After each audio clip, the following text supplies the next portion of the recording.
Be strong.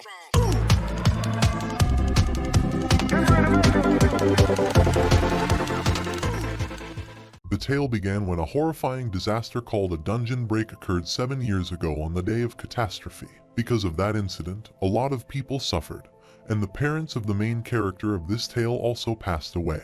The day he lost everything in an instant, he made a pledge to himself while crying tears of blood that he'd definitely become a hunter, rip the monsters apart, and kill them. 7 years later, that boy Han Sunjun is kicked out of Hunter's training center, and while sitting in the Catastrophe Memorial Park, he remembers when he went to the center, they kicked him out, saying he no longer needed to come to the center. When Han Sunjun asks the reason for why he was being kicked, the guy there tells him that those who have awakened get a few months to complete their training in the exclusive training hall, and they debut as hunters. But Han Sunjun has already exceeded that period, and it has been 7 years since it has come to this. The guy, while being honest, tells him that his talent is beyond trash, and if they let him stay there, their training center's reputation will also become shit. Seeing how Sunjun comes every morning to train, the guy says he is persistent, but it is unfortunate. However, the other hunters think he is not unfortunate. He is stupid for not knowing his place, and they wonder if one's stats cannot increase even after training for 7 years. Sunjun is also mad that besides unlocking new traits and acquiring new skills, how could his stats not have increased at all? Meanwhile, a lady and her daughter are also present in the park near him, and when the lady asks if her daughter remembers how her father died, the little girl replies that she remembers when the monster came rushing in. Her dad died because he saved people until the end. The lady praises her daughter that she is right and asks what she should do if she is going through something tough later in life, to which the girl replies she should be strong and not give up. This sentence makes Sunjun realize that he shouldn't give up, and he immediately bows to that mother and daughter as a thank you, which shocks them, and he immediately starts running. While running, Sunjun wonders how he has endured this for the past 7 years and decides he cannot stop and give up. Sunjun goes to the house of the training center's director, and the director tells him to leave, but Sunjun requests him to help him take the hunter exam once more because he can't give up like this. The director furiously yells why he doesn't get it, asks if he came to him because the money he spent was for nothing, and yells he'll refund only half the membership fees. Suddenly, Sunjun shouts that it's not money, but the director gives him a decisive blow, making him fall on the garbage cans and goes inside while calling him a failure. Meanwhile, it's raining, and suddenly, Sunjun gets a notification that the Tower of Trails is praising him for his iron will. Sunjun is shocked at what that voice is, and when he gets pulled into a puddle, he yells for help to save him. But when the director furiously comes out again to scold him, he is shocked to see no one is there. On the other hand, Sunjun thinks he is drowning and can't breathe, but suddenly, he drops from the water sky to a strange place where he gets a notification that the Tower of Trail has selected all suitable candidates from Earth. Sunjun is confused if another catastrophe has occurred, but the system tells him to choose the difficulty level because the rewards he'll get will be directly proportional to his chosen difficulty. Sunjun doesn't know what is happening, but his instincts are telling him to seize this chance, so he chooses the hard difficulty, and the system hopes he'll obtain satisfactory results at the end of the suffering. Sunjun sees a notification window that he'll enter the first floor of the Tower of Trails shortly, and that all the challengers' stats and status abnormalities will be restored. The system announces that the trial will begin soon, so the challengers should prepare themselves, and after the announcement, Sunjun finds himself in a desert. The system provides him a weapon and a sword and announces the subject of the trial is survival, and the reward of winning the trial is releasing a unique trait. Sunjun realizes he is going to get something he has worked so hard for over the past 7 years, and he thinks it's insane. Sunjun is about to pick up the sword, but suddenly, a monster emerges from under the sand golem. As Sunjun chooses the hard difficulty, he thinks it's crazy, and the system advises him to survive against the sand golem for the allocated amount of time. The remaining time is 9 minutes 58 seconds, so Sunjun starts to run from the golem and he is shocked to know that the penalty for failing the trial is death. Sunjun, terrified, wonders if he can really escape the sand golems while running like this, and although the golem might look slow, it's actually faster because of its size. In the first place, because of the desert biome, it's impossible for him to run away for 9 minutes straight with his stamina. Sunjun thinks the system gave him a sword and told him to survive, and thinks anybody can tell what he is supposed to do. Either he dies trying to run away or die fighting. Sun Jun tries to think about how to win against this monster and feels miserable, thinking if he is going to die a pathetic death just by trying to run away. After 7 years of trying to be a hunter, when it comes to theory, Sun Jun can confidently say that he knows better than most hunters on the field. Sun Jun realizes there is no answer if he keeps running away, and at the very least, he needs to find another way to survive. Sun Jun knows that monsters like golems will stop moving if he can destroy their core. However, their cores are usually in places that are hard to reach, but if that is the case, Sun Jun decides he'll make it easier to reach. Sun Jun immediately ascends a sand hill, which Golem also tries to run up quickly but falls, and Sun Jun immediately reaches its core. Sun Jun hits the core with his sword, but it's harder than he thought and only cracks the core. The sand golem gets furiously, and Sun Jun thinks if he can hit one more time, he can win. But the golem grabs Sun Jun and starts to squeeze him. Sun Jun remembers the comments of people who used to make fun of him that he is nothing, so he furiously throws the sword at the golem's core with such force that it destroys the core. The system announces he has completed the trail, and he falls as the sand golem breaks down,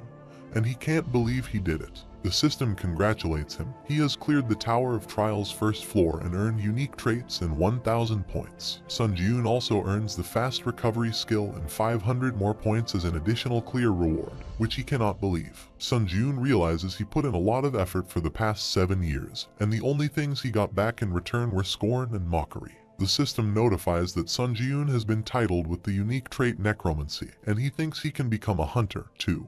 But all of this can only happen if he survives. Suddenly, he sees a black fog appearing where Sand Golem died, and after activating his unique trait Necromancy, the system asks if he would like to absorb Sand Golem's spirit. Sun Jun wonders if the black fog is his unique trait, and as he chooses to absorb the Sand Golem's spirit, the black fog starts surrounding him. Sun Jun's body starts absorbing the spirit of the Sand Golem, and his proficiency increases by 7%. Suddenly, the spirit enters his body through his chest, and Sun Jun can feel the spirit, which makes him wonder if it means he can store the spirit if he absorbs it. The system notifies him that he can absorb a total of 5 spirits, and he can permanently increase his stats by the spirits he has obtained. Sun Jun tries to use it, due to which his strength increases by 3%, and health by 2%.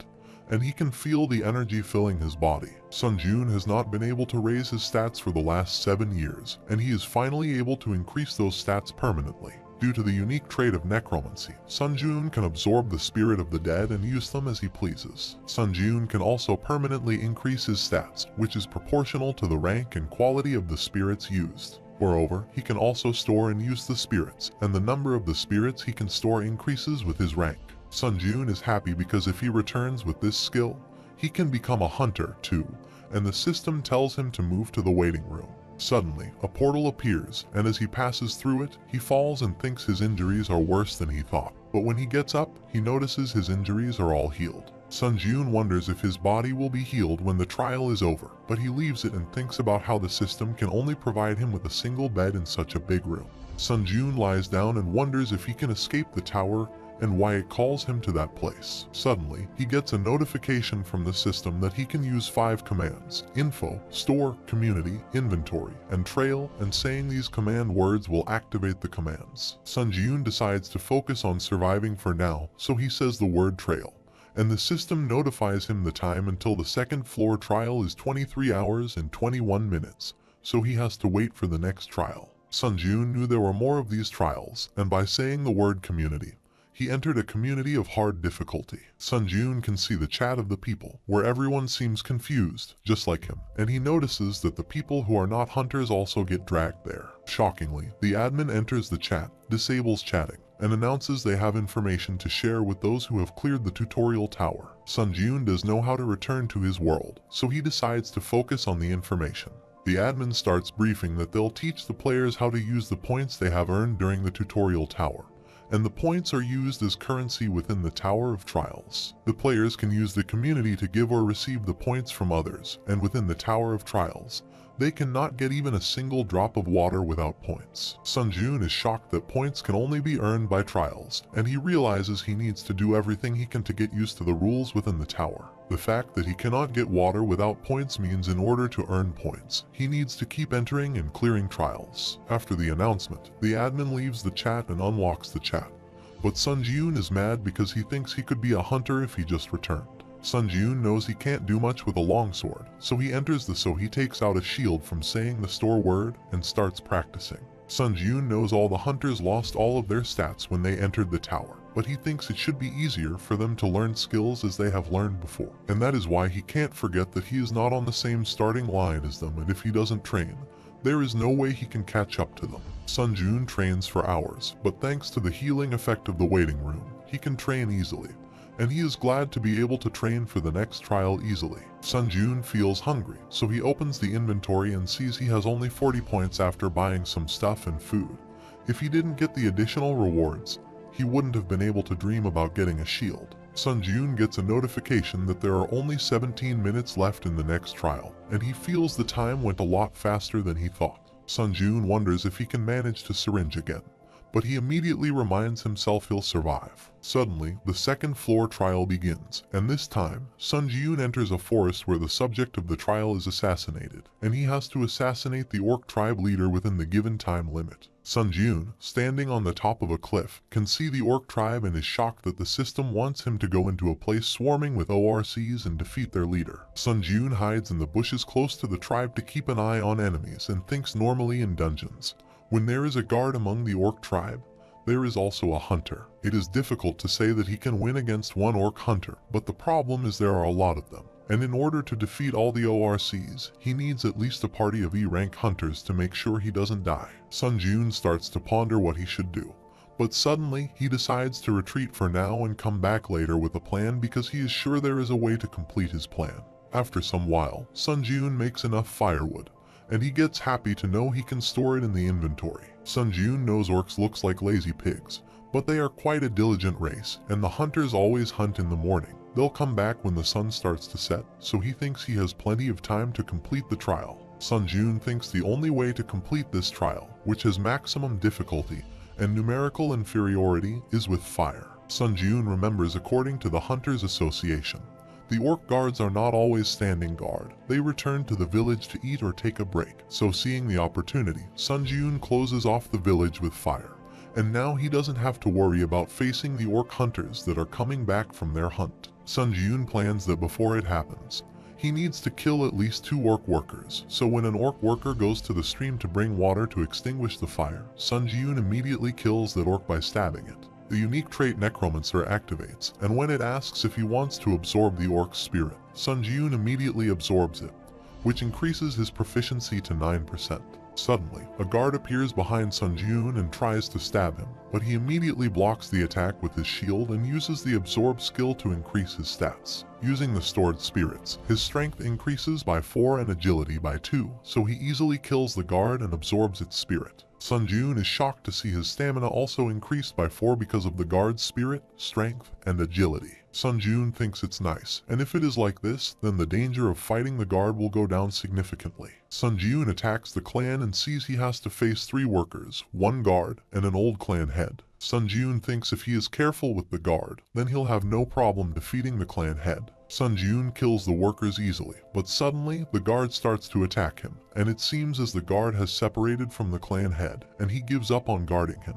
The guard is the last obstacle for him, so he stabs through its chest, but suddenly, he sees the old clan's head attack with a flare of fire from its wand. Sun Ji-yoon immediately uses his shield to avoid the fire, and the achievement the one who endures the fire activates. As Sun Ji-yoon achieves the fire resistance skill, he warns that the clan head is dead now. Meanwhile, the tribe head tries to attack again, but Sun Ji-yoon cuts off both his arms, and he immediately runs into his tent. When Sun Ji-yoon follows him to his tent, he is shocked by the tribe leader's kids trembling with fear attached to their father. Suddenly, a kid touches his feet to beg for mercy, which reminds him of the time when his family was killed. Unexpectedly, the kid takes out a blade to stab Sun Ji-yoon, but he immediately hits the kid's head with the handle of his sword. The tribe leader furiously rushes to attack him, but Sun Ji-yoon kills them, saying even if he becomes a ghost, he'll cut off the monster's bloodlines. Sun Ji-yoon completes the 2nd floor of the Tower of Trials, and after returning to the restroom, he sees he can't use the shield anymore, and thanks to it, he is alive. Sun Ji-yoon gets to know through comments that half the members died, but he is shocked to know someone commented that he found a way to return to Earth through the question voucher. Sun Jun uses information, which is one of the 5 commands that can be used inside the tower, and through this command, he can ask any question to which the moderator will reply. Every time he enters a new floor, he'll receive 1 question voucher, and by sharing the information participants found through the question vouchers, the chat room's atmosphere naturally turns into a place to share what they have found. Taking out all the minor details, Sun Jun gets to know there is a temporary return stone for sale that they can use to return to Earth for a couple of days when the participants complete the 5th floor. There is also information that an extensive system expansion will occur beyond the 7th floor, and the items that can make them permanently return to Earth will be sold there. Sun Jun thinks he can become a rank hunter if he returns to Earth with his current abilities and performance. Sun Jun wants to go to the Earth but barely completes the 2nd floor and thinks the 8th floor is a stretch. Sun Jun decides to stay positive because his stats, which were nothing, are now averaging and heading towards 20. First, he decides to absorb all the 5 spirits he got by putting his life on the line, and he can feel his body overflowing with strength. Sun Jun, experiencing new strength, wonders if this is what he has heard of, the realm beyond humans, but suddenly, he bumps himself into the wall of the training room and breaks his nose. Sun Jun realizes because of this unexpected growth, the gap in his physical body is insane. Sun Jun purchases a big dead tree shield, a dead mage created from a big dead tree, which helps trigger stamina when it drops. Sun Jun also received a black tree dagger and an assassin cape from the last trail, so he decides to get used to all those items before the next trail, and is determined to become so strong that no one can approach him. Sun Jun enters the 3rd floor of the Tower of Trial, where the subject of the trial is a duel, and he is in a cave where, after 10 seconds, the Guardian of the Darkness will enter. Sun Jun thinks like Sand Golem. It can appear from any direction, so he gets prepared. But suddenly, he gets attacked by the Guardian of Darkness from behind him, and the system notifies him to defeat the Guardian of Darkness, Doppelganger. Sun Jun immediately kicks the Doppelganger to make him move back and uses the fast recovery skill to heal his wound, thinking if he hadn't advanced, it would have cut his spine. Suddenly, Sun Jun is shocked to notice the position of the doppelganger because he is copying his moves. Sun Jun thinks he can figure it out once he fights the enemy and immediately stabs the doppelganger in the back with the black steel dagger. Sun Jun notices the doppelganger can use healing skills like him, and when it rushes to attack Sun Jun, he realizes the monster is copying his movements. Sun Jun plans if that is the case, then he can exploit the weakness of his swordsmanship to take him down, so he kicks him back and advances with multiple attacks. Suddenly, the monster gets close to Sun Jun and manages to scratch his neck, which shocks Sun Jun, and the doppelganger pressures him with continuous attacks. Sun Jun thinks it's not a coincidence that the monster grew strong in such a short amount of time. Sun Jun activates the innate effect of Assassin's Cape, which increases his movement speed by 15%, and he cannot drag this on because he has only 1 minute remaining to finish it. Sun Jun instantly rushes to kill the monster, and meanwhile, the monster stabs with its blade, but it only scratches Sun Jun's cheek, and Sun Jun manages to stab the monster's shoulder. The monster yells in pain, but suddenly, it cuts down Sun Jun's arm, making him scream with pain. However, Sun Jun thinks it's not over yet and advises himself to pay attention. Sun Jun notices the monster is not moving, and even if it has an insanely good healing skill, it should still take some time for it to heal. Sun Jun sees it's a chance for him to kill it, but he wonders what he is supposed to do without his sword. Only 11 seconds are remaining until the end of the movement speed skill, and Sun Jun thinks of an insane plan that he thinks is better to die trying than to die in vain. Sun Jun holds his shield firmly, attacks the monster down with full force, and cuts down its head with the shield, after which he gets a notification that he has cleared the 3rd floor of the Tower of Trials. Sun Jun returns to the waiting room on the 4th floor, and all his injuries and debuffs are healed, so he punches the wall with great force and gets happy to see his arm force is perfectly healed. Sun Jun earned the spirit of the doppelganger after clearing the 3rd floor trial and feels that compared to the other monsters he faced, the density of this spirit is incomparable. Sun Jun's unique trait, necromancy, reaches 100% proficiency, and the rank of necromancy improves from rank F to rank E. Sun Jun receives an additional effect that he can now absorb one of the awakened skills of the spirit when absorbing the spirits of the dead. Sun Jun is amazed that it's just like how he managed to obtain fast recovery after experiencing near death. Sun Jun realizes skills are not easy to get, and he never thought he would have a broken trait like this. but he knows there is a chance involved in the trait and thinks he'll have to test how good his luck is, since it's his third time now. The waiting room is starting to feel like a home to him, and while checking the community chats, he gets some information that the next trial is an integrated trial. One participant shared that he found out the trial theme is competition among hunters, which would just mean killing each other. Sun Ji-yoon gets worried because in this trial, he might have to kill somebody else, and the system also notifies him that he has been matched with another participant.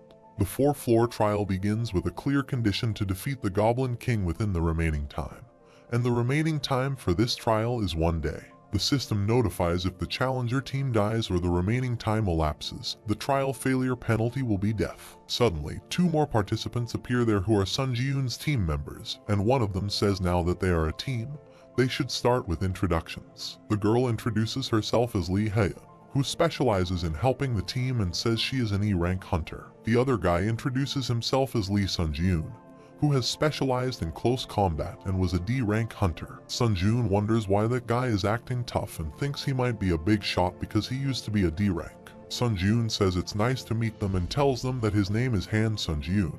He specializes in close combat, but when he says he was not a hunter outside and was hoping to become one, Lee offensively warns Sun Ji-yoon not to bother him if he was an aspiring hunter. Sun Ji-yoon assures he is confident he can play his part, but Lee warns if he determines Sun Ji-yoon is detrimental to the team, he is out. Sun Ji-yoon remembers he is used to this, but he forgot about that, and Lee tells him to stay in the back and take care of the mobs. Although Sun Ji-yoon doesn't like him, he thinks Lee is skilled enough to back up his words, and the Tower of Trials is where skills are all that matter. The theme of the trial is competent, and the participants have to work with teammates and complete the trial before the other team. Suddenly, the castle door opens, and the goblins rush out of the door, attacking them, which makes Lee wonder how those goblins are moving in an organized way. While blocking the goblins' attack, Lee yells at Sun Ji-yoon, asks what he is doing, and tells him to kill the goblins. However, Sun Ji-yoon is already killing the goblins and thinks Lee doesn't even pay attention to what is happening.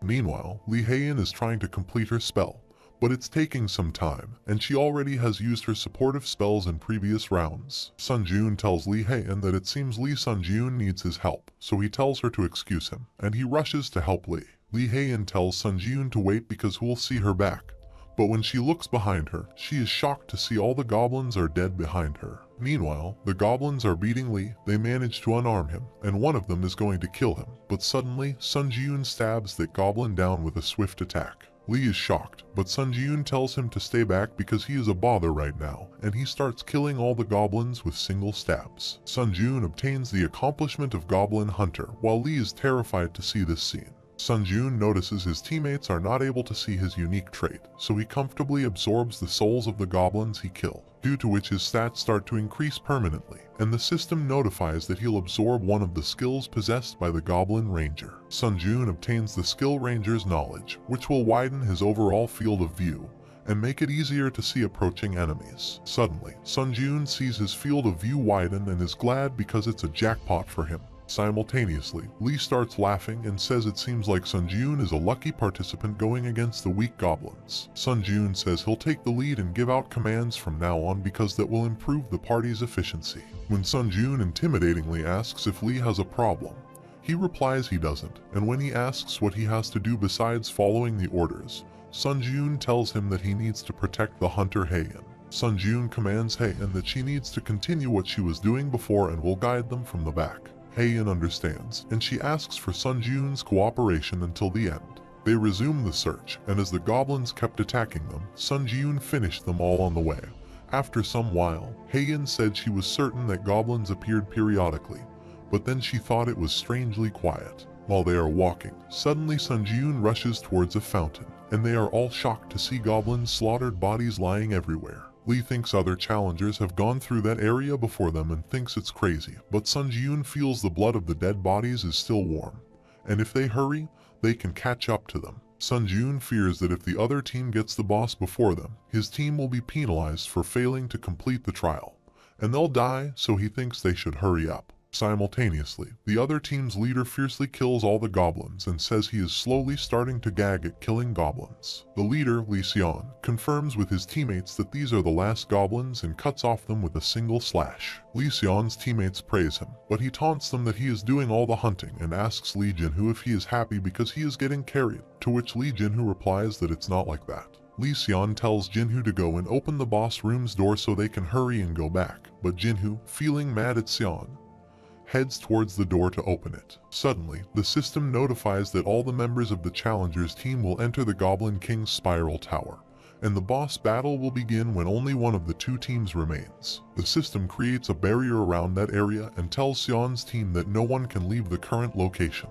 But Xian can't understand what it is. Suddenly, Xian's teammate tells him that the other team has arrived, and Xian thinks it's getting annoying. Sun Jun tells his teammates that he'll go against the opponents himself and tells Heian to give him only the agility buff and give all the other buffs to Lee.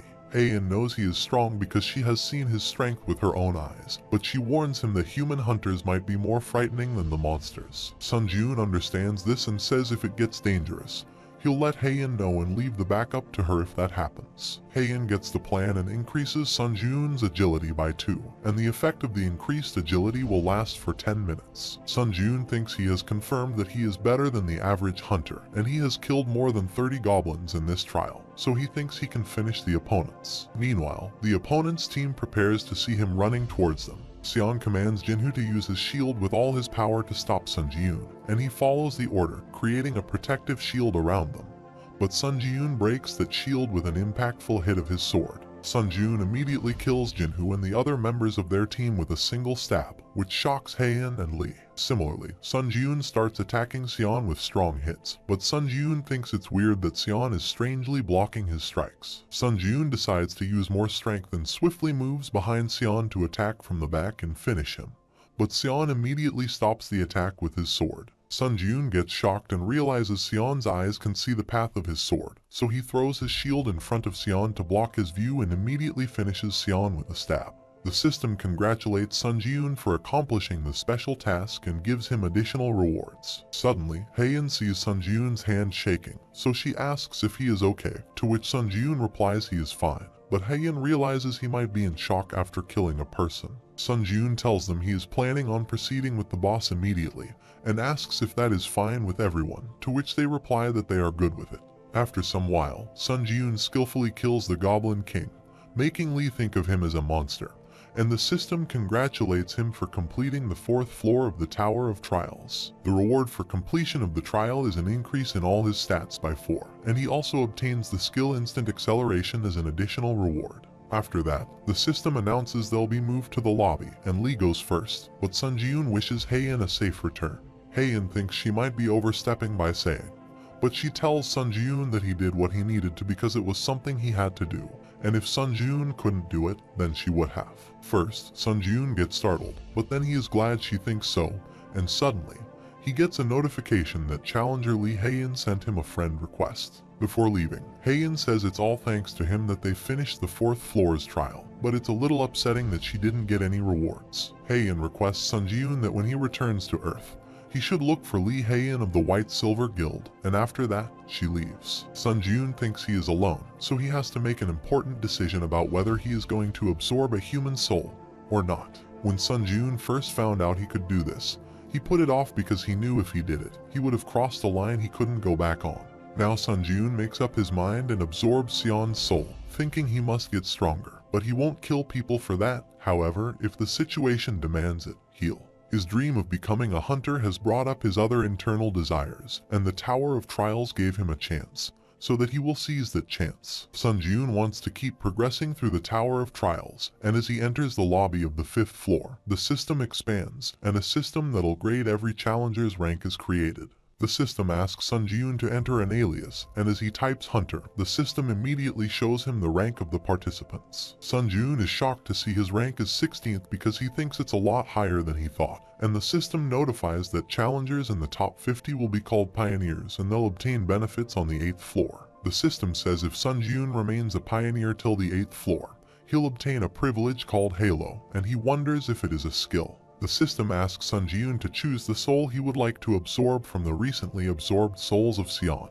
Jinhu, Im Sang-moon, and the Goblin King. Sun Jun uses all the souls, and his stats increase a lot, making him feel like he has surpassed the limits of a human. Sun Jun also purchases a rerun stone through which he'll be able to return to where he came from for 3 days and thinks it'll be good to test and see if he can bring his equipment with him back to Earth. Sun Jun uses the stone, and the system moves him back to the Earth. The system confirms Sun Ji-yoon's wish to return to Earth, and after getting swallowed by the ground, Sun Ji-yoon returns to his resistance, and in 3 days, he'll return to the Tower of Trials. Sun Ji-yoon finds himself lying in his bed, and after looking around, he confirms it's his room, so he decides to sleep first. Suddenly, he feels he can't stand the smell coming from him and decides to take a shower, so when he gets up, his feet hit the things he brought along. Sun Ji-yoon is happy to see the things because he tried just in case, but taking items from the tower back to Earth really works, which means that other challengers can also bring them back to Earth. Sun Ji-yoon decides to move quickly because when more people start returning to Earth, items will also become plentiful, and the price of hunter supplies could plummet. Sun Ji-yoon decides he needs to sell his things as soon as possible, but the problem is that only people with hunter qualifications can sell items. Originally, he was intending to just apply for the hunter exam and take the test when he next returns to Earth, but he thinks he is going to be busier than thought. Sun Ji-yoon calls the director of the White Lotus Hunter Training Center, Hwang Manhwa, and while telling him his name is Han Sun Ji-yoon, he asks if the director remembers him. Hwang replied he remembered him and that if he wanted a refund of membership fees, he could have done it online, but Sun Ji-yoon said he didn't need to give him a refund. Hwang asks if Sun Ji-yoon is serious because he can't change his mind later, but when Sun Ji-yoon says he is sure and has a favor to ask, Hwang says if Sun Ji-yoon wants to use the Lotus Training Center more, he cannot allow it. Suddenly, Sun Ji-yoon requests Hwang to help him take the hunter test, but Hwang asks if he forgets what his overall ability test results were and reminds he was ranked F, which was the lowest possible score. Hwang thinks Sun Ji-yoon doesn't have any unique traits or skills, but when Sun Ji-yoon asks if he pays the membership fee again, Hwang replies if he pays the fee, then he doesn't intend to refuse. Sun Ji-yoon says they have a deal and requests Hwang to help him take the test today. After some while, Sun Ji-yoon comes out after taking a shower and notices his body has changed quite a bit as he has progressed. Sun Ji-yoon immediately gets dressed because the hunter test has been scheduled, so he would better get going. While leaving the home, Sun Ji-yoon sees his neighbor arriving home, and it feels great to live the ordinary life he longed for. The girl thinks of Sun Ji-yoon as her neighbor, an older guy trying to become a hunter. After a normal greeting, Sun Ji-yoon leaves, saying he'll see her soon next time. But the girl wonders if he is always this tall. Sun Ji-yoon is trying to get a taxi for some time, but suddenly he realizes he has abilities and starts running towards the location and is sure he'll be there in no time. In a few minutes, Sun Ji-yoon reaches the Hunter Association, where Hwang is already present. Sun Ji-yoon says he is seeing him after a long time, but Hwang says it has not been that long. Sun Ji-yoon says he has been dealing with some peculiar things recently, so he guesses that is why it feels like a long time. Hwang wonders what peculiar things he is talking about. Still, suddenly, Director Kim from the association is present there and says for this hunter test, Sun Ji-yoon is exempt from the theory test, and the interview due to Director Hwang being an observer. When the director asks if Sun Ji-yoon has any questions about the procedure, Sun Ji-yoon replies he is familiar with the test procedures, so the director says they'll start the test immediately and tells him to follow him. Director Kim takes him to the examination room, and Hwang tells Kim to take the test so Sun Ji-yoon fails as soon as possible. Kim says he doesn't need to worry because he has prepared the most difficult opponents for a sword user. Kim tells Sun Ji-yoon to select the difficulty of the test from level 1 to 10, and Sun Ji-yoon remembers in previous tests.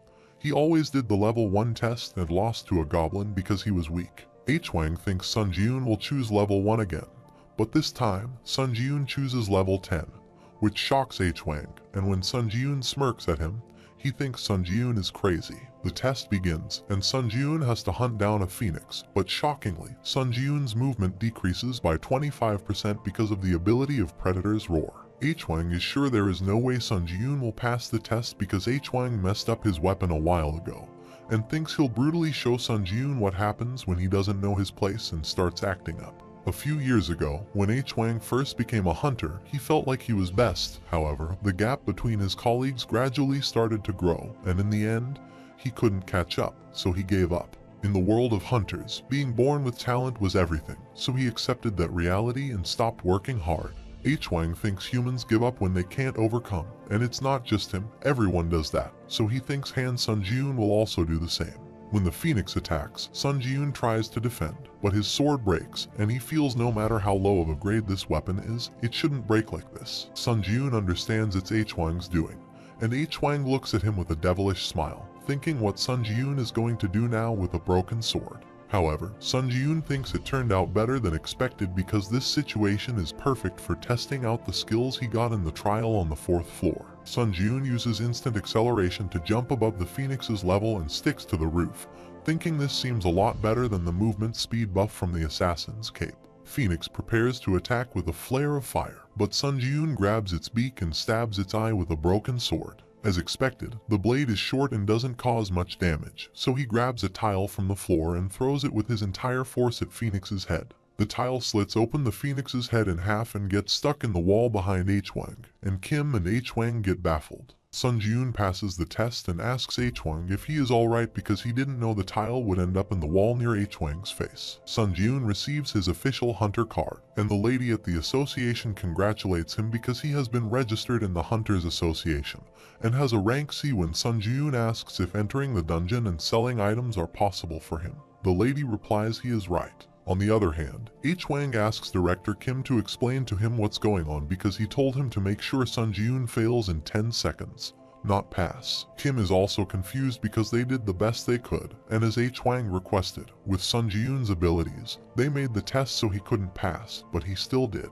When H-Wang asks if they couldn't lower his rank a little, Kim asks how he could drop it anymore and says Sun-Jiun killed a monster in a test that would at least set him at a rank D in 10 seconds. Kim fears if he gave him a rank D, he would have gotten a complaint from the association.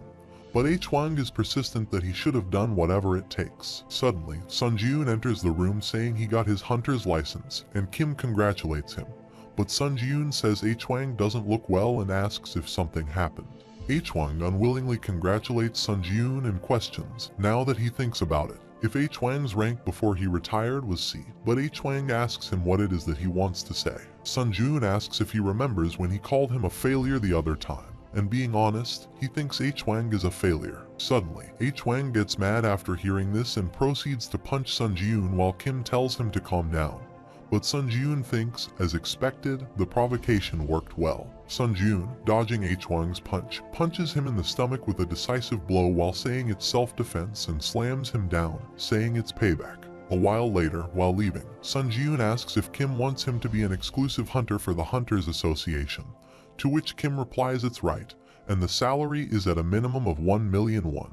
But if he likes more, they can negotiate. Kim says it's an offer that Sun-Jiun won't be on the losing end, and when Sun-Jiun says 1 million won is quite enough, Kim tells him it's because they saw Hunter Sun-Jiun's potential. Suddenly, Sun-Jiun says he knows Kim manipulated the test difficulty, which embarrasses Kim. But Sun-Jiun assures he won't make a problem out of it and says he cannot be in a contract with someone he can't trust, so he throws Kim's contact card and leaves. 2 days later, in the news, the reporter says there are rumors about a strange phenomenon where hunters have been summoned to a tower of trials. Sun-Jiun sees the news now that everyone knows about the tower, but he thinks he sold his equipment at a decent price and used the 3 days productively. It's almost time for his return, and suddenly, a notification appears that he'll soon return to the Tower of Trials. Sun-Jiun, while going back, finally feels the pleasure of being able to grow again and is happy he is going to get busy when he returns. Suddenly, he finds himself back in the waiting room of the tower and thinks, as expected,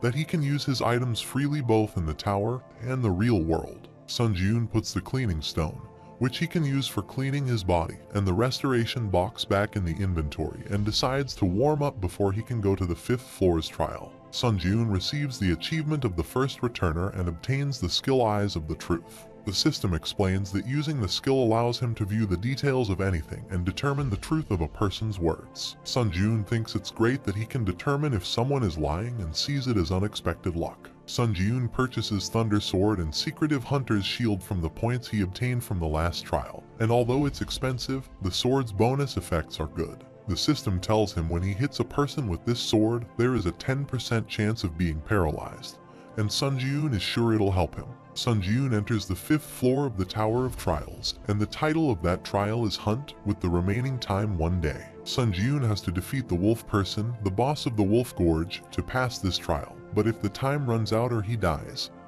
he'll fail. If Sun Jun passes the trial, he'll receive Wolf Person's headband as a reward. But if he fails, the penalty will be death. While Sun Jun is wondering what a wolf person is, suddenly many wolves appear there, and they attack him simultaneously, but he kills those wolves easily. Sun Jun thinks these wolves are weak, and when he kicks a wolf, it falls in the feet of beast wolves, which suddenly appear there, and one of them tears that wolf apart with its teeth. Sun Jun gets excited to see them because he believes this is what the trials of the tower should be like, and as those monsters start attacking him, he thinks the situation has become more fun. Sun Jun, while dodging those wolves' attacks, kills them all with his sword and thinks he is gradually becoming insane. The system notifies that he has reached 100% proficiency on the Hunter Dagger skill, and his rank of the skill increases to E+ rank. Meanwhile, the rank of his skill Fast Recovery increases to D rank, and he is glad the Hunter Dagger skill he got from the 3rd floor is gradually increasing, so he thinks he should get a new sword skill. Sun Jun kills all the giant wolves in no time and absorbs their souls while thinking the sword's paralysis effect doesn't happen as much as he thought it would. Sun Jun's unique trait Necromancy's proficiency increases by 16%, and he is glad it's increasing so he might be able to grow his unique trait. Meanwhile, Sun Jun slowly heads towards the Wolf Gorge, but he is shocked to see so many wolves dead there and wonders if there was a territory fight. Sun Jun looks at the injuries and notices they look like they were made with a sword. But after seeing traces on the walls, he uses the Eyes of Truth. The system tells him these are traces of aura of a rank D, and notifies him it's a trace made from a proficient aura that created a clean slice in the wall. Sun Jun wonders if this aura is a skill and realizes he doesn't know many things, which is a little unsettling. Suddenly, he hears some voices and runs towards them, but he is shocked to see a wolf person's body wounded falling in front of him. The system notifies that the past conditions have been met and wolf person has died, but Sun Jun is still in shock while the system starts analyzing the cause of death. Suddenly, the system completes the analysis and notifies him that an intruder has been detected in Challenger Han Sun Jun's trial. The trial's goal is modified, and now Sun Jun has to kill the interdimensional intruder, which makes Sun Jun wonder if the Tower of Trials also exists in other dimensions. Sun Jun can't understand what is going on Earth, but the intruder asks him if he is still alive because he is the trial owner. The intruder asks why Sun Jun is not saying anything and asks if he is scared of the horror of death, which makes Sun Jun think this guy is not normal. Sun Jun didn't think a situation where another challenger would steal his trial's objective would happen, but he was glad that a message saying he failed the trial didn't appear. The intruder runs towards Sun Jun to attack him, but Sun Jun kicks the wolf person's dead body, lying on his feet towards that intruder. While the intruder immediately cuts that dead body in half, Sun Jun, with a flash, moves behind the intruder and tries to stab him from the back but is shocked to see his sword doesn't even scratch the intruder's armor. The intruder immediately attacks Sun Jun, which he tries to stop with his shield, but his shield breaks, and he gets slammed into a wall because of the immense pressure of the attack. The intruder thinks it's annoying that Sun Jun blocked his aura and said it might have been less annoying if it was fully severed. Suddenly, Sun Jun furiously asks the intruder what he means by intruding because he never heard of it, so the intruder realizes Sun Jun doesn't know about class invasion. When Sun Jun asks why these things are happening to his trials, the intruder tells him not to be resentful because the Tower of Trials is like this and says he'll finish it now and stop dragging it on. Sun Jun tells him to wait and asks if he can tell him what class invading is, to which the intruder replies he could tell him since he is going to die soon. The intruder exploded Sun Jun that from the 8th floor there is a system expansion called Class Invading, and in the store they can purchase the invading ticket through which they can interfere in other people's trials. The intruder calls this dimension a barbaric dimension, so when Sun Jun asks if he came from another world, he asks where else Sun Jun thinks he came from. Sun Jun uses Eyes of Truth and gets to know the intruder is telling the truth, but his intuition gets mad at how dare Sun Jun judge him. When Sun Jun asks what he is going to do about it, the intruder furiously runs towards him, but he stops when Sun Jun says he got the information he needed, so he'll tell him something amusing. Sun Jun says the pain in his arm is quite bearable due to his pain resistance skill, and in other words, he is not holding his arm because it hurts, so he lets go of his arm. Sun Jun activates the Fast Recovery skill, and it automatically heals his arm.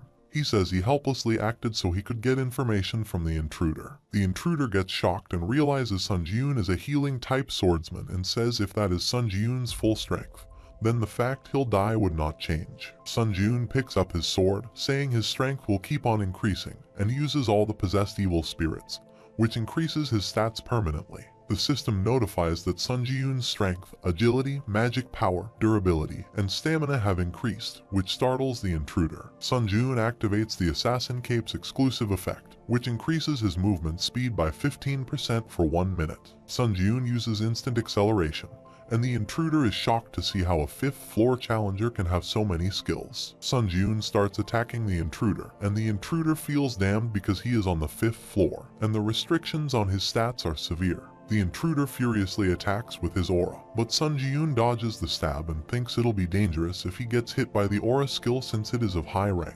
But Sun Ji-yoon thinks his stats are better than this, so he is confident he can avoid a critical hit. For Sun Ji-yoon, the real issue is the armor of the intruder because it's high-rank equipment that he can't destroy with his current abilities. However, Sun Ji-yoon continues to hit it, and suddenly, the intruder gets a shock because Sun Ji-yoon is using a thunder sword, and when he hits a target, there is a 10% chance they'll be paralyzed. The intruder falls down, and Sun Ji-yoon thinks it would have been a pain if that armor had paralysis resistance, but he is glad this gamble paid off. The intruder tries to get up, but he can't, so he says he would have won in normal circumstances but wonders how a mere 5th floor challenger can have that many skills. Sun Ji-yoon calls him careless for trusting his armor and high-ranking skills, and when he is going to finish this by stabbing the intruder, he requests Sun Ji-yoon to wait because he can give answers to what Sun Ji-yoon wants to know. Sun Ji-yoon, saying he doesn't need it, instantly stabs the intruder and kills him, but he feels he is gradually becoming numb when it comes to killing. However, he thinks if he feels uncomfortable every time he kills someone, that's a bigger problem. The system congratulates him for completing the 5th floor of the Tower of Trials, and when he sees the intruder's body is going to disappear, he immediately absorbs the intruder's soul, whose name the system notifies him is Drax. Sun Ji-yoon knows if a person dies in another dimension, he disappears, so he almost could have lost the soul of Drax. Meanwhile, Sun Ji-yoon wonders why isn't the reward message popping up. But suddenly, the system notifies him that the difficulty of this trial is not proportional to the reward and all the rewards will be modified. Sun Ji-yoon obtains a skill 3 lacerations and 75 points as a completion reward with an additional 35 points. Sun Ji-yoon is happy to know the C rank reward is replaced by a rank reward and thinks seeing how much the difficulty of this trial was changed shows how strong the intruder truly was. Sun Ji-yoon goes back to the lobby of the 6th floor where all his injuries recover, and he sits down after putting his equipment in the inventory. Sun Ji-yoon thinks he cannot let his guard down in the Tower of Trials as now he knows the dimensional invasion exists. Sun Ji-yoon really wanted to save his question voucher for the 8th floor, but now he decided to use some of the 5 vouchers he had. Sun Ji-yoon thinks he should ask what a floor invasion is and whether or not he can be alerted as soon as an invasion occurs. Sun Ji-yoon sends the question voucher, and an answer arrives from the administrator that floor invasion is a system where he can invade a challenger's trial when it is within the first 10 classes. However, he cannot interfere with special trials such as combined trials, and it is an invasion system he acquires on the 8th floor, which he cannot currently use. Sun Ji-yoon wants to know the reason, but the system says he cannot receive information about this on his floor, and only the first part of his question receives the reply, so the question voucher is not consumed. Sun Ji-yoon thinks the question voucher is not that powerful but is glad the system didn't use the voucher as it only answered half of his question. Sun Ji-yoon decides to use the amazing items he got from Earth, so he opens the inventory and takes out Kroken's Magic Tower's restoration box to restore the secretive Hunter's shield. Sun Ji-yoon uses all the number of uses of the restoration box and, seeing the restored secretive Hunter's shield, thinks the performance of the restoration box is better than he thought. Sun Ji-yoon also brought a cleaning stone along, which he thought was a waste of money, but now that he has used it, he thinks it's really not a waste. The time left until the 6th floor trial is 1 hour and 12 minutes, so he decides to take a look at the trial leaderboard and the community board. Sun Ji-yoon is shocked to see he is 3rd on the leaderboard and thinks from 16th rank. He has gone up a lot in rank and wonders if he is getting closer to obtaining the benefit of a continuous pioneer. Sun Ji-yoon decides to see what he gets when he reaches the 8th floor, so he opens the community board and starts reading the comments. Sun Ji-yoon gets worried about reading chats that if a person has psychological resistance skills, he can achieve things related to murder, pillaging, and betrayal, as well as receive great rewards. Sun Jun thinks these chats are chaos, and this place is also chaotic and disorderly, so he wonders what is happening. Sun Jun thinks the psychological resistance skill that is being sold actively right now is the same as a double-edged sword, although the effect of negating psychological shock is enticing. Sun Jun thinks a person will never have any problems if he just keeps using the skill to erase psychological pain. And suddenly, he reads a message telling everyone that the person who gave them information about the 4th floor changed his name to Princess Sudi. Sun Jun knows it was the challenger who screwed up the mood in the 4th floor's lobby, and he remembers feeling like that challenger purposely made everyone feel competitive, so he decides to remember the name Princess Sudi. Sun Jun accepts the 6th floor trial, and the objective of the trial is conquering, which has a time limit of 50 minutes. The pass condition is to capture one of the surrounding tiles within the time limit, and the reward for the trial will be a randomly picked box. Sun Jun finds himself in an ocean.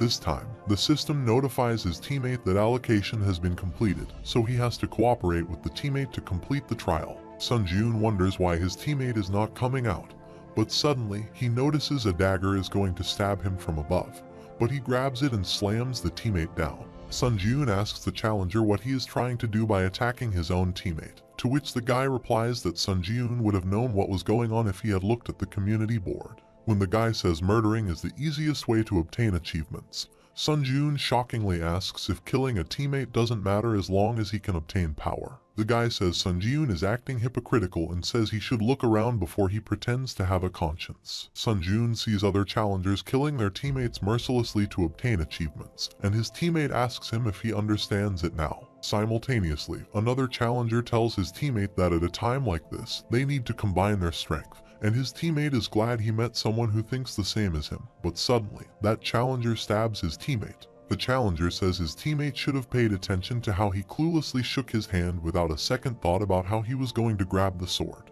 That challenger acquires the achievement of Dirty Murderer, and his durability increases by 1. Meanwhile, Sun Jun is watching this, so his teammate says he knows Sun Jun also wants achievements, and he, while seeing an opening, tries to stab Sun Jun, but Sun Jun kills him with his sword. Sun Jun acquires the Traitor achievement, and his strength increases by 1. Sun Jun thinks this trial is no different than an event for him, and he decides he won't go out of his way to kill other challengers, but he also won't ignore the ones who attack him. Simultaneously, a challenger there uses Iron Dome's skill to create a shield around him, and he believes this trial is made for someone like him who knows how to use water attribute magic. Suddenly, Sun Jun rushes towards that challenger, and when he starts to attack his shield, the challenger says this is a bulletproof dome, but Sun Jun, breaking the dome, kicks the guy down. Sun Jun thinks it's a little cruel, but if he does this, he can instill fear into other challengers, and as he thinks, the challengers near him run away, fearing him.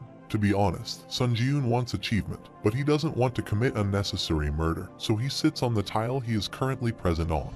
The system notifies that capturing the tile is in process, and if a member from another team steps on the tile, capturing will stop, so he has to prevent his enemies from capturing his tiles. The time remaining in this trial is 9 minutes and 59 seconds, so he thinks he just needs to endure 10 minutes on this tile. Sun Jun realizes the high-ranked challengers who didn't use a return stone on the 5th floor must have already finished the 6th floor since they challenged the floor immediately right after. Most challengers around Sun Jun are low rank, so that might be the reason why it's easy for him, and he thinks the 6th floor's trial made him think about a lot of things, disturbing others, the reality of low-ranking challengers, and the Tower of Trial's gloominess. Sun Jun is aware even if he spared the challengers who could attack him and send them away to other tiles, someone would die. The system notifies Sun Jun that someone has invaded his tile, so the capturing is halted, and when he looks back, he sees 4 challengers coming toward him. One of them says Sun Jun seems stunned and asks if he is thinking why are 4 people there when it's a 2-person team trial. Sun Jun replies it's obvious by looking at them that 4 gangsters have created a murder party to get the achievement. One of them says Sun Jun is right, and suddenly 2 of them run to attack Sun Jun. Meanwhile, another challenger, Kim Jin-hyun, uses his unique trait, Heart Solidarity, on Sun Jun, due to which Jin-hyun's pain will be shared with Sun Jun. Suddenly, Jin-hyun stabs his own hand, due to which Sun Jun also feels immense pain in his hand. But he immediately activates the pain resistance skill, which reduces his pain by 15%. Simultaneously, one of the challengers throws seawater at him, due to which Sun Ji-yoon's strength, agility, and stamina decreased by 10. Sun Ji-yoon received a penalty time of 2 minutes 59 seconds, which shocked Sun Ji-yoon because he didn't know there was such a penalty for touching the seawater. Meanwhile, when two of the challengers come at him, he thinks it'll be the worst if he is a normal challenger. Sun Ji-yoon says their plan to get rid of his weapon and decrease his stats was a good one. But there is one lethal mistake they made. They picked the wrong opponent. Sun Ji-yoon grabs the face of the challenger who is trying to attack him and slams him down with great force, creating a pit in the ground. The other challengers are shocked, but Sun Ji-yoon gains the one-hit killer achievement and learns the skill Contempt for the Weak. The effect of this skill is that if the opponent can't surpass any of the user's abilities, strength increases according to the difference in abilities. The system notifies him that all of the current opponent's stats are lower than his, so this skill increases his strength by 1. And when another opponent tries to attack him with a sword, Sun Ji-yoon dodges it and kicks the opponent's face. Sun Ji-yoon kicks the opponent's head with such force that it kills the opponent, and he gains the Merciless Killer achievement. The remaining two opponents are terrified, and when Jin-hyun asks the other opponent if they can attack together, the opponent suddenly stabs Jin-hyun's leg, which causes pain in Sun Ji-yoon's leg because he can feel Jin-hyun's pain due to the skill Jin-hyun used. Sun Ji-yoon is glad that pain is the only thing they share, and thankfully, the damage is not, but the problem is his actions are restricted because of the pain. Jin-hyun yells at that challenger for stabbing his knee and asks if he is a human or not. But that guy warns Sun Ji-yoon that he'll drill holes into Jin-hyun if he gets any closer. Meanwhile, Sun Ji-yoon gets up again and thinks, thankfully, it's not like he can't move because of his pain resistance skill. But it'll be hard for him to face that opponent like this. Sun Ji-yoon thinks the only method for him to win is to kill the caster of the Heart Solidarity quickly, so he immediately throws his shield toward Jin-hyun, which cuts his neck. Sun Ji-yoon feels immense pain in his neck, and the last opponent thinks it's his opportunity to kill Sun Ji-yoon, so he rushes to stab him. But Sun Ji-yoon stops the sword with his hands. Sun Ji-yoon thinks the feeling of having the neck sliced is pretty intense, but his opponent feels screwed. Sun Ji-yoon breaks the opponent's sword with his hands and cuts down his neck, due to which he obtains the Cold-Blooded Climber achievement. Simultaneously, the time overs, and the system notifies them he has occupied a platform. Meanwhile, the other challengers who also cleared the trial are happy they are alive, and Sun Ji-yoon wonders if it was the instigation of someone that caused many people to be enthusiastic about the murder achievement at the beginning of the trial. Sun Ji-yoon sees that in the end, the final victor were those who maintained their teams, but he also sees a few exceptions where some survived by killing their teammates. Sun Ji-yoon wonders if he also looks like a monster to other people who kill people for achievement. But suddenly, the system congratulates him for clearing the 6th floor trial. Sun Ji-yoon gets a notification that his random box reward for clearing the trial has been sent to his inventory, and he has earned 8,000 points. Subha absorbs the souls of Lee Sung-joon, Kim Jin-hyun, Song Jin-wook, and Han Sik-joon. Hence, his proficiency in necromancy reaches 100%, due to which his innate ability necromancy increases 1 rank and becomes D. Sun Ji-yoon goes to the waiting room on the 7th floor, and the system creates the list of his achievements. Hence, he checks he is an S-rank first returnee. Sun Ji-yoon takes a closer look at his achievements and sees he has gained a lot of points and skills from the achievements by killing, and realizes once someone gains an achievement, it gives a skill, stats, points, and many different kinds of rewards. Sun Ji-yoon checks the random box reward in inventory, which will give him a random item, and once the box opens, he'll receive 1 item between the F to B ranks. Sun Ji-yoon thinks it's probably better not to expect much if it's an F to B grade item,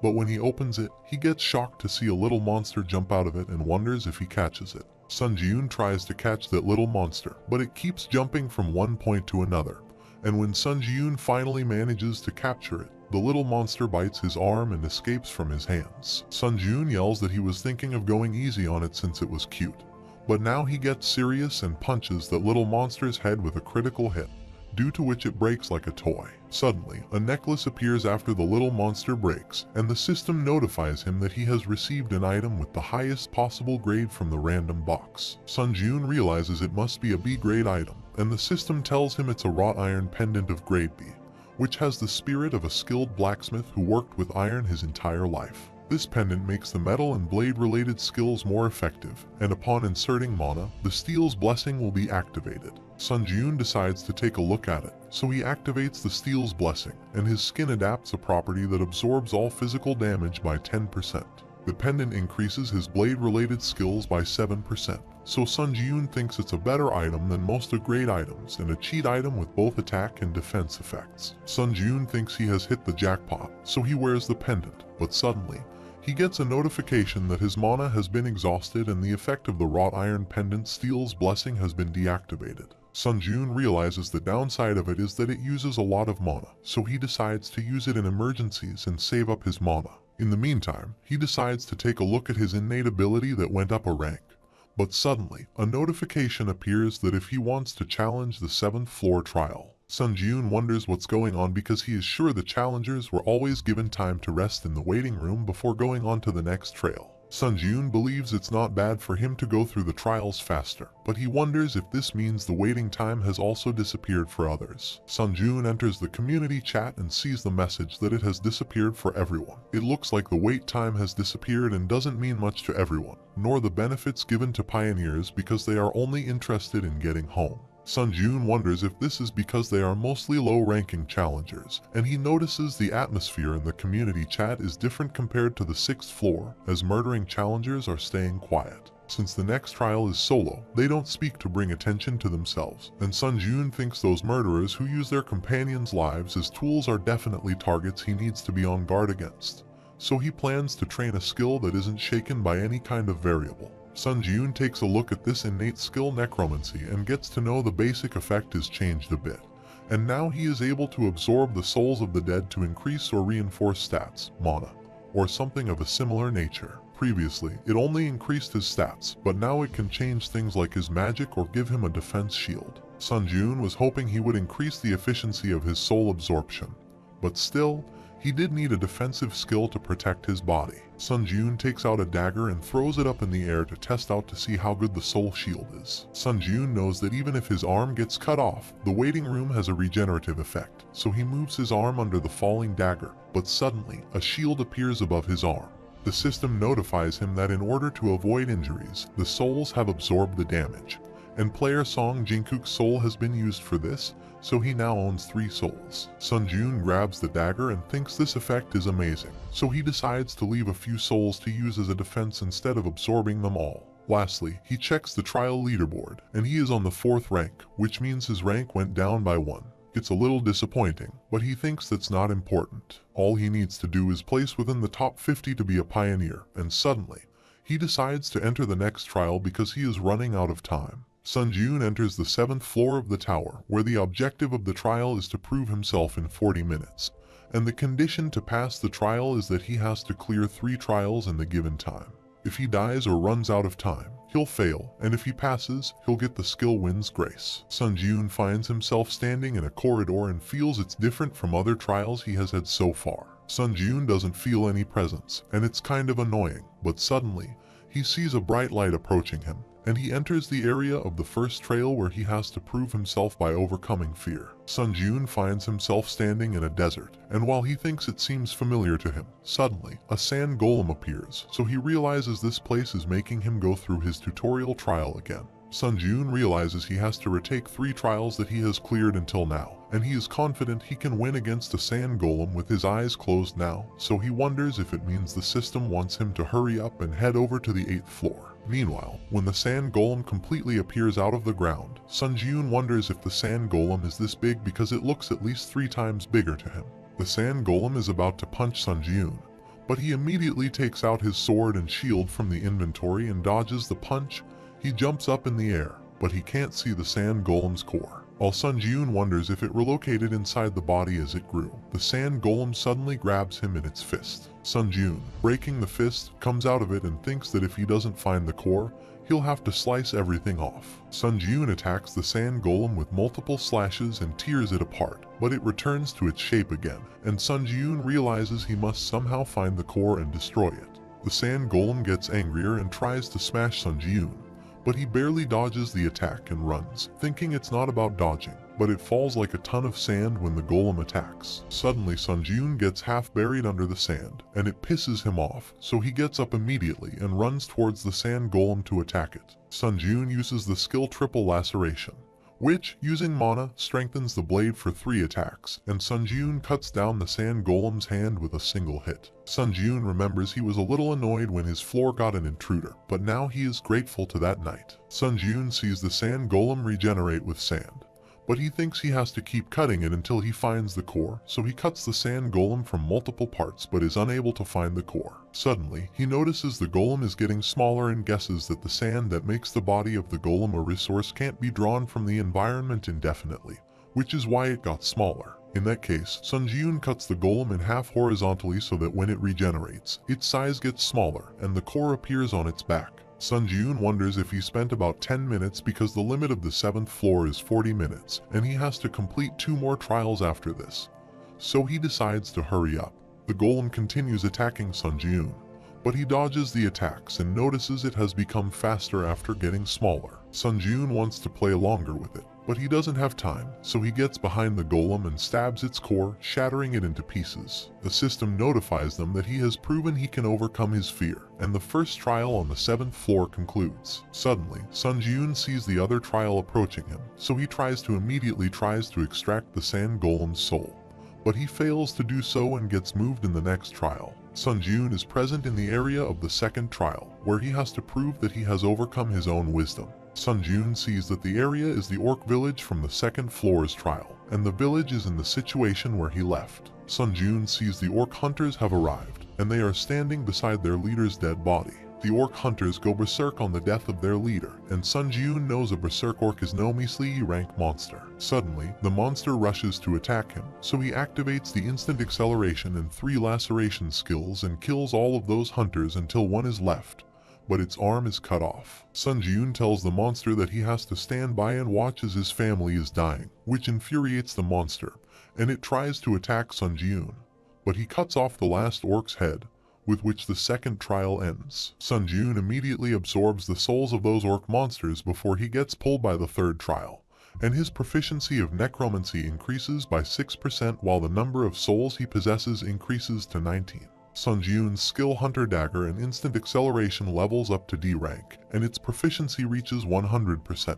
Sun Ji-yoon enters the 3rd trial area, which is the trial capture the area from the 6th floor, and he has to prove that he has overcome his hesitation. Sun Ji-yoon is confused because the previous 2 trials were on the 1st and 2nd floors, so he assumed this trial would be a replica of the 3rd floor. Sun Ji-yoon sees the arrangement of the tiles as different, but he realizes the tower used the orc trial for wisdom, so he thinks he is an idiot for expecting logical things from the tower. Suddenly, Sun Ji-yoon uses health potion, which is rich in vitality, to recover, which increases his stamina and magic power by 20%. After drinking the potion, Sun Ji-yoon in rage throws the empty bottle in the water to pollute the Tower of Trials. But suddenly, the tiles start to blow up because of the water pressure. Sun Ji-yoon wonders if it's because he threw the empty bottle. After activating the effect of Assassin's Cape and increasing movement speed by 15%, Sun Ji-yoon immediately starts running because the tiles under his feet are breaking. He has only 1 minute left to complete the trial. Sun Ji-yoon knows he has succeeded in fulfilling the rules of all the trials up until now, so this means in order to pass this trial, he has to find the red captured tile, and until then, he can't touch the water. Sun Ji-yoon thinks he is a lot faster and water can't catch up to him. But suddenly, the tile under his feet bursts up, and the water touches him, due to which his strength, agility, and stamina decrease by 10. Sun Ji-yoon thought the tiles would burst in order and thinks that's what he gets for expecting the Tower of Trials to be logical. Sun Ji-yoon immediately uses instant acceleration and starts proceeding by stepping on the tiles one after another until he finds the red tile. Sun Ji-yoon thinks this annoying trial is going to end soon, but suddenly cyclones emerge, and they start following him with no tact. Sun Ji-yoon rushes towards the red tile at full speed, but he gets hit by that water cyclone in the back. In the meantime, Sun Ji-yoon activates the wrought iron pendant's exclusive effect, Iron's Protection, due to which the skin absorbs 10% of his physical damage. The orc hunter's soul is used to absorb the damage harming the user, and the soul destroys.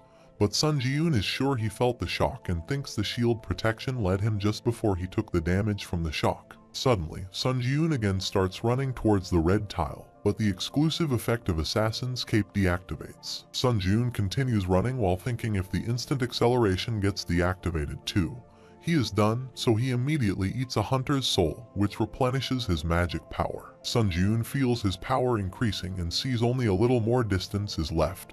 But suddenly, the next time, he is going to step on bursts. Still, Sun Jun, using the pendant's exclusive effect, breaks through the water and lands on the red tile with such force that the tile cracks, and the number of souls he possesses reduces to 12 because he used the others to minimize his injuries. The water cyclones are going to attack again, but the system announces he has proved he has overcome his hesitation and congratulates him for finishing the 7th trial of the tower. As a reward, he receives the skill Wind's Grace along with 15,000 points, and an additional item, Fast Boots, is also sent to his inventory. When Sun Jun returns to the lobby, he thinks this victory is the same as failing it, and at this rate, he is very uneasy about the 8th floor's trial. Sun Jun thinks luck won't work for him from now on, and he gets a notification that 1,000 people have completed the 7th floor, so the system expansion starts. A skill shop is created, and a skill trial junction is also created. The system notifies that a permanent return is possible, and a floor invading system is also activated. These are the things Sun Jun has been looking forward to, but the most important thing is the one about which the system notifies him that he is a challenger who has been appointed as a pioneer on all floors. The system requests him to select his halo, the benefit he can get from being appointed as a pioneer on all floors. The system announces that a pioneer will be given unique traits, skills, and effects, so he has to choose carefully from the options of ruler, hunter, and monk. Sun Jun decides to look at the description first, so he reads ruler is a halo that changes based on the person's performance and greatly increases potential in all abilities. Sun Jun reads the Tower of Trials, suggesting to him that this halo suits him the most, and then he reads that hunter is a halo that anyone can adapt to, and it can exponentially increase the proficiencies of abilities and skills, which is not bad. After that, Sun Jun reads about monk halo, which is greatly influenced by talent and perseverance, and the longer he invests time, the shorter he'll become, so Sun Jun thinks it's bad. Sun Jun dismisses this halo and chooses the ruler halo, and through its unique effect, the evolution of the unique trait starts. The system notifies that the choices are categorized based on the challenger's current ability, and tells him that as summoner, using the absorbed souls, he can raise powerful undead skeletons. Magic and swordsmanship will increase as magic swordsmanship, and any related skills can be learned 3 times faster. As a creator, skills based on item creation will increase, and any related skills will be learned 3 times faster. Sun Jun chooses summoner, so the system notifies that the unique trait necromancy has been added as a trait for summoner, and a unique authority, skill synthesization, is also created. Suddenly, Sun Jun feels the halo gets absorbed in his chest, and he reads through skill synthesization. He can synthesize any 2 skills, and when skills are chosen from 2 different ranks, the skill with the higher rank will become the core skill. Sun Jun thinks it's freaking awesome that he can combine 2 useless skills and make a new one, so he immediately opens a skill list to choose 2 skills to synthesize. Sun Jun chooses the Extinction of the Weak and Combat Continuation to synthesize, and the system immediately creates a new skill, Forceful Breakthrough, for him. Using this skill, Sun Jun can break through any restrictions or obstructions that are created through skills or innate abilities. Sun Jun is surprised by this skill because he thought he would be lucky if he at least got an E-rank skill from 2 F-rank skills, but he got a D-rank skill. Sun Jun thinks this skill is crazy, so he tries it one more time and combines Ranger's Knowledge and Fire Resistance, through which he gets a new skill, Resistance Eyes. Through this skill, Sun Jun will be able to see even in obscured environments, and it also strengthens eyesight. But Sun Jun sees this time the new skill only increases rank 1.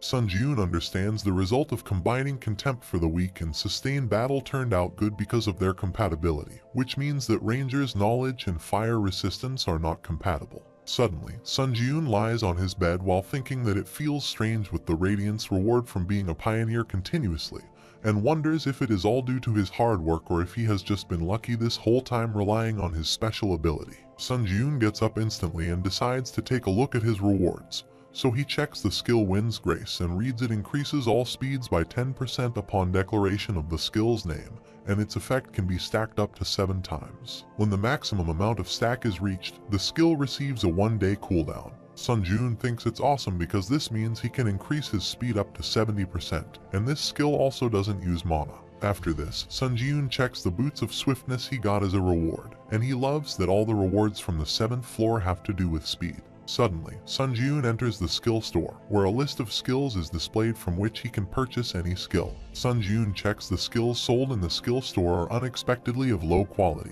and they are pretty expensive. Sun Jun is shocked that the instant acceleration skill is selling for 8,000 points, and he sees a magic skill, Magic Circuit, which he wants, so he purchases it for 15,000 points. Sun Jun purchases another skill, Magic Resistance, for 12,000 points, so his body becomes resistant to foreign mana, and he thinks if he has this skill, he can be prepared if he gets affected by a skill like Here Solidarity in the past. Simultaneously, Sun Jun uses Magic Circuit so the mana in his body forms a circuit and increases mana efficiency, and Sun Jun feels the Magic Circuit being engraved into the user's body. Sun Jun feels he is burning up, but when the circuit is created, Sun Jun feels his body is light, and when he taps on the floor with some force, the floor is destroyed under his feet. Sun Jun wonders if the mana circuit also causes his physical abilities to increase and is glad with this purchase. Sun Jun is curious about his new Raising Dead skill, but he decides to use it in the field because now is the time to decide whether to head directly to challenge the next trial or to return to the Earth. On the other hand, a challenger is trying to recruit a hunter through the party recruitment board while he is sitting in the Great Calamity Memorial Park, where the emergency gate of the tower has appeared. Suddenly, 3 challengers arrive there and ask if he is still looking for party members and why he doesn't just hand over the gate entrance license. One of those hunters tells the hunter waiting to recruit members that his license will be fortified if he doesn't enter the gate within a certain period of time, so why don't he earn some money and give them the license? The hunter, who is alone, tells them that he has no thoughts of handing it over to them, but those guys get mad at him and ask him why he thinks he is not getting any requests to party up when there are so many hunters around. One of those hunters gives him a reality check that he is an E-rank hunter, and no one wants to party up with trash like him. While all the hunters there look at him with judging eyes, suddenly Sun Jun arrives there, asking the hunter who is alone if he has a spot left in his team. Everyone is shocked when Sun Jun tells the hunter that he is a C-rank, and when he asks if he qualifies to be a member, the hunter immediately accepts Sun Jun and his team. Suddenly, the hunter who is making fun of Sun Jun's team member asks Sun Jun if he can't see the people waiting there, to which Sun Jun replies if he is offended by Sun Jun joining Lee Chiao-Wenchi's party, then he should also join them. The hunter yells if Sun Jun wants to die, but Sun Jun warns him to remove his hand from his shoulder before he breaks it.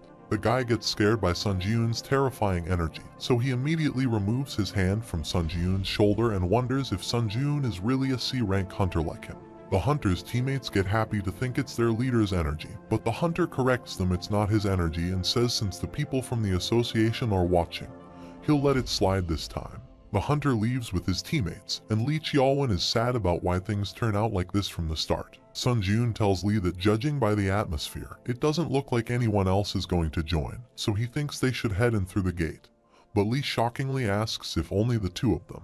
A few minutes later, they enter the gate to the tower, and Lee can't believe they really came inside the dungeon. Sun Jun tells him not to feel nervous because he can deal with most D-rank hunters alone.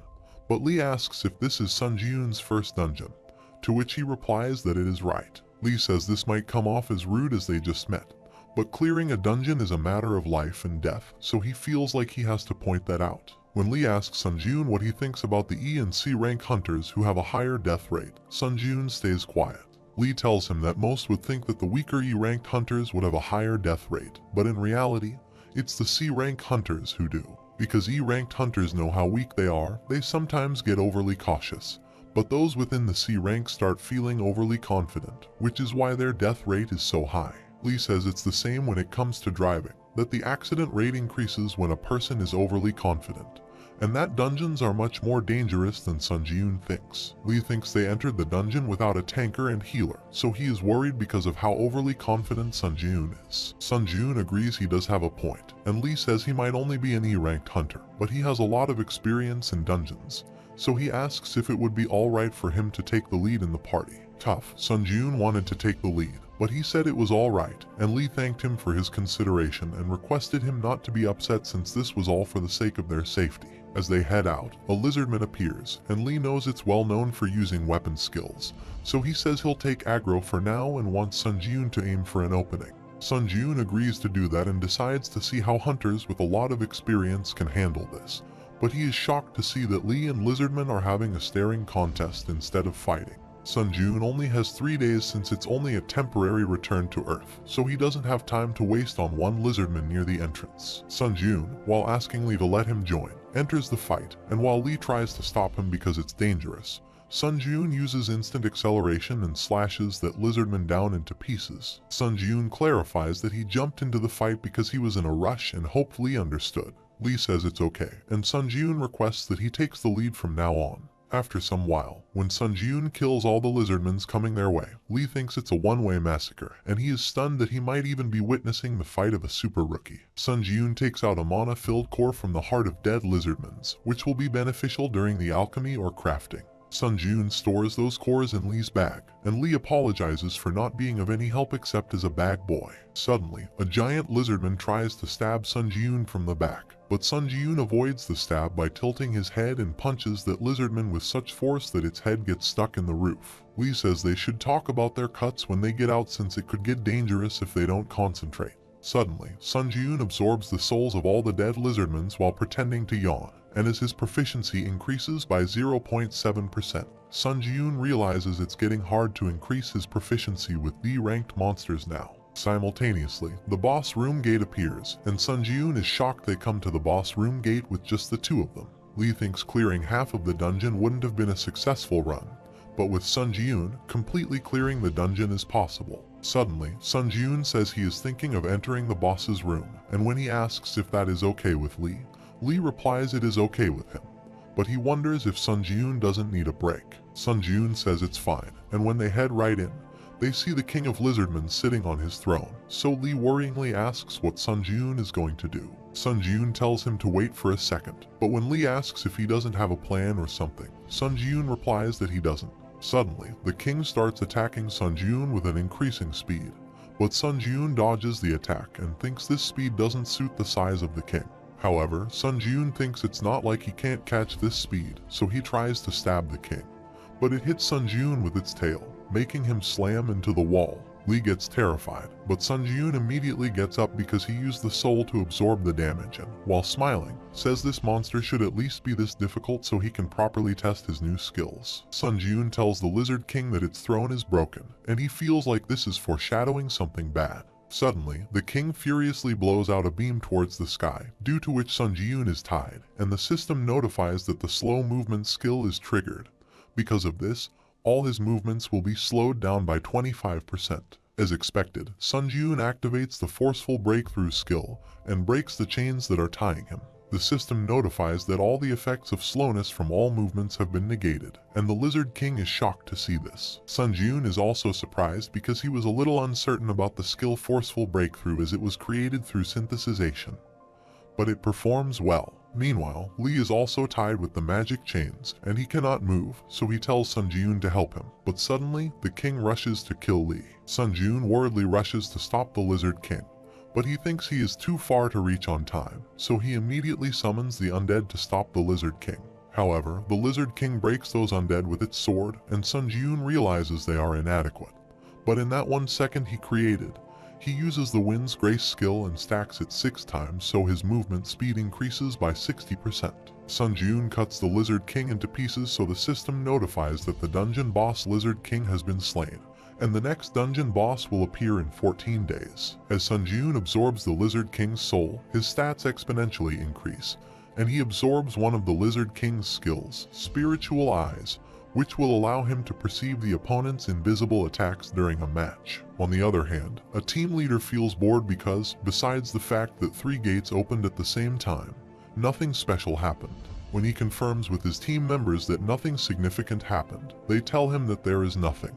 The team leader knows, as usual, that when the advanced hunter party comes out after partially raiding the gate, the association's raid team that will soon arrive will finish it up by defeating the boss. The team leader thinks he is from the same association, so why doesn't his team get any commissions? He is jealous of other raid teams. The guy thinks if the advanced party clears the gate in one go, then his management team will receive a bonus.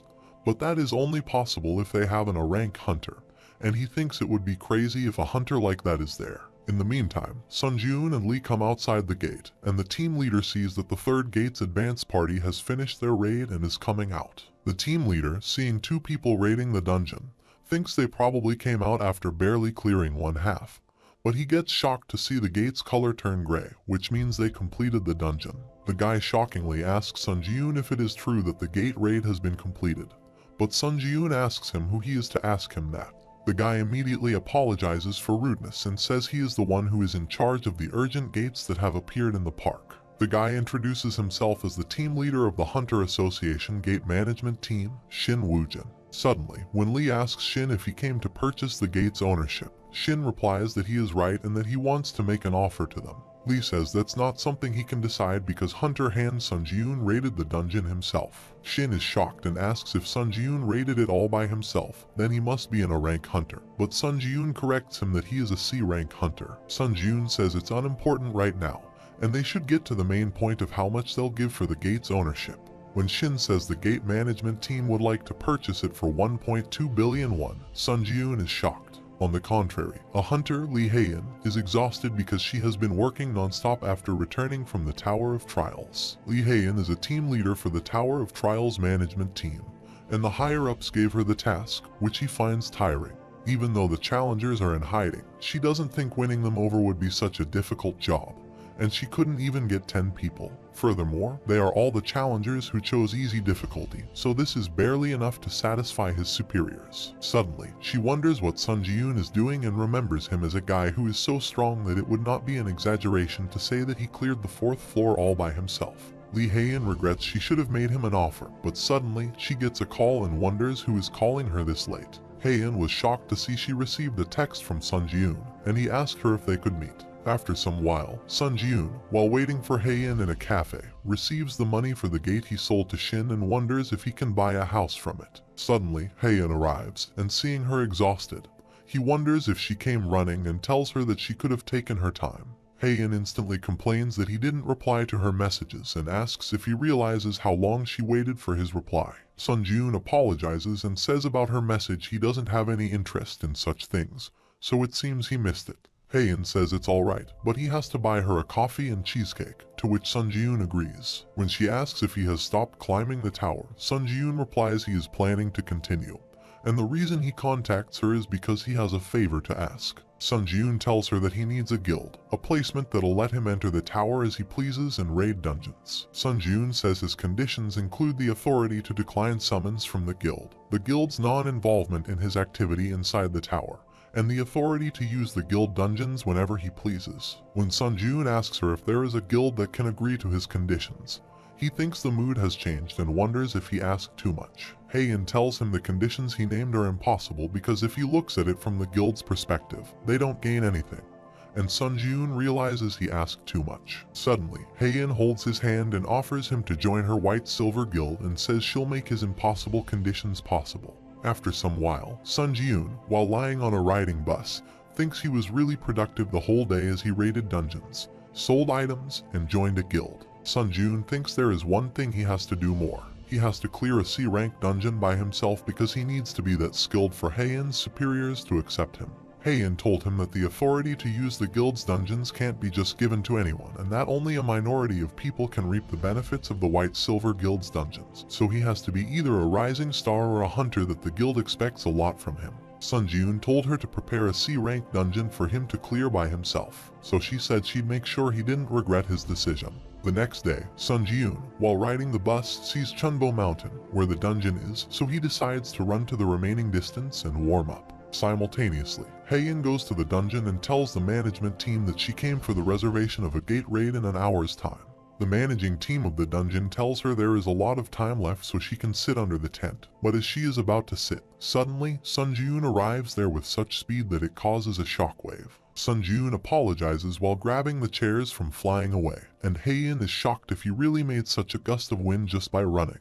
Hae-in tells him that she already finished the proceedings and tells him to let her know when he is ready, so he replies that he doesn't mind if they start immediately. Hae-in takes him inside the dungeon and says they'll start the gate raid in order for him to prove his abilities, and as they get in, Sun Ji-yoon sees they are standing in the fields. Sun Ji-yoon tells her to signal him immediately when she thinks she is in danger, but she says she is fine as she is wearing an artifact, Empress's necklace, that the guild has given her. It's an item with a shield ability, and although it's not very strong, it has a stealth ability, too, Besides, it attracts aggro, and it might seem she helped him, so she says she should stay far away. Sun Ji-yoon says it's good, and thanks to the necklace, he'll be able to fight without worrying about him. Sun Ji-yoon runs away from her, uses the spiritual eyes skill, which he absorbed from Lizard King, and sees invisible enemies arriving. Sun Ji-yoon immediately jumps up in the air to dodge the 3 enemies coming towards him, and Haein gets worried to see those deadly poisonous demons in the C-rank dungeon. Haein tells him to be careful because it's an E-rank dungeon, but Sun Ji-yoon immediately kills those demons down in the blink of an eye. Haein is shocked to see it's not normal and is glad her decision is not wrong. Meanwhile, more demons continue to appear, and while Sun Ji-yoon is stabbing them down, suddenly, the lightning effect activates, and he thinks it activates so rarely that he forgets he has it. In the meantime, a demon tries to bite him from the back, but Sun Ji-yoon barely escapes its teeth, grabs its tail, and slams that demon into the wall. After that, Sun Ji-yoon tells Haein that he cleared the vicinity so she can come over, but Haein is surprised to see he cleared to the boss room in under an hour, and solo. What's more surprising for her is that it is an irregular dungeon. Haein knows deadly poisonous demons are not monsters to be lightly taken because it is one of the monsters that C-rank hunters are recommended to kill in party play. Haein believes in going up against such monsters, so easily Sun Ji-yoon is going to grow even more to the point where he can't be compared to current him. Sun Ji-yoon absorbs the souls of those dead demons, due to which his stats increase, and he thinks if it is merely at this level, then the boss won't pose much danger. Sun Ji-yoon enters the boss room with Haein, and she thinks it seems a little strange because there is no way they cannot feel the monster's presence to this extent. Suddenly, the monster attacks them from above, but Sun Ji-yoon immediately saves Haein from getting hit by the monster's attack. And while he is running away with Haein in his arms, the monster attacks them with a destructive beam. Haein warns Sun Ji-yoon before the attack hits them, so he immediately jumps up on a tree. Sun Ji-yoon says it was dangerous, so he asks her to understand why he moved her away without his consent, but Haein says she is indebted to him. Sun Ji-yoon tells her that he'll kill the monster now, but when she asks if he wants her to use a buff skill, Sun Ji-yoon refuses, saying he just needs a moment and jumps close to the monster. Sun Ji-yoon activates instant acceleration, and due to the exclusive effect of fast boots, his momentary acceleration also increases. Simultaneously, the other skill, Wind Grace, also actives, and his movement speed increases by 70%.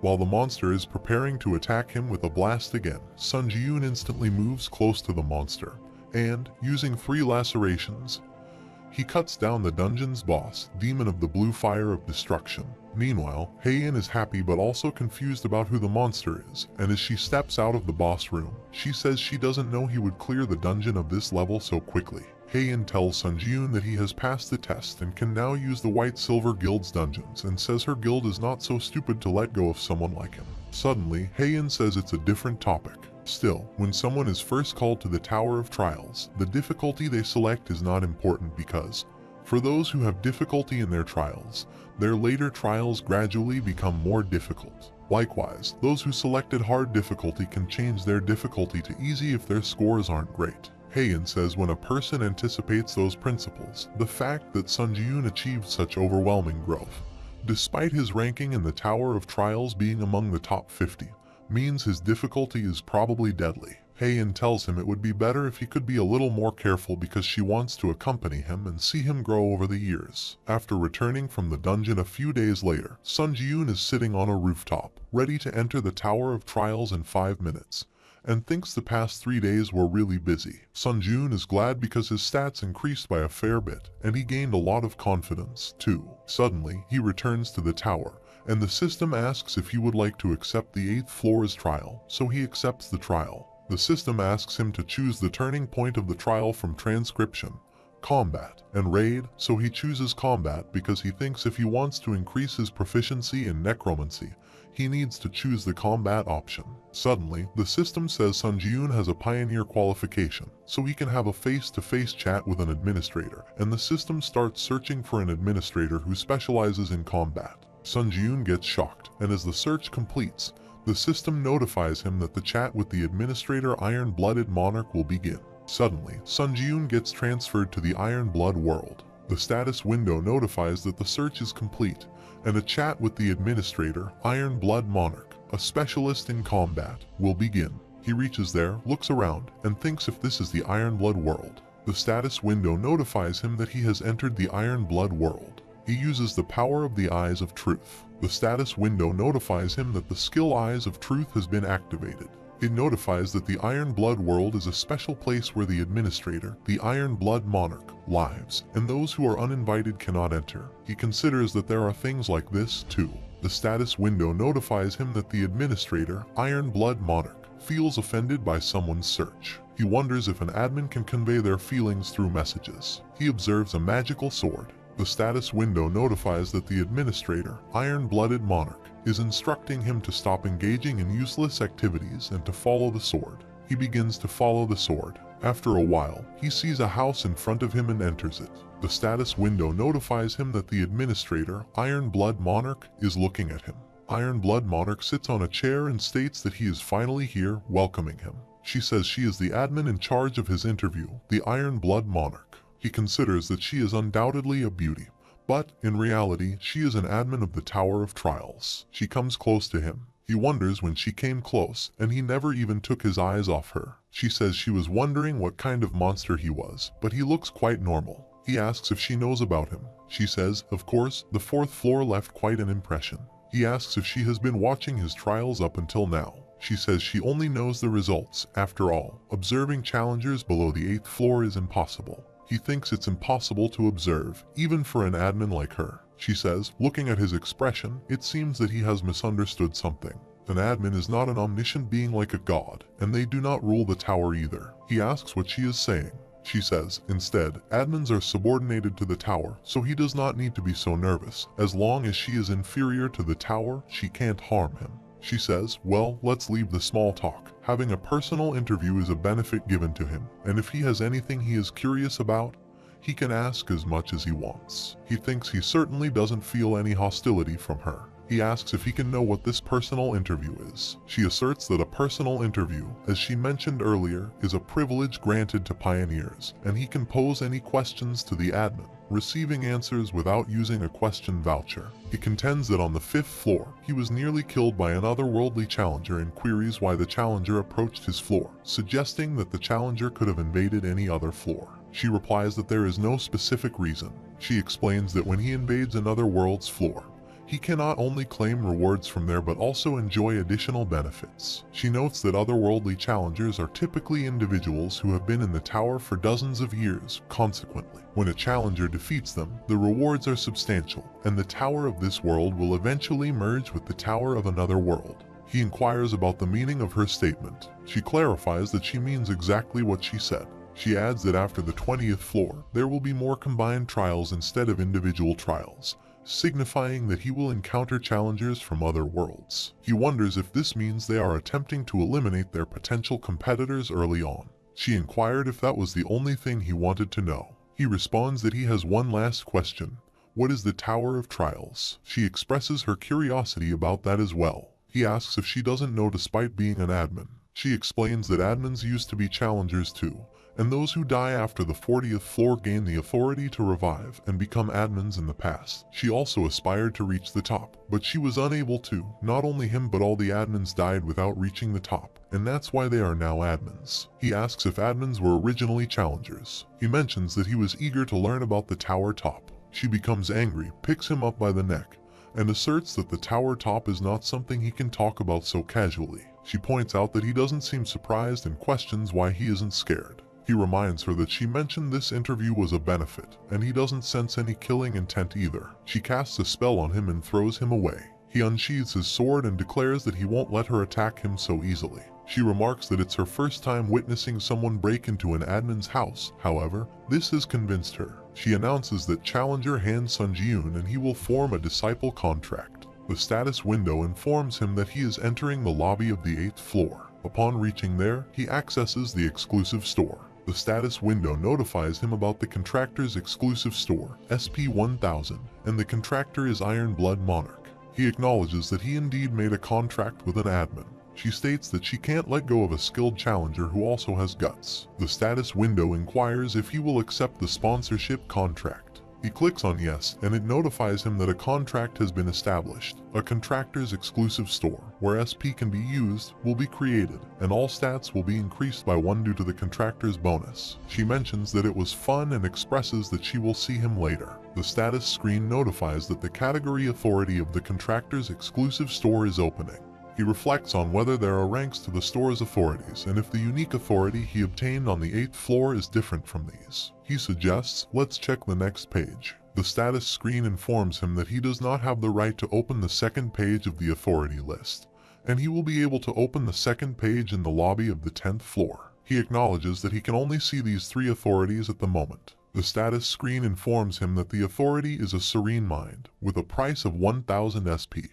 And the description states that regardless of the situation, he is able to make rational decisions, and the duration of status effects like anger and confusion is halved, with an increase in combat engagement. The status screen provides information about the authority Iron-Blooded Soul, priced at 65 OSP. The description indicates it is a soul born from a monarch with no blood and no tears, and proficiency of all weapon-based skills will increase by 2.32 times, and all new weapon-based skills will start with a 10% proficiency. The status screen notifies him about the authority King of Winter, priced at 800 SP. The description reveals it as an authority obtained by those who rule the north, and in cold environments, stats will temporarily increase, and he will not feel the cold. He contemplates that this is challenging, and he wonders if he needs to save up his SP and wait. He presses a button on the status screen and decides on no. The status window notifies him that the authority Serene Mind has been purchased, deducting 1000 SP, and explains its description. He reflects that Serene Mind, an authority allowing him to make rational decisions regardless of the situation, is a wise choice. He believes that instead of not preparing at all, it's better to increase his chances of survival, especially considering that his floor can be invaded at any time.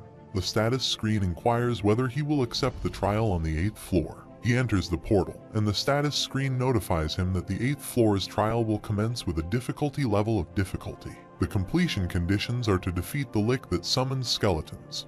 Failure conditions involve the challenger's death, and the reward for completion is all stats +2, while the penalty upon failure is death. Upon seeing numerous skeletons inside, he is shocked and exclaims why there are so many of them. He wonders if their tactic overwhelms the enemy with numbers and then decides to start. He jumps from the mountain and lands among skeletons. The skeletons come to attack him. He mentions that he could not even break through the inner wave and proceeds to attack them. He kills them and remarks that these skeletons are too weak. The status screen notifies that proficiency has increased by 0.08%. He expresses frustration, saying only 0.08% and how frustrating. He continues to kill the skeletons, and the system again notifies that proficiency has increased by 0.08%. He decides to forget about increasing his proficiency with this trial. He hears a voice asking, "Who goes there, and which bastard dares to wreak havoc in his sacred ground?" He looks around and wonders if the voice is coming from over there. He uses his power and commands to absorb the dead.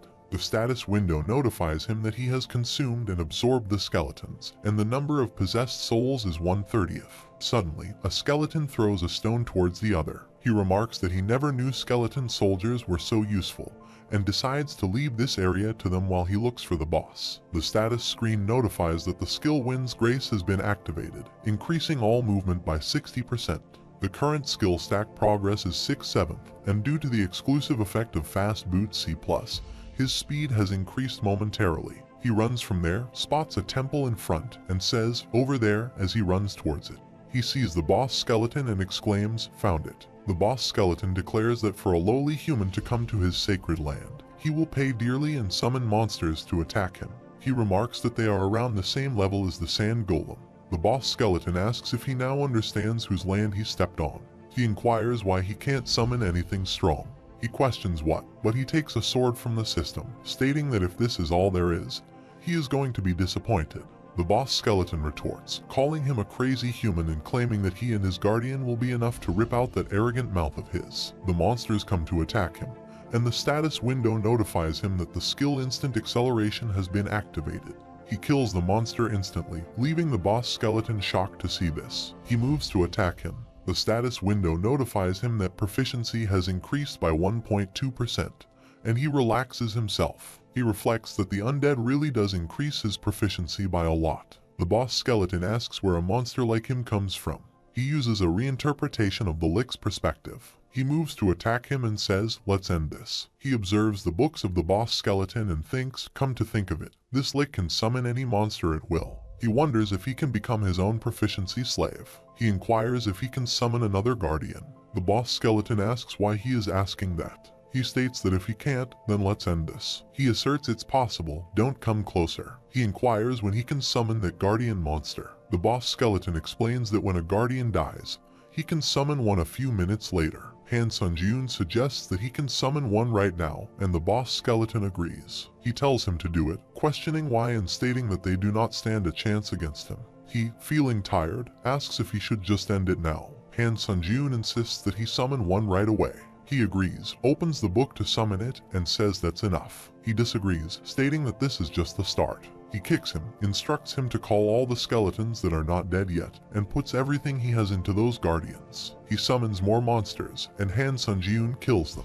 He asks for how long he must continue doing this, and Han Sunjun responds until he says stop. A big monster comes to punch him, but he stops it with magic and kills it. The status window notifies him that proficiency has increased by 1.2%, and the proficiency of the unique trait necromancy has reached 100%. The unique trait necromancy has increased by 1 rank. He feels some magical energy around him and thinks his necromancy is now at C rank. At that moment, the boss skeleton calls him and says demons quiver upon seeing him and will curse him after his death. He thinks the crack expands every time he summons one, so it seems like he will die soon, and he says he was hoping to use him a little more. What a shame. The boss skeleton says it was sickening to meet him. The status screen notifies him that he has received the achievement, a human who's beyond a demon. Agility has increased by 1, and he has absorbed the Lick's soul. Proficiency has increased by 17.4%. He collects the power, and the status window notifies him that congratulations, he has completed the 8th floor of the Trial of Towers, and as a reward for completion, all stats will increase by 2, 30,000 points have been given, 700 SP has been given, and 300 SP has been given. Please move to the lobby. The status window notifies him that he has entered the 9th floor lobby, and the system has started to finalize. The moderators are able to observe the trial. Restrictions around the question voucher have been lifted, and he can purchase C-rank skills from the skill shop. The status screen notifies him about his recent progress status. It also notifies him of unique traits, necromancy, proficiency, basic effects, and additional effects. He says being able to absorb skills is a scam in itself, but to inherit the proficiency of the skill too. He thinks the probability of absorbing a skill has been revealed and says although the trial on the 8th floor ended a little blandly, there's no guarantee that the 9th floor will end the same way. He needs to prepare himself properly for the 9th floor. He states that he can use this sword a little more, the problem lies in his defense skills. The status screen notifies him about the hunter dagger skill and its description, indicating that a dagger skill is created for hunters to hunt efficiently. The effect is that when using a dagger, the cutting force will increase by 2.5 times, and knowledge about dagger technique will be increased. He thinks since he has maxed out the hunted dagger skill, he has come to a point where he needs a sword skill to replace this. The status window notifies him that he has opened the skill store and that the skills available for purchase have been marked on the list. He thinks there are not many sword skills that he can use and says if there are not any skills, then he will have to create one. The status screen notifies him that he has purchased basic swordsmanship, and 25,000 points have been deducted. The status window notifies him of the basic swordsmanship description. Basic swordsmanship contains all the basic knowledge of swordsmanship. The effect is his basic understanding of swordsmanship will increase, and the cutting force of wielded swords will increase by 1.5 times. However, the increase in the sword's cutting force will not be stacked with another weapon skill. He considers a basic swordsmanship skill that increases all sword abilities, and in order to increase the rank of the hunter dagger skill by using skill synthesis, he needs to predict the combination compatibility. Among the current skills he possesses, the most compatible is the basic swordsmanship. The status window notifies that hunter dagger's skill and basic swordsmanship have been chosen for synthesis. It also notifies that the level of the synthesis materials does not match, and the synthesis will be centralized around the hunter dagger skill. The synthesis will progress by centralizing around the hunter dagger skill, and the current synthesis percentage is 75%. It asks if he will proceed to synthesize. He clicks on yes, and it notifies him that he has completed skill synthesis and a new skill has been created. It notifies that the skill Demon Slayer has been created. Its description is a hunter's swordsmanship designed to slice demons. The basic effect is that all knowledge of basic swordsmanship will increase, and the cutting force of wielded bladed weapons will increase threefold. However, this effect cannot be stacked with another skill effect. The sub-effect is that when fighting against non-humans, his attack speed will increase twofold. He considers that his attack speed increases when fighting against non-humans, and it seems like this skill was created to hunt monsters. As expected, skill synthesis is a good skill. He sees the card and asks if he should synthesize the remaining skills. He says he will check the skill compatibility and synthesis probability. The status window notifies him that fast recovery and resistance to the laws of nature is iron-blooded regeneration, and iron-blooded regeneration or pain resistance is ashen blood. The status window notifies him that Ashen Blood's description is a transcendent trait developed by a mutant vampire. The effects are that the user's regeneration increases proportionally to the user's tenacity. The regeneration increases threefold when physical damage is inflicted, and up to 40% of the pain is nullified depending on the damage done. He considers it a scam for instant regeneration to increase by threefold, but also to nullify pain.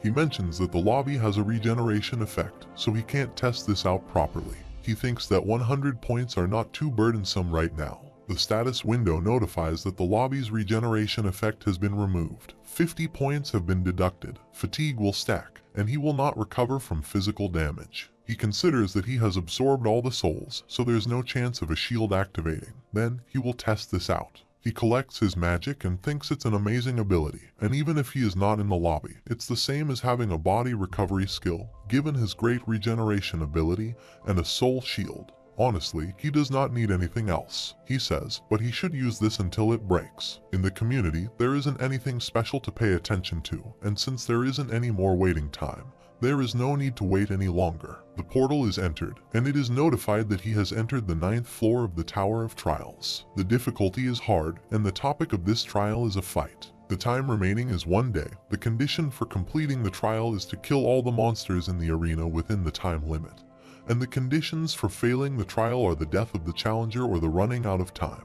The reward upon completion is the skill beast's instinct, and the penalty for failure is death. Suddenly, the system notifies him with a warning, stating that his trial on the 9th floor is currently unsafe. A challenger from the Murim world has invaded the floor, and the trial goal of the Murim world challenger has been extorted. He looks around and sees a commander from the Murim League, Beek Sunhak. The system notifies that the trial's goal has been amended. Beek Sunhak asks if he has finally arrived and identifies himself as a commander from the Murim League.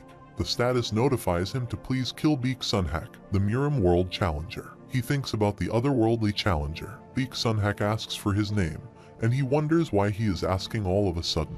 Beek Sunhak says he revealed his position and name. He responds that he did not invade his floor with good intentions, so there's no point in revealing each other's names. Beek Sunhak argues that it's courtesy among fellow swordsmen and suggests that he seems narrow-minded. He thinks he is speechless and wonders why all otherworldly challengers are weird. Beek Sunhak states, well, it's fine, and if he does not want to be courteous, there's nothing he can do about it and moves to attack him. The status window notifies that the skill Wind's Grace has been activated, increasing all movement speed by 30%, and the current skill stack progress is 3/7. He retaliates with an attack. Beek Sunhak inquires if there is a skilled person like him in this dimension, expressing apologies for previously underestimating him. He advises the other person to stop the noble act, revealing that he came to kill him and claim his reward with that intention. He questions why he is pretending to be polite, finding it disgusting. Beek Sunhak suggests that their differing perspectives may be due to him being from another world. He proceeds to attack, bidding farewell to him. The status screen notifies that, due to a unique trait, Sword Light, he has been blinded for 5 seconds. He reflects that his vision is gone. The status screen indicates that the skill Mana Resistance has been activated, and the duration of blindness has been reduced by 2.5 seconds. The status window informs that the skill Spiritual Eyes has been activated, allowing the reader to perceive attacks that were previously unseen. Just then, Beek Sunhak's sword approaches from behind to strike. The status window notifies him that he has achieved blind evasion, increasing agility by 2 and ending blindness from the unique trait Sword Light. It further notifies that the skill Ashen Blood has been activated. He reflects on how he narrowly avoided decapitation. Beak Sunhack inquires about his awareness, and the status window reveals that the skill's Instant Acceleration and Wind's Grace have been activated, boosting all speeds by 50%. The current skill stack progress is 5 out of 7. They engage in combat, and Han Sunjun delivers a kick. Although Beak Sunhack manages to evade, he counterattacks. Beak Sunhack seizes his hand, halting his movements, and accuses him of employing strange dark sorcery. He finds himself a little dumbfounded, realizing how much he has grown, yet their states remain the same. Beak Sunhack declares that he will no longer hold back and proceeds to attack. The status screen notifies that, due to the unique trait Sword Light, he has been blinded for 5 seconds. He curses under his breath. The status screen then informs that the skill Mana Resistance has been activated, reducing the duration of blindness by 2.5 seconds, and the skill Spiritual Eyes has been activated. He marvels at the craziness of it all, noting a drastic increase in his attack speed. The status window notifies that the unique effect Iron's Protection of the Wrought Iron Pendant has been activated, absorbing 10% of all physical damage by his skin. Beak Sunhack attacks, cutting his arm. The status window notifies that the skill Pain Resistance has been activated, and he wonders if it was too much to block with Iron's Protection. The status window then announces the end of blindness from the unique trait Sword Light. He starts running from the scene and uses heal to mend his injured arm. Beak Sunhack remarks about that dark sorcery again, and he thought Han Sunjun was a skilled martial artist. However, it appears that he simply borrowed all those techniques from somewhere. Han Sunjun explains that the unique trait he employs is an ability obtained from the tower. The status screen notifies him that the skill Wind's Grace has been activated, increasing all speeds by 70%, and the current skill stack progress is 7 out of 7. He remarks on his being a hypocrite. Beak Sunhack questions whether he is planning to use that dark sorcery again, criticizing the reliance on borrowed skills despite being a swordsman. He launches an attack on Beak Sunhack, who responds by asking, "What is that?" Han Sunjun then challenges him, suggesting that he succumb to these borrowed skills and die. He recounts having invaded floors dozens of times until now, cutting down challengers from a diverse range of worlds with his sword. Particularly, individuals from the Earth world were notably weak in every ability, to the extent that they could be termed a honeypot. Earth challengers couldn't lay a finger on him. Furthermore, employing his unique trait, Sword Light, was sufficient to end them in a single strike. He believes that this time should not have been any different as he attacks, severely injuring Beak Sunhack. The status window reveals that Administrator White Crane, the Sword Master, is awestruck by the young challenger. Additionally, the Administrator, the Monster of the North, predicts an impending defeat. The Administrator, Ruler of the Late Night, expresses interest in the young challenger, and Administrator, Hero of the Black Archipelago, is impressed by the adept use of skills. The status screen notifies once again that the skill One Hit 2 Kills has been activated, doubling the attack speed.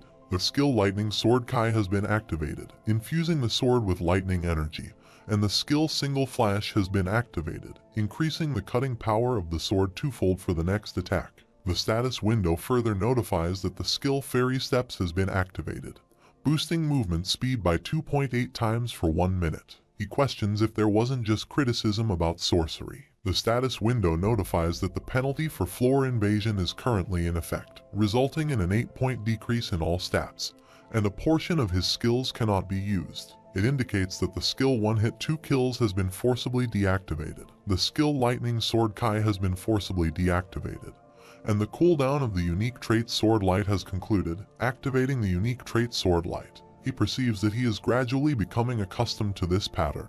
The status screen notifies the activation of the skill Spiritual Eyes. Beak Sunhack, growing frustrated, declares his intention to cut him down. The status window informs that the skill 3 Lacerations has been activated, enhancing the 3 subsequent attacks with the skill's effect. He moves to attack, and the status window alerts him that blindness from the unique trait Sword Light has ended. He successfully cuts Beak Sunhack into 2 pieces. Beak Sunhack expresses disbelief, stating that it's impossible. The status window notifies him of congratulations for completing the 9th floor of the Tower of Trials. The status window notifies that he has absorbed the soul of challenger Beak Sunhack, and his proficiency has increased by 27%. He comments, "Not bad." The status window then congratulates him, stating that he has completed the 9th floor of the Tower of Trials. It mentions that the reward and difficulty of this floor are not consistent, and the rewards will be adjusted. He thinks about it and wonders how the rewards will be adjusted.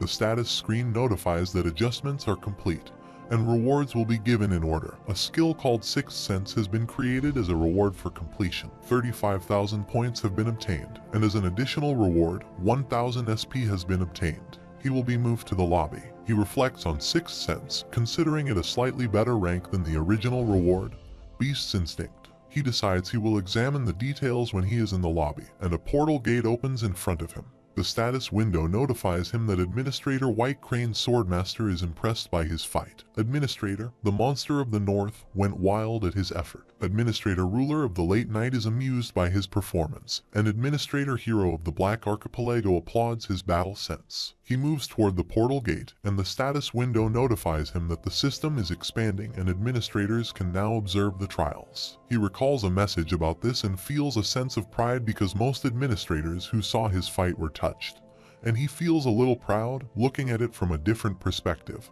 which means they acknowledge him.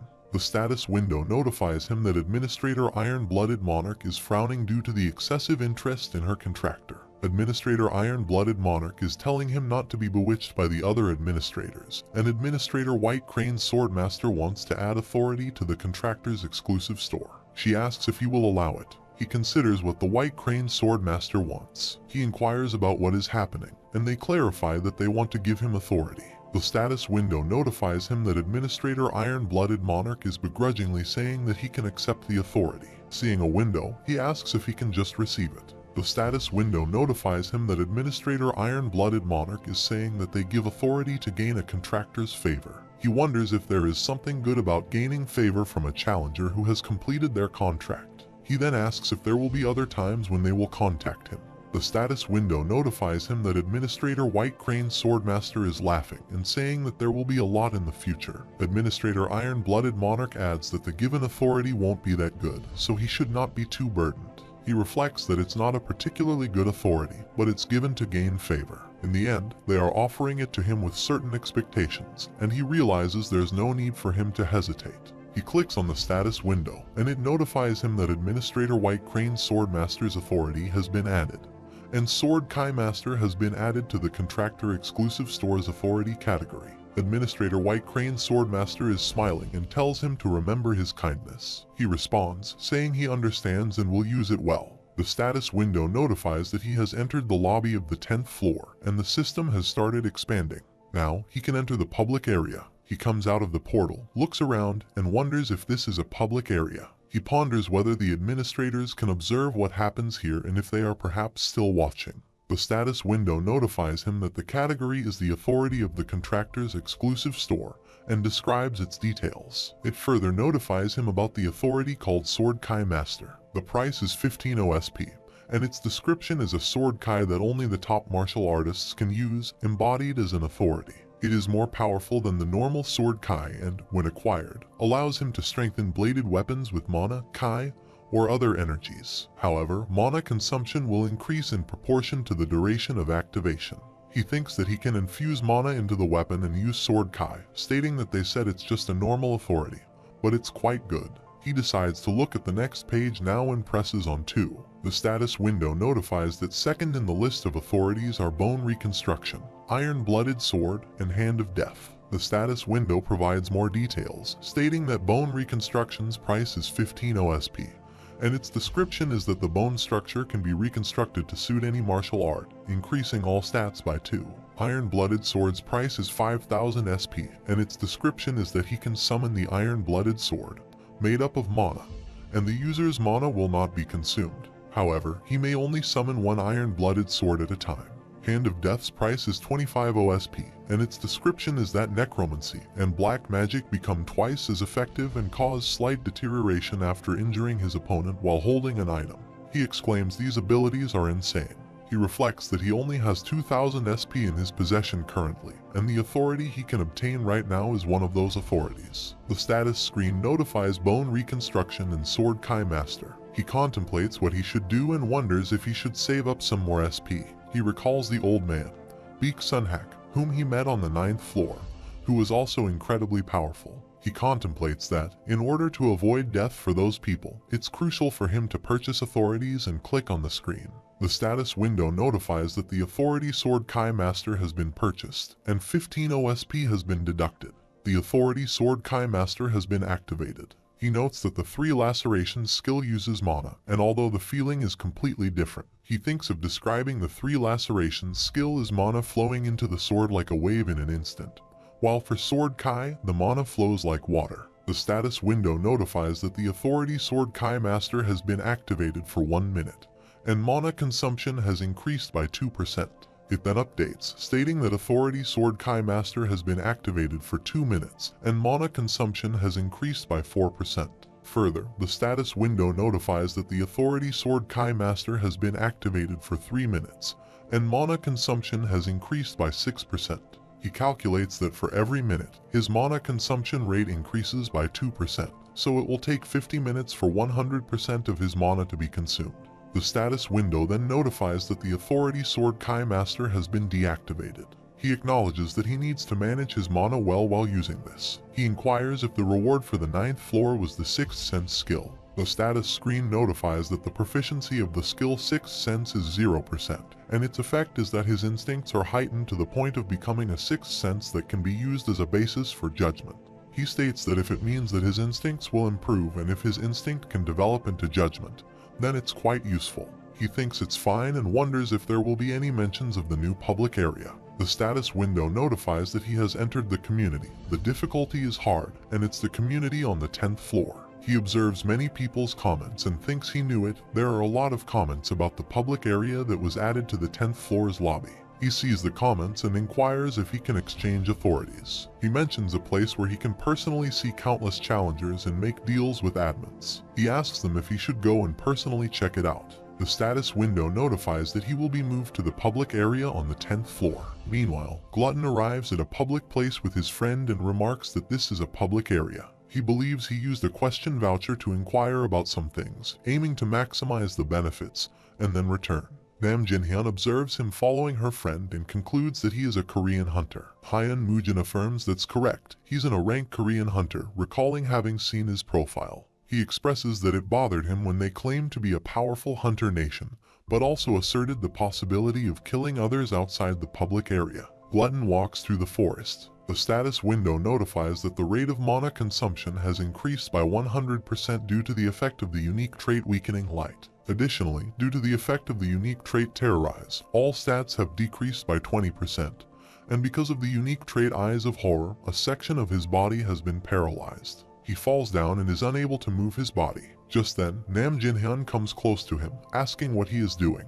He wonders what they are doing and notes that he is a Korean from the nation of powerful hunters, expecting him to know. Glutton thinks it's not even a trial, but they are looting here as well. The girl in the black dress pleads with them to stop and questions whether he can handle it. She warns that if he doesn't stop immediately, she will open the community and inform everyone about this. He responds by saying okay, fine, but suggests that instead she strip, and he will think about it. He states that if she drops all her items and does as he says, he might even let one of them live. She asks what he is talking about, and he inquires if he should help her. Just then, he sees Han Sunjun passing by.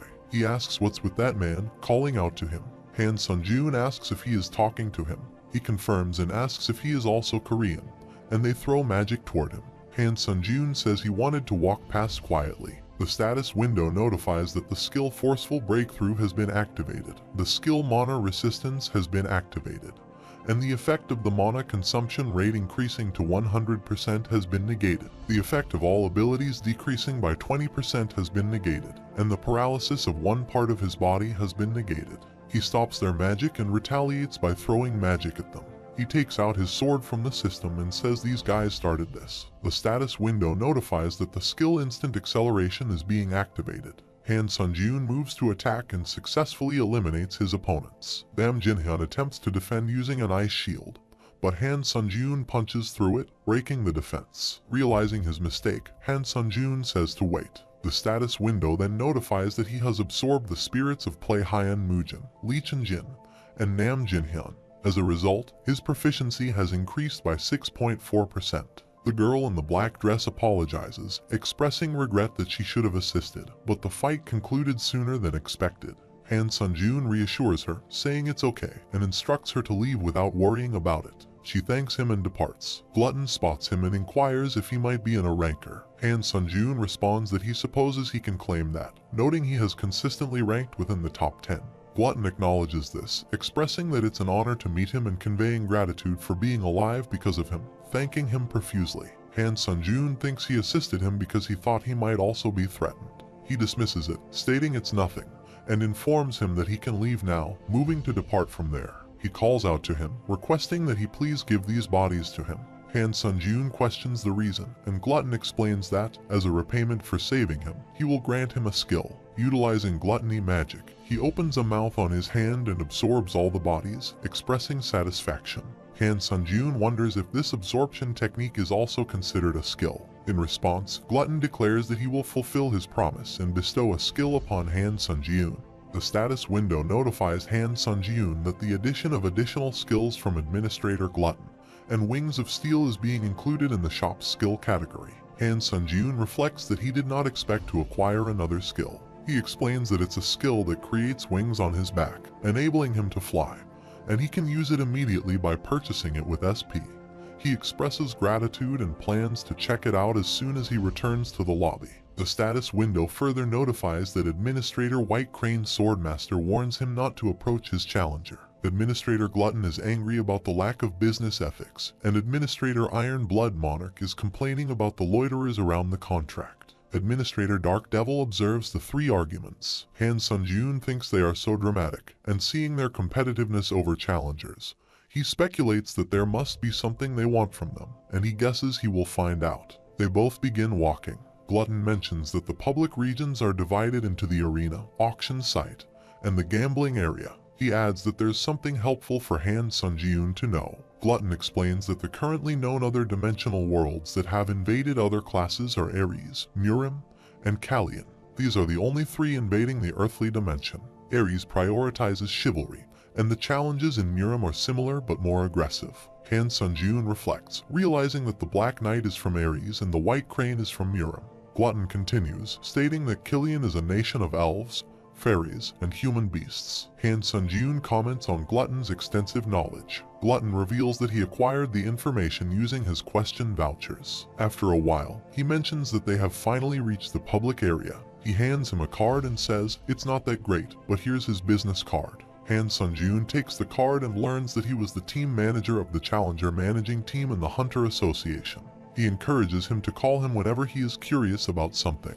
The status window notifies that he has entered the public area, and all status abnormalities will return to normal, and fights between challengers will not be possible in this area. He expresses his intention to make his way to the auction. Han Sunjun agrees, stating that he also has somewhere to be. Glutton inquires about his destination, and he replies the arena. After a while, the status window notifies, "Welcome to the arena." A random individual questions why the man had to lose, stating that he's down again.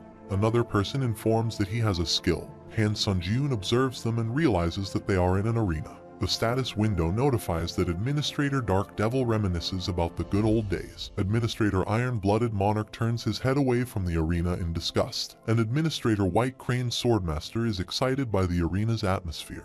Han Sunjun notices a chair and wonders if he is supposed to sit there. He takes a seat, and the status window notifies him that the arena system is being activated, prompting him to choose between betting and fighting. Contemplating between betting and fighting, he clicks on the help button. The status window further notifies that the arena is divided into two systems, betting and fighting. If he chooses to bet, he can bet on the other participants' fights and either lose or earn points based on the results of the challenger he has bet points on. He reflects, guessing that those people back there were engaging in betting.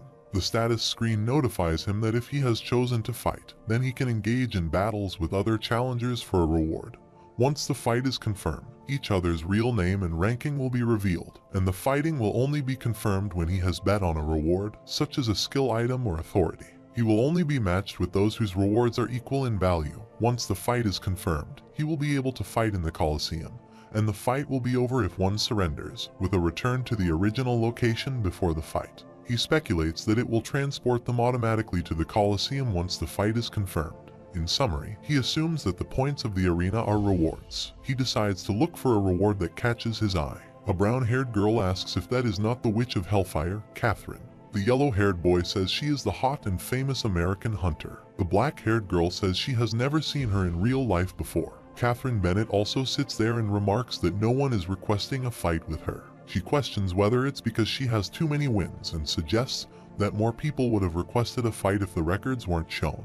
The status window notifies Han Sunjun that the administrator, Master of Fire, snickers, commenting that the others are lame.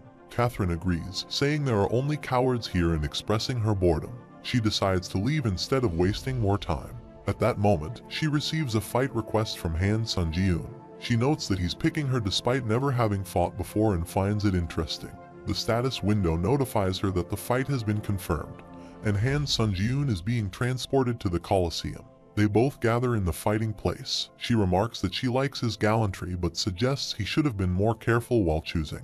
The status window notifies Han Sunjun versus Catherine Bennett, and the fight begins. She uses her magic and states, "Think of this as a learning experience." The status window notifies that she is activating the authority Birth of Fire. She throws fire toward him and declares it's over. The status window notifies that he is activating the authority Sword Kai Master. He takes his sword out and moves to attack her. She is shocked to see him alive. He asserts that he will be the one to give her that learning experience. The scene transitions to Administrator White Crane sitting and having tea, observing Han Sunjun through a portal. She expresses disbelief that he can wield the sword Kai so proficiently already. Reflecting on the decision to grant him such formidable power, she considers it a wise choice. She contemplates the importance of continuing to gain favor with this challenger before other administrators have the chance. She entertains the thought that perhaps this challenger might even achieve what she could not and fulfill her long-cherished desire. Meanwhile, on the battleground, Han Sunjun engages in a fight, and the status window notifies him that the skill Instant Acceleration has been activated.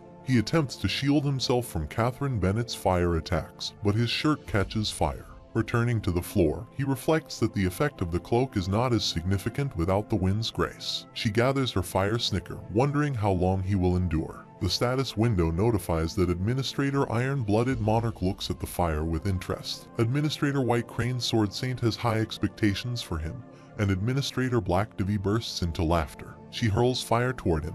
The status window notifies that the Power Sword Kai Master has been active for 3 minutes, and the mana cost increases by 6%.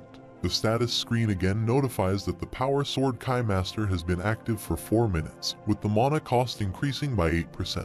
He contemplates that the fight could become troublesome if it drags on. The status window notifies that his stats have permanently increased by absorbing the challenger Bixionhak's soul. His strength has increased by 2, dexterity has increased by 1, stamina has increased by 3, endurance has increased by 2, and he has absorbed one of the challenger Bixionhak's skills. He has learned the skill Lightning Sword Kai. The status window provides details about the skill Lightning Sword Kai, explaining that it is the Flickering Lightning Clan's signature ability. The basic effect is lightning imbuing itself onto his Sword Kai. This effect cannot be activated by those who can't use Sword Kai. An additional effect is that upon activation, his ability to control the Sword Kai increases greatly, allowing him to discharge the Sword Kai. He muses on the possibility of discharging the Sword Kai and wonders if it means he can shoot Sword Kai. She inquires if he has time to be distracted and hurls fire knives toward him. He runs, saving himself, and breaks some of them with punches. The status window notifies that the skill Ashen Blood has been activated. He contemplates that he does not know if it will work on his first try, but let's give it a shot and think of it as practice. The status screen notifies him that the skill Sword Kai Master has been activated, and the skill Lightning Sword Kai has been activated. He moves to attack her and shatters her fireball. She employs her shield, realizing the need to counterattack immediately. He moves swiftly, placing his sword at her neck. She acknowledges that he is unexpectedly strong, conceding her loss. The status window notifies that challenger Catherine Bennett has surrendered and he has won. The status window further notifies that he has acquired the skill of Gust Blade as a reward, and the battle has concluded. He is now being transported back to the 10th floor arena. He retreats from the arena and mentions that he challenged her to practice his Sword Kai Master, acknowledging her strength. He states that he will remember Catherine Bennett. The status screen notifies that the basic effect of the skill Gust Blade is activated upon rushing forward with a sword, increasing the attack speeds of thrusting attacks by 3 times. Additionally, upon activation, there's a 30% chance that a thrusting attack is imbued with the wind element, greatly enhancing movement speed. He reflects that he initially thought it was a skill related to swordsmanship, but it turned out to be a thrusting skill. He considers that he has only achieved 1 win, and this marks just the beginning of his journey to become stronger. The status screen notifies that the battle has been established, moving to the Colosseum, with Han Sunjun facing Owaki Yuji. It announces the commencement of the battle. He once again arrives at the battleground and contemplates the significance of the number 11 in the Japanese server. Owaki Yuji expresses his anticipation, having noticed that he was number 3 on the Korean server, but he remarks on the apparent insignificance judging by the state of his clothes. Han Sunjun smiles. Owaki Yuji inquires about the reason behind his smile, and he responds, stating that he found it amusing that they were thinking the same thing. This infuriates Owaki Yuji, prompting him to move in for an attack, but Han Sunjun dodges, saving himself. Han Sunjun reflects on whether this is what the number 11 in Japan is like and concludes that it seems he has indeed become remarkably strong, making situations like this appear easy. He strikes Owaki Yuji and throws him away. The status screen notifies that challenger Owaki Yuji has suffered significant injuries, and Han Sunjun emerges victorious. He comments that this place is a feast for skills, having battled many people and emerged victorious. The stats window notifies that he has achieved the title of Battle Meister, resulting in an increase in strength by 2. Meanwhile, in Miram Mainland, the young master engages in meditation while a servant stands in front of him. He inquires about what was just mentioned, asking if it is true that the great elder Baekseonhak has died. The servant confirms this and explains that, according to the latest news they received from him, he mentioned a newly connected Earth dimension a few days ago and intended to attempt floor intrusion into that place. He reflects that it seems to be happening now. Suddenly, a wolf approaches from behind to attack him. The young master questions whether it has already been 5 years since he stopped climbing the tower and summons his sword using magic.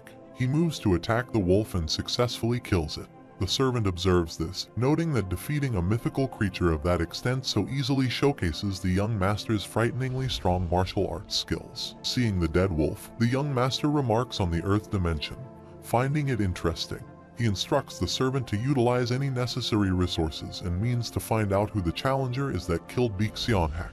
Meanwhile, the status screen notifies Han Sunjun that he has entered the lobby on the 10th floor. He emerges from the portal into the lobby and reaches his bed. He remarks that his fatigue has completely disappeared. Upon checking the status screen, he realizes that he has gained access to another authority from an unexpected source. The status screen notifies him about the authority of Wings of Steel. The price is 15 OSP, and the description states that it allows him to create steel wings that provide high flying speed with magic power. To maintain the wings, he needs to continually infuse them with mana, and the wings automatically disappear. He thinks about how having the authority to fly makes him feel happy just by imagining it. He acknowledges the only problem is that he can't buy it right away since he doesn't have enough SP.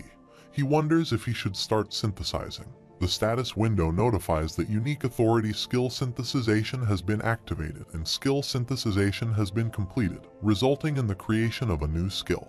He generates multiple new skills and, at the end of a laborious hour, summarizes the skills he created. The status screen notifies that the new skills are Defense Counter Shield, Movement Speed Clandestine Shadow Step, and Attack Speed Chaotic Sword Fighting Play. He identifies one of them as a B-rank defense skill. The status window further notifies that the skill Counter Shield has been activated. Additionally, it informs him that he is entering the 10th floor of the Tower of Trials, where the difficulty is hard. The trial's topic is cooperation, with 3 hours remaining. The completion conditions are to stop the resurrection of the darkness-devouring monarch within the remaining time, and the failure conditions are team annihilation after the expiration of time. The reward for completion is a potion of skill proficiency, and the penalty upon failure is death. 4 portals open around a magical star. The status window notifies that team members are assigned according to their ranking. The team member's assignment has been finished, and the ranking of the assigned team members has been listed as follows. Ranking 1st Kim Seung-hoon, ranking 2nd Oh Chun-seok, ranking 3rd Hunter, and ranking 4th Princess Sudi. The status screen further notifies that a 30-minute grace period has been given, and the grace period will not be subtracted from the time allocated to complete the trial. During this time, prepare to cooperate and defeat the boss monster. Kim Seung-hoon remarks that it's one of those cooperation trials. Oh Chun-seok inquires if he is climbing the tower as well. Han Sun-jiun reflects that those two are ranked 1st and 2nd. It appears they met in a previous trial. Princess Sudi points to Han Sun-jiun and mentions that he is the guy they met on the 4th floor. Kim Seung-hoon asks if the two of them have encountered each other on a previous floor, and judging by his reaction, it seems like it did not go well. Princess Sudi confirms that he is correct, stating that they met on the 4th floor's cooperation trial, where Hunter decided to boost his growth by stacking up murder. Han Sun-jiun reflects that Princess Sudi is used to fooling others as part of Kim Seung-jun's daily life. He creates conflict by pitting others against each other and uses that timing to take the reward. This was the survival tactic he had developed, which worked well in the Tower of Trials, a place with a different nature, and the administrator, Clown of Deceit, laughs with a wide smile due to his contractor's deception. Han Sun-jiun thinks that judging by his stiff expression, it seems like he's dumbfounded and contemplates whether he should add a little more to it. He verbally expresses that he thinks Kim Seung-hoon is gravely mistaken.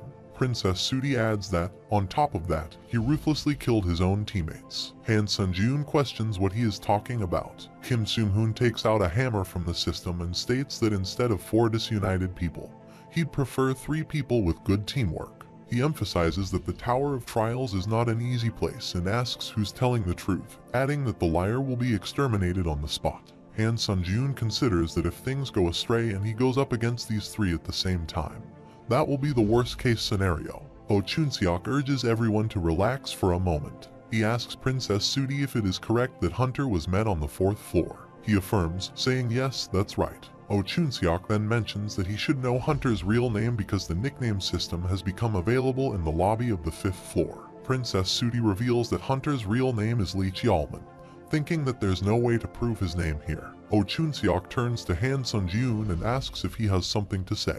Han Sun-jiun responds that it's not even funny and takes out a card from his shirt, stating that this is his hunter's license. Han Sun-jiun reflects that he accidentally took this when he returned to Earth, but now he gets to use it in this situation. He notes that his name is Han Sun-jiun. Kim Seung-hoon responds that it's decided who should be eliminated. Princess Sudi thinks things are really bad. The status notifies that Administrator Clown of Deceit is clicking his tongue at his contractor's clumsiness. Administrator Master of Dueling is laughing at his conversation. Administrator Seeker of Deception is having fun because of the result of his petness, and Administrator Darkness Beholder is laughing at his outcome. Princess Sudi thinks he's in trouble. Han Sun-jiun apologizes but expresses his desire to personally take care of this situation, mentioning that he is really upset right now. Kim Seung-hoon says he will leave it to him. Princess Sudi thinks only one of them is coming at him and contemplates that even though they hate him, there's hope if he kills him since it will be burdensome for just the 2 of them to pass this 4-man trial by themselves. Han Sun-jiun remarks that he has said some very interesting things and questions whether he should not take responsibility for his words. Princess Sudi responds that he doesn't know what responsibility is. He uses a magical book, stating that he only cares about survival. And besides, he is not the only one who has power. The status window notifies that a vine of the swamp spirit has wrapped around his feet, and many vines come from the ground, capturing his leg.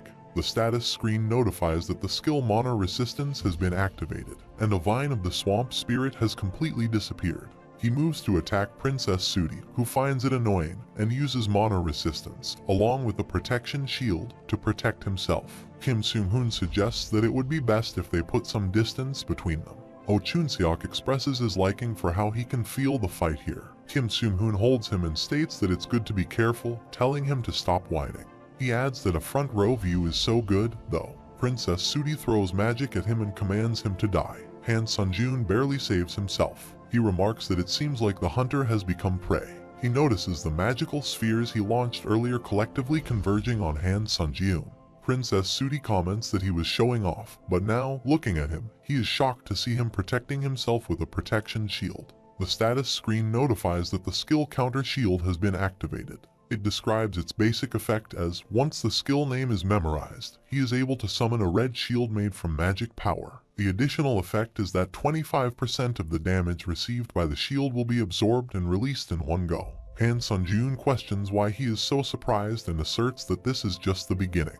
Princess Sudi contemplates what's happening, surprised that he blocked this technique so easily. Han Sunjun moves to attack him. Meanwhile, Kim Seung-hoon and Oh Chun-seok stand on the mountaintop. Oh Chun-seok asks if he knows who challenger Han Sunjun is. Kim Seung-hoon replies that he hasn't seen a guy like him among the high-ranking hunters. Oh Chun-seok comments that if he doesn't know him, then it's highly likely that he's an ordinary person.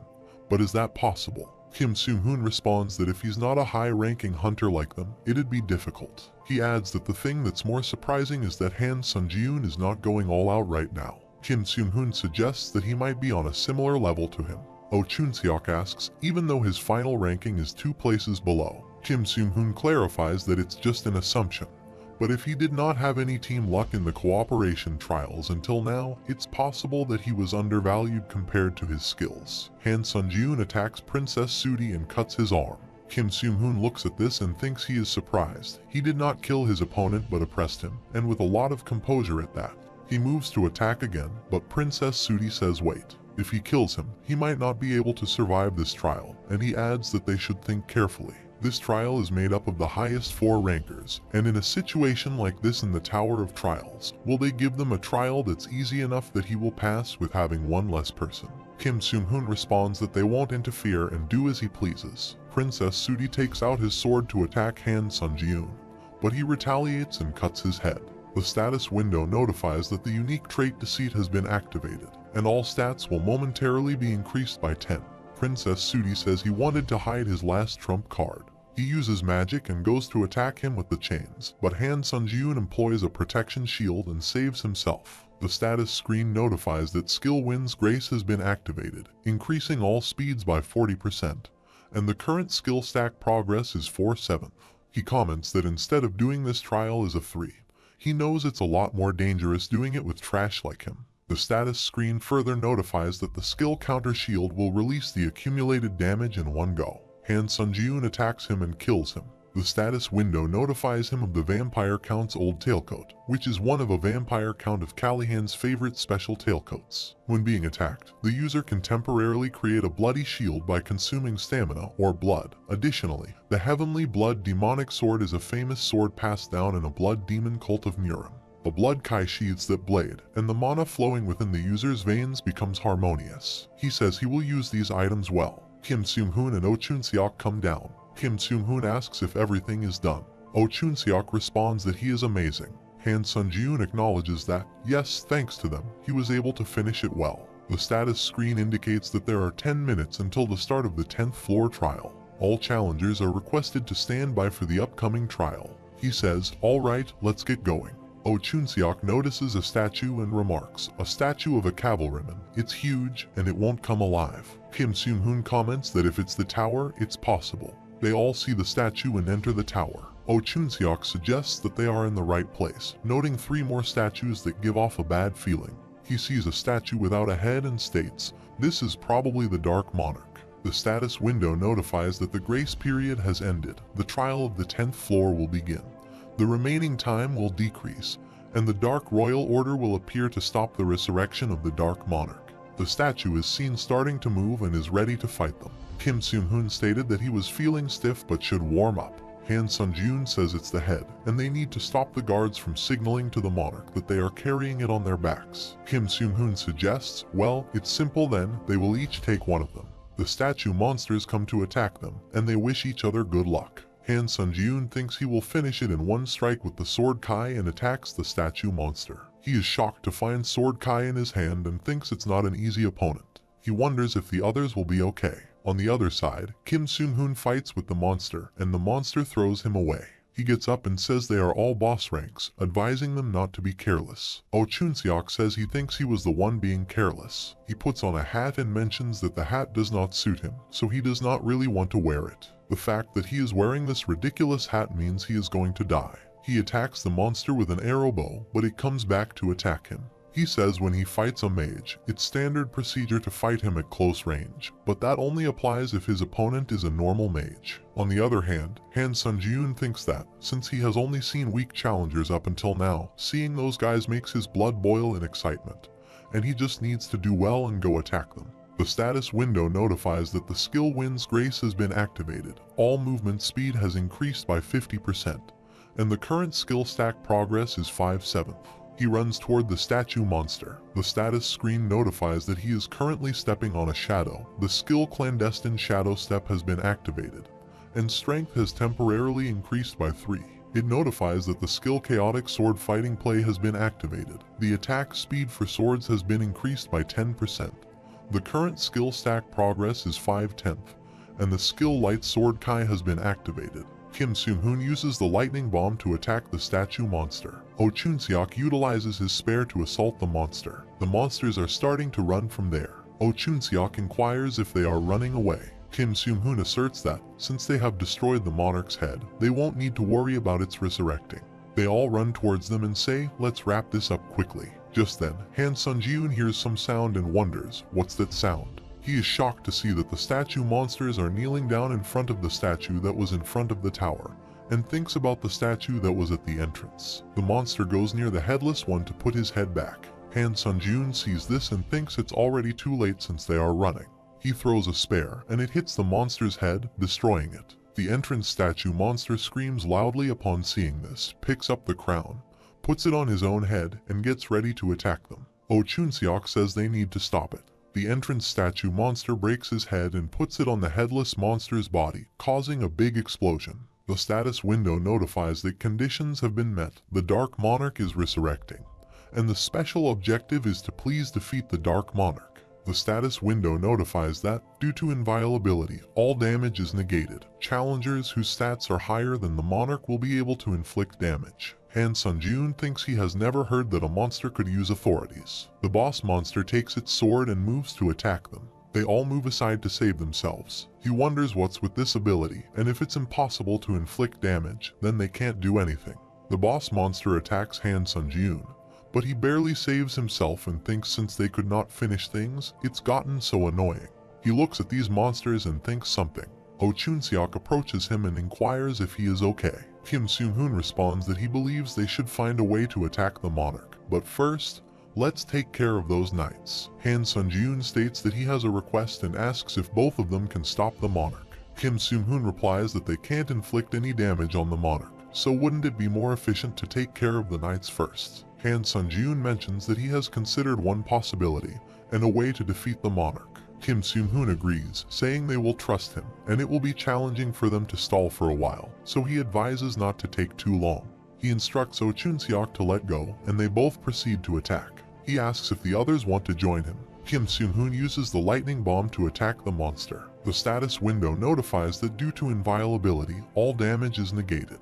He remarks, as expected, that it did not work. The status screen notifies that authority, a monarch's dignity, has been activated, and when paying respects to the monarch, all movements that have not been permitted are restricted.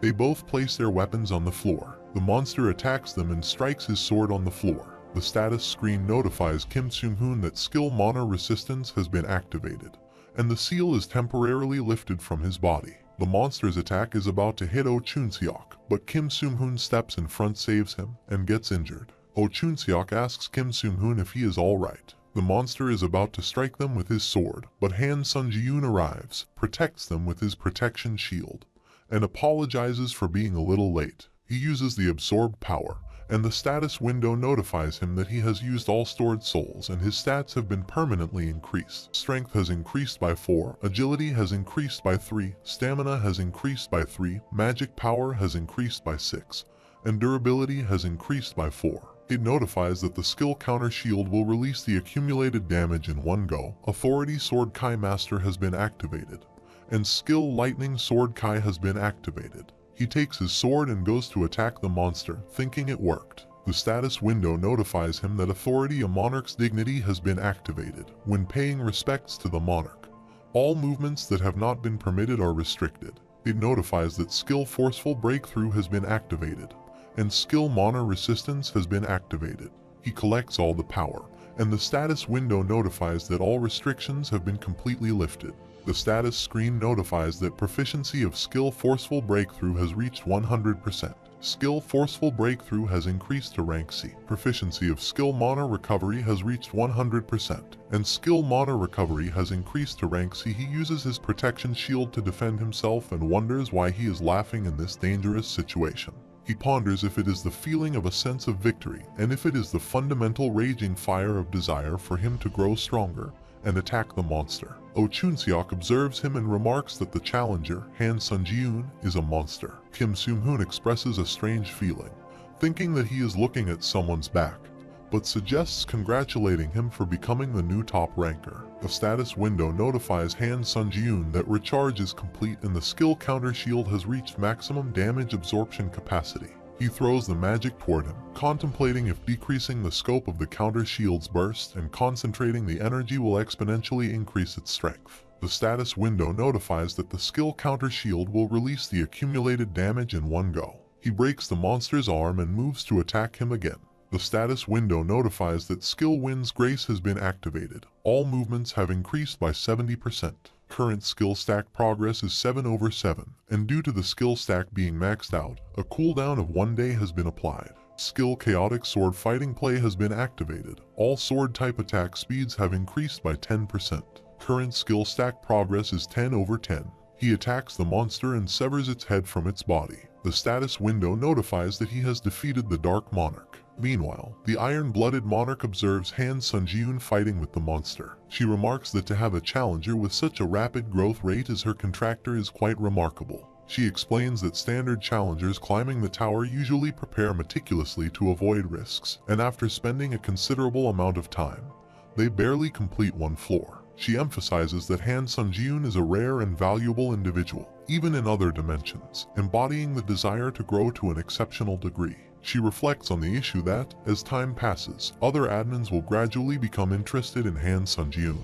She recognizes the need to get closer to him before any other admin does in order to fulfill her earnest wish. The status screen notifies that he has defeated the Dark Monarch, and congratulations, he has completed the 10th floor of the Tower of Trials. The potion for increasing skill proficiency has been sent to his inventory as a reward for completion, and he has obtained 60,000 points, 1,000 SP, and an additional 1,000 SP as rewards for completion.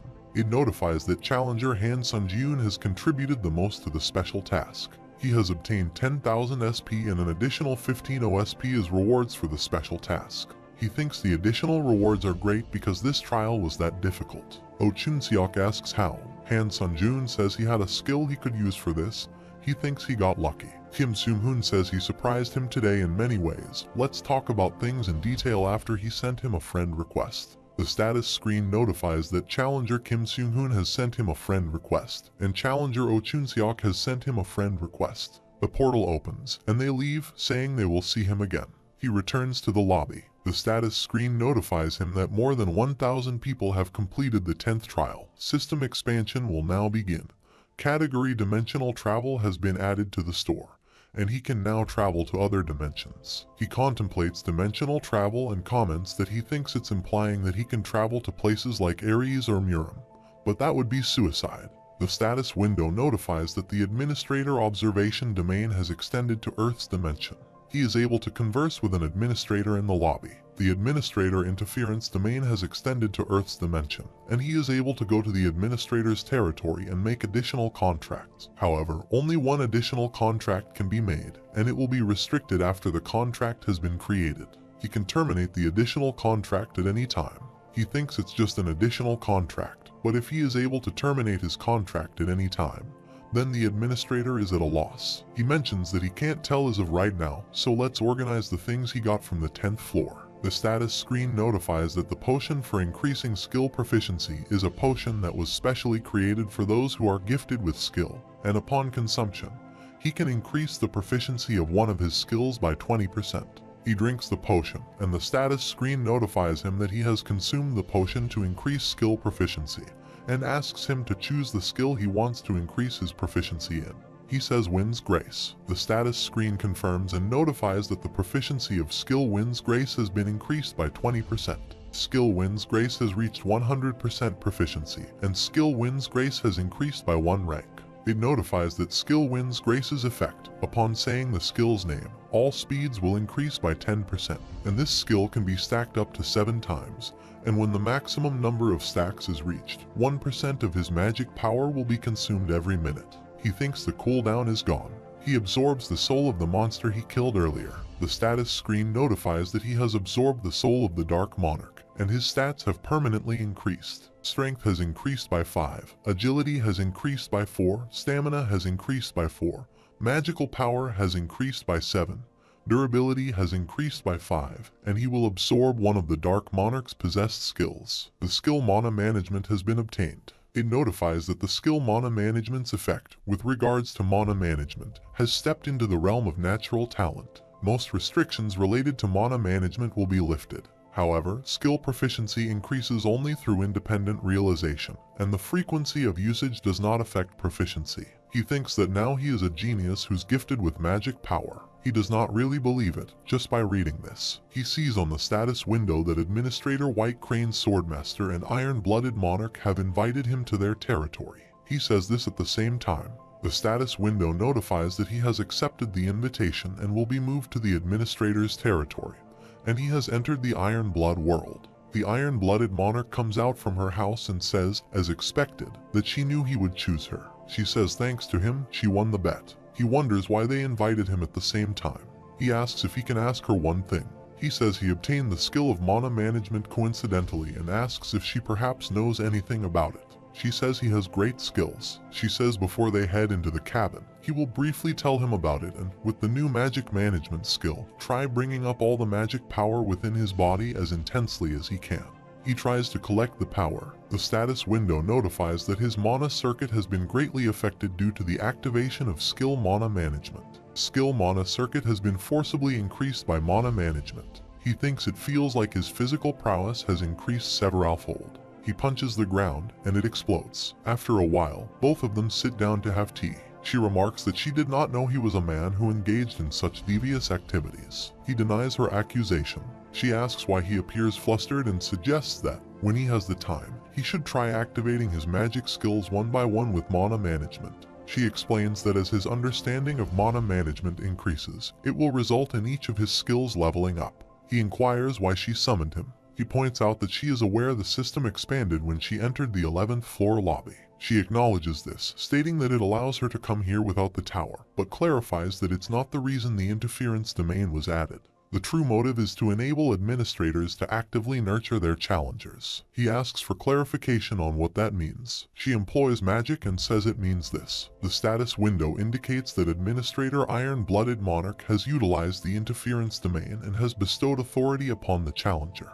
A new authority has been inscribed in his soul, namely the authority of the Iron-Blooded Sword. He inquires whether she can distribute authorities in this manner. She responds that, of course, she cannot. It signifies that she has contributed significantly to the tower for such an outcome. He speculates that an additional contractual ability has been incorporated, suggesting it might be preferable for her to choose another challenger. He asks why she is providing him with so much assistance. She asserts that it's because she can perceive his potential. He questions her about potential, to which she explains that administrators are rewarded by fostering their challengers. However, the motive is not altruistic. Rather, they invest in their challengers due to their own earnest desires. The status window informs the Administrator White Crane's Swordmaster has extended an invitation to him to join their territory. She suggests ending their conversation due to someone's impatience. He responds that he will see her again. The status window indicates that he has accepted the invitation and will be transferred to the administrator's territory. He enters the forest. As he ventures into the forest, he considers that it's an ideal place for training and wonders about the training method mentioned by the Iron-Blooded Monarch. He employs the mana management technique. The status window reports an 8% increase in the proficiency of Skill 3, Lacerations, and a 7% increase in the proficiency of Skill Counter Shield, both attributed to mana management. Contemplating the use of Sword Kai, he grips his sword and questions why Sword Kai isn't activating through mana management. He had planned to level up 3 lacerations through Sword Kai, finding the situation perplexing. He ponders whether the issue is due to Sword Kai being considered an authority. The status window notifies that the administrator, the White Crane Sword Master, is earnestly awaiting his visit. He thinks, let's leave ranking up Sword Kai for later, and verbally agrees, confirming that he is going. The status window notifies that the administrator, White Crane Sword Master, acknowledges with a puff of air into their cheeks. He reflects that judging by the nickname this administrator is using, and he guesses they are an old man, similar to Beak Sunhack. Administrator White Crane Sword looks at him and acknowledges that he has finally arrived. She greets him warmly, expressing pleasure in meeting him. Identifying herself as the administrator of White Crane Sword Master, she mentions having eagerly awaited the appearance of a challenger like him for a considerable time. He is taken aback to see her and thinks, forget about an old man, it's a girl. She inquires if he recognizes her. He responds that it's fascinating to encounter an administrator with whom he has communicated through messages. She acknowledges his understanding, recognizing that talking while standing can be tiring.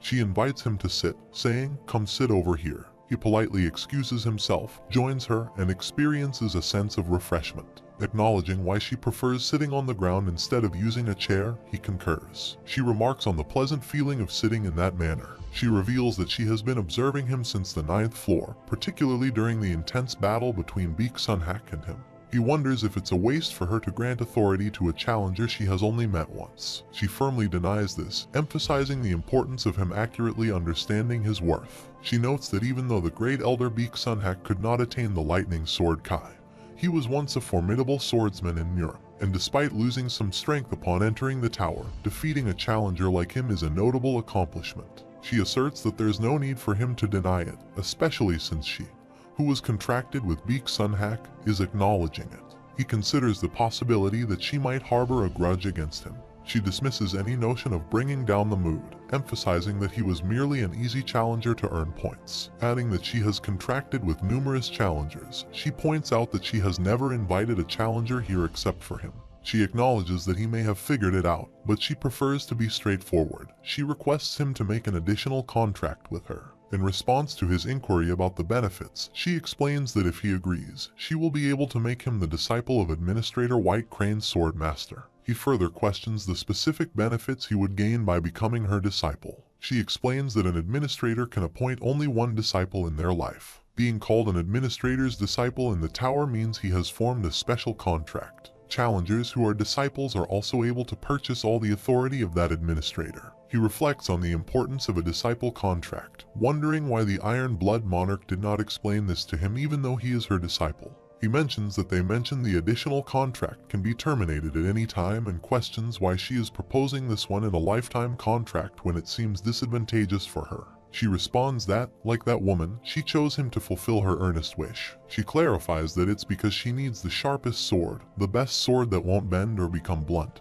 and she sees the potential in him to become that sharp sword. He considers that this aligns with what the Iron-Blooded Monarch mentioned, perhaps referring to a simple desire. He asks for clarification on what an earnest wish is. She explains that an administrator's earnest wish stems from past regrets rooted in their memories. Simultaneously, an earnest wish is an authority granted by the Tower of Administrators. Like the Tower of Trials, it's a trial that can only be given to challengers contracted with administrators. When it comes true, the challenger will obtain a reward. She asserts that if her earnest wish comes true, he will be able to change the past. He questions whether changing the past is possible or if it's as impossible as it sounds. She responds that he will know the truth as he continues climbing the tower. He acknowledges this, thinking that if it's the tower, he can perhaps ask her one thing. She agrees, saying he can ask anything.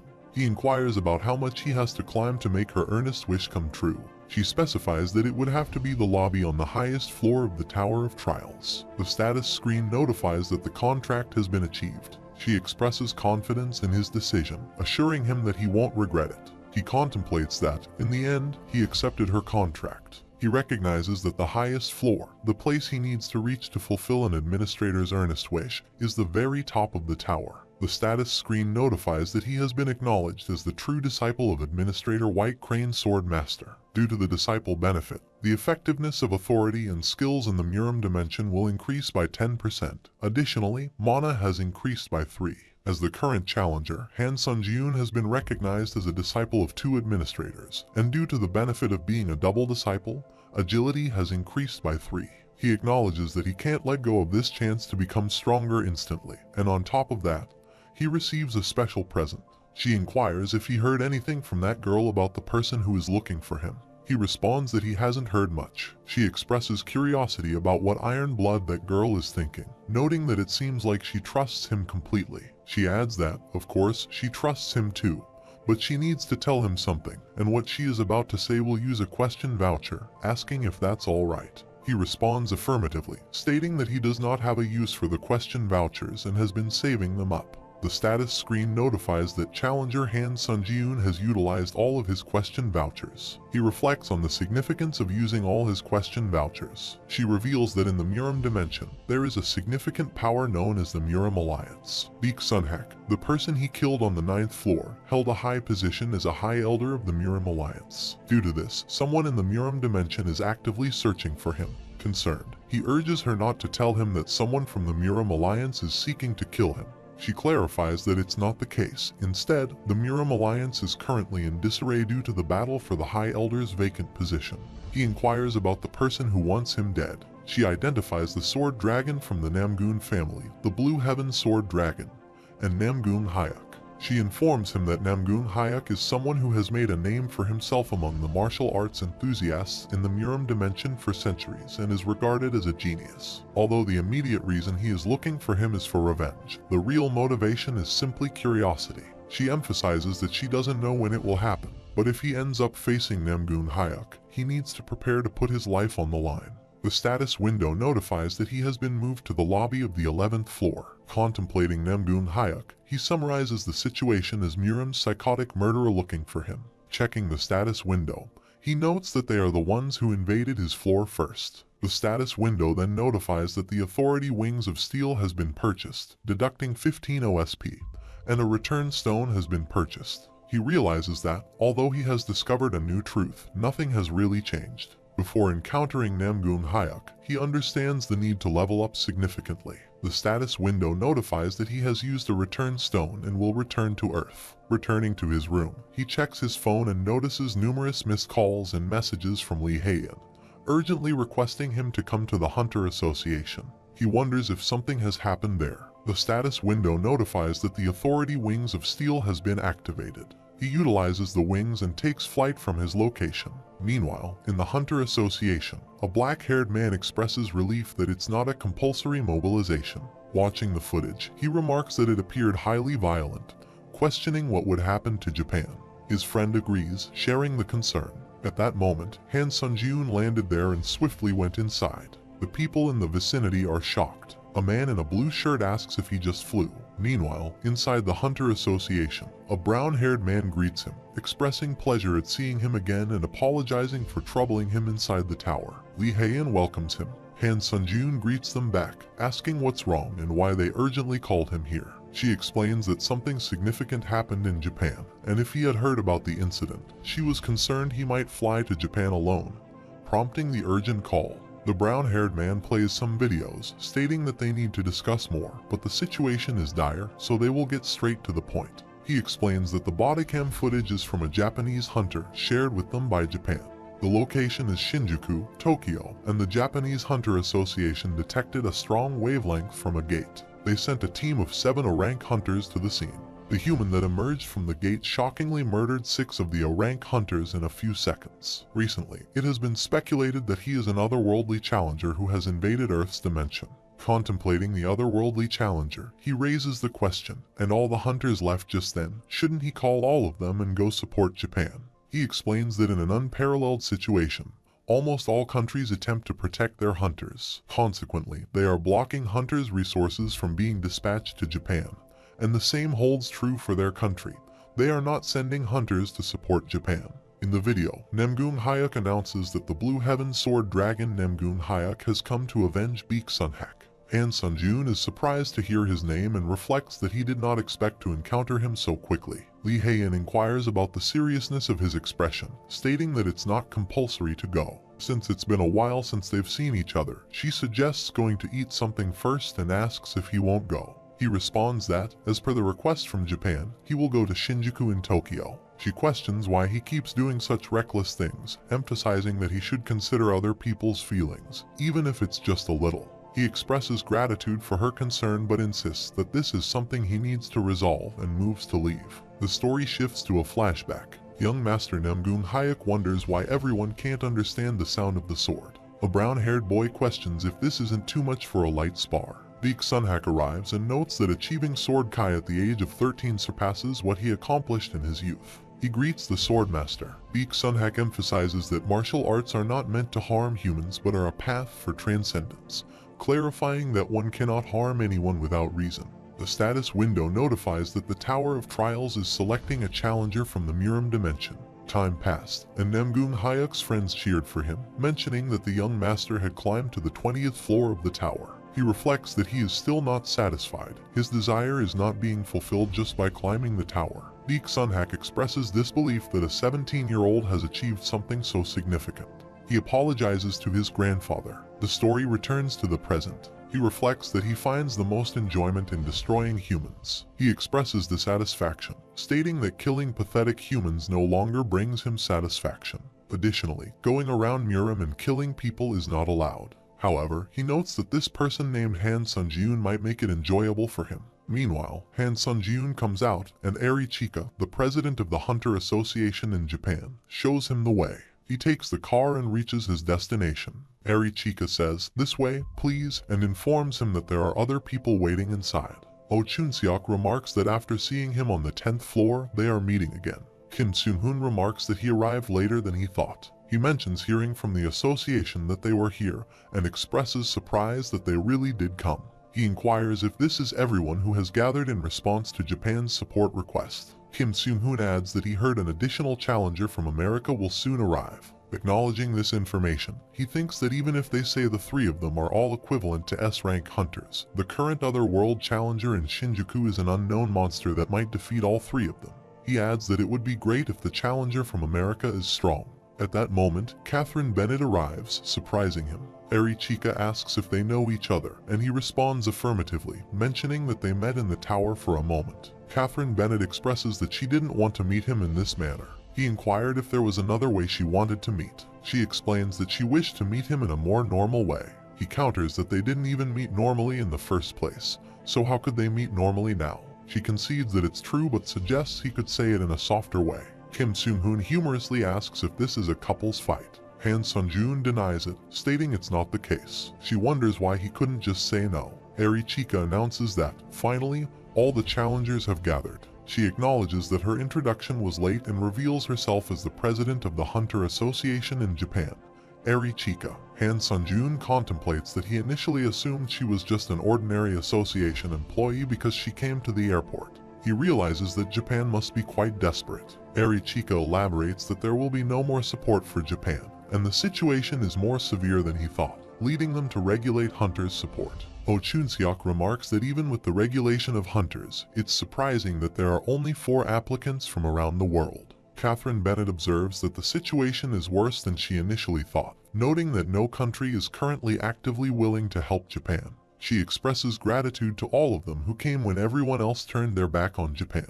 Eri Chika lowers her head and sincerely thanks her. Han Sunjun tells Eri Chika to raise her head, stating that now is not the time to be bowing. Catherine Bennett looks at him and reflects that Han Sunjun appears cold on the outside. He suggests that instead of bowing, she should increase their reward immediately. He requests that she double the promised reward, and in return, he will actively support resolving the issue. He admits to himself that he knew he was cold-hearted and didn't come here out of altruism or heroism, but for the reward and the growth he will achieve when he kills Namgung Hayek. She agrees, acknowledging her emotional state in this critical situation. She explains that the entity within Shinjuku is an abnormal monster, and since everyone is putting their lives on the line, she promises to increase the reward 2-fold. She emphasizes that the situation is not entirely despairing, as they have a shot at victory. She mentions that Catherine Bennett's abilities can flip the result of the fight, specifically citing the authority called fire suppression. If a stronger opponent touches the fire triggered by this authority, all their stats will decrease by 10, and a random portion of their skill will become sealed. She points out that using this authority can lead to victory, and, of course, they will win if the otherworldly challenger touches it. Han Sunjun understands, summarizing that they need to create a situation where Miss Catherine Bennett can activate her fire suppression. Meanwhile, the news broadcast reports that there is news about Chain's S-rank hunter Pang Jamun, who went to Shinjuku as support and has just encountered the otherworldly challenger. There has yet to be any movement, and it appears they are conversing. The news confirms that it's a possible situation, noting that challengers of the tower can converse despite being from different dimensions and nations. Meanwhile, in Shinjuku, Namgung Hayek questions Peng Jamin if he is Han Sunjun. Peng Jamin identifies himself as China's Peng Jamin and asserts that Han Sunjun will soon regret looking down on the Earth dimension. Namgung Hayek expresses confusion about insects coming instead of the person he told to come.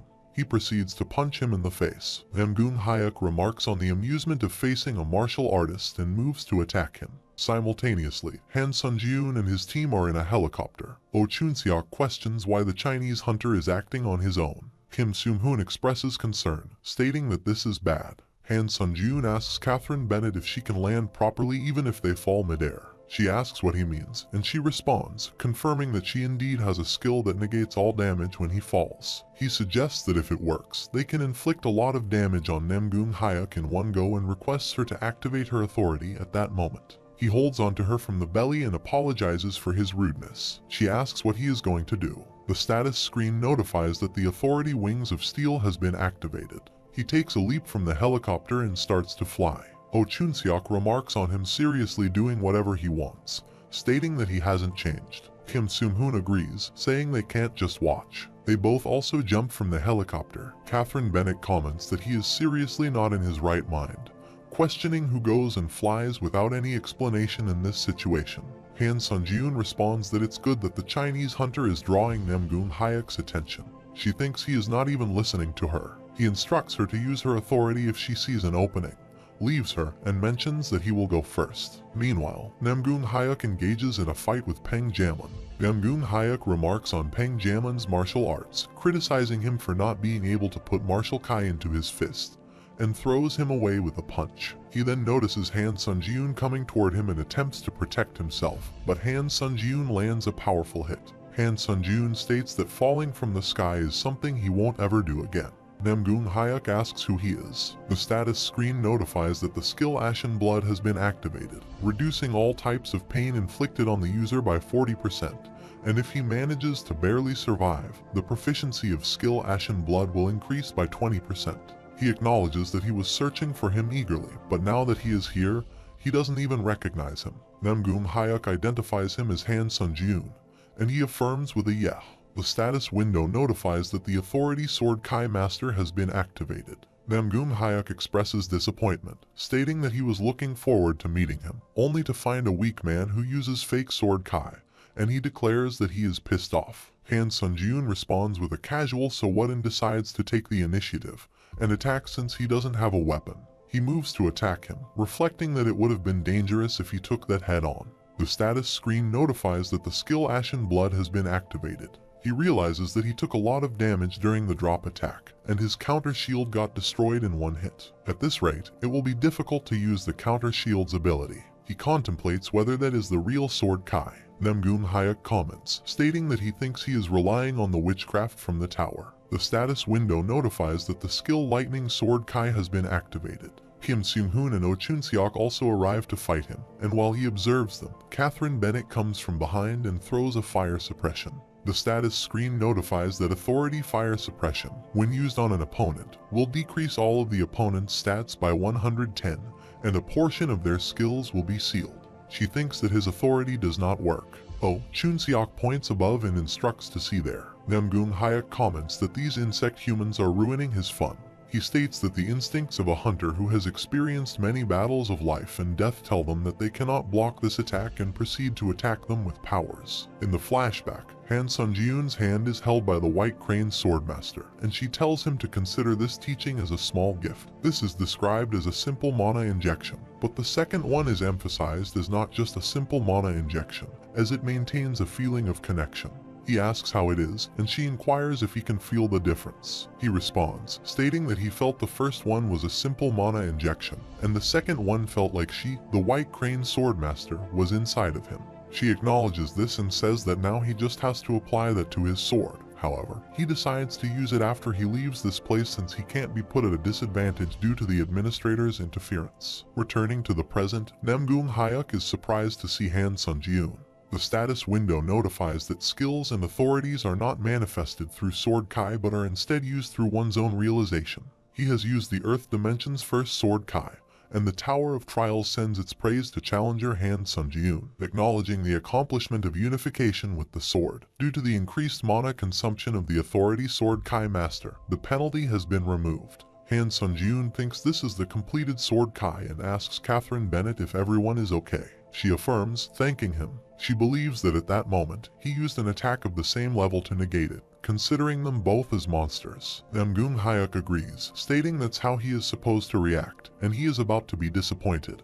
The more effort he puts into a sand castle, the more fun it is when he destroys it. He proceeds to attack Han Sunjun. He reflects that all the other worldly challengers up until now were annoying, but this guy truly is a psychopath. He expresses his apologies, stating that if they could all stand by in a safe place, in case there's a situation where he needs to protect them like before, he won't be able to focus. Kim Seung-hoon acknowledges the truth, finding it upsetting. He reflects that after the previous trial, he can't be of help again and curses it. Kim Seung-hoon adds that when an opportunity arises, they will carry out the flame plan and urges them to be careful. Subsequently, Namgung Hyuk and Han Sunjun engage in an exchange of attacks. Oh Chun-seok stands with others in a safe place and comments that he understands why he said to stand by. Catherine Bennett observes that he's fighting that monster on equal footing. Kim Seung-hoon disagrees, stating that he feels like he's slightly lagging behind, and at this rate, he's going to die. Han Sunjun battles Namgung Hyuk and reflects that he would be able to fight against him to a certain extent if his Sword Kai leveled up. He recalls when the White Crane Swordmaster stated that his assumption of Namgung Hyuk's swordsmanship skills is a rank. He thinks that her swordsmanship skill is just a C rank and then dismisses the thought about skills, realizing that Namgung Hyuk is just really strong. He kneels down, and Namgung Hyuk asks what that is. He reflects that he used too much stamina to recover, and if he uses any more stamina, it will affect his combat. Just then, Catherine Bennett throws a potion bottle toward him. He catches the bottle and opens it to drink, but Namgung Hyuk kicks him, catches the bottle, drinks, and says he will drink this well. They are shocked to see this. He states that humans always have some hopes, and the same goes for him. The status window notifies that a small amount of stamina has been restored. He acknowledges that he might be able to win this fight, too, if he does his best. At the end of the battle, he might be able to survive, but he tears those thoughts to shreds, and the moment his expression turns from benign optimism to despair is the only thing that gives him pleasure. He approaches to attack Han Sunjun and thinks he does not like this. It's as if his eyes are still filled with hope. He throws him away and believes he won't have the strength to move now, but why does he still have that look? He says, falling into despair, and attacks on his face and destroys his eyes. Han Sunjun thinks he is also at his limit for stamina that fuels his recovery. He only has one attack he can do after mustering up all his strength. He thinks, but he can't see, so there's no way that this attack can work. He contemplates what he should do. Catherine Bennett, Oh Chun-seok, and Kim Seung-hoon come to help him.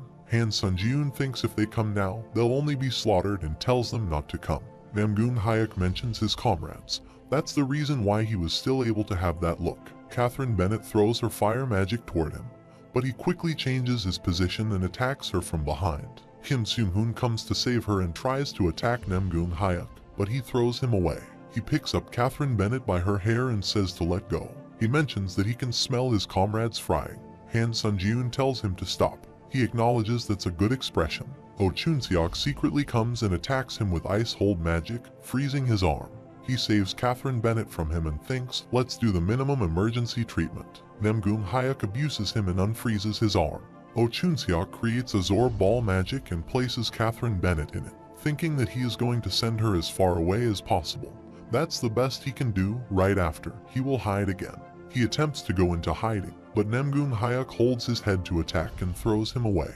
Han Sunjun thinks this is no different from that day 7 years ago. Right now, he can't protect anyone. He uses Squeak and collects hundreds of mice, thinking that countless mice, which have recognized this fight as a disaster, have come running to the surface, the one attack he has left. He collects the souls. The status window notifies that all possessed souls have been used to recover stamina. Namgung Hyuk moves to attack Kim Seung-hoon. Han Sunjun tells him to calm down. He breaks Kim Seung-hoon's arm and says no, he has better reactions this way. Pang Jamin attacks him. The status screen notifies that due to authority fire suppression, the abilities of those who touch the fire will drastically decrease, and Sword Kai will be sealed for 10 minutes, and Sword Flame will be sealed for 10 minutes. Everyone, excluding Namgung Hayek, will be immune to the fire. Peng Jiamen says he is China's hero and that he is still alive. He picks up Kim Seung-hoon, runs from there, and says since Catherine's fire was used, they are going now. Namgung Hayek takes out his sword, but the status window notifies him that he cannot use Sword Kai, and it is sealed due to skill fire suppression. He resorts to the forceful battle technique. The status window notifies that due to a unique trait, forceful battle, a fighting domain has been established with a 30-meter radius, and all people besides Han Sun-jun and Namgung Hayek are prohibited from entering the fighting domain. Namgung Hayek thinks his Sword Kai is sealed, but he can still use Combat Kai. And what can a blind man do? Han Sun-jun reflects on when it was spiritual eyes that could see attacks outside his field of vision, and he thought that was it, including the wall that was created with a 30-meter radius. He could see all the rocks within this area, too. He reflects on how, ironically, he can see more things after losing his eyesight, and he has not been using spiritual eyes properly until now. He has opened a third eye. The status screen notifies him that he has discovered the true spiritual eyes, and the skill spiritual eyes have leveled up to B rank. A battle where he has put his life on the line while depending on his senses is in progress, and the skill sixth sense has leveled up to B rank.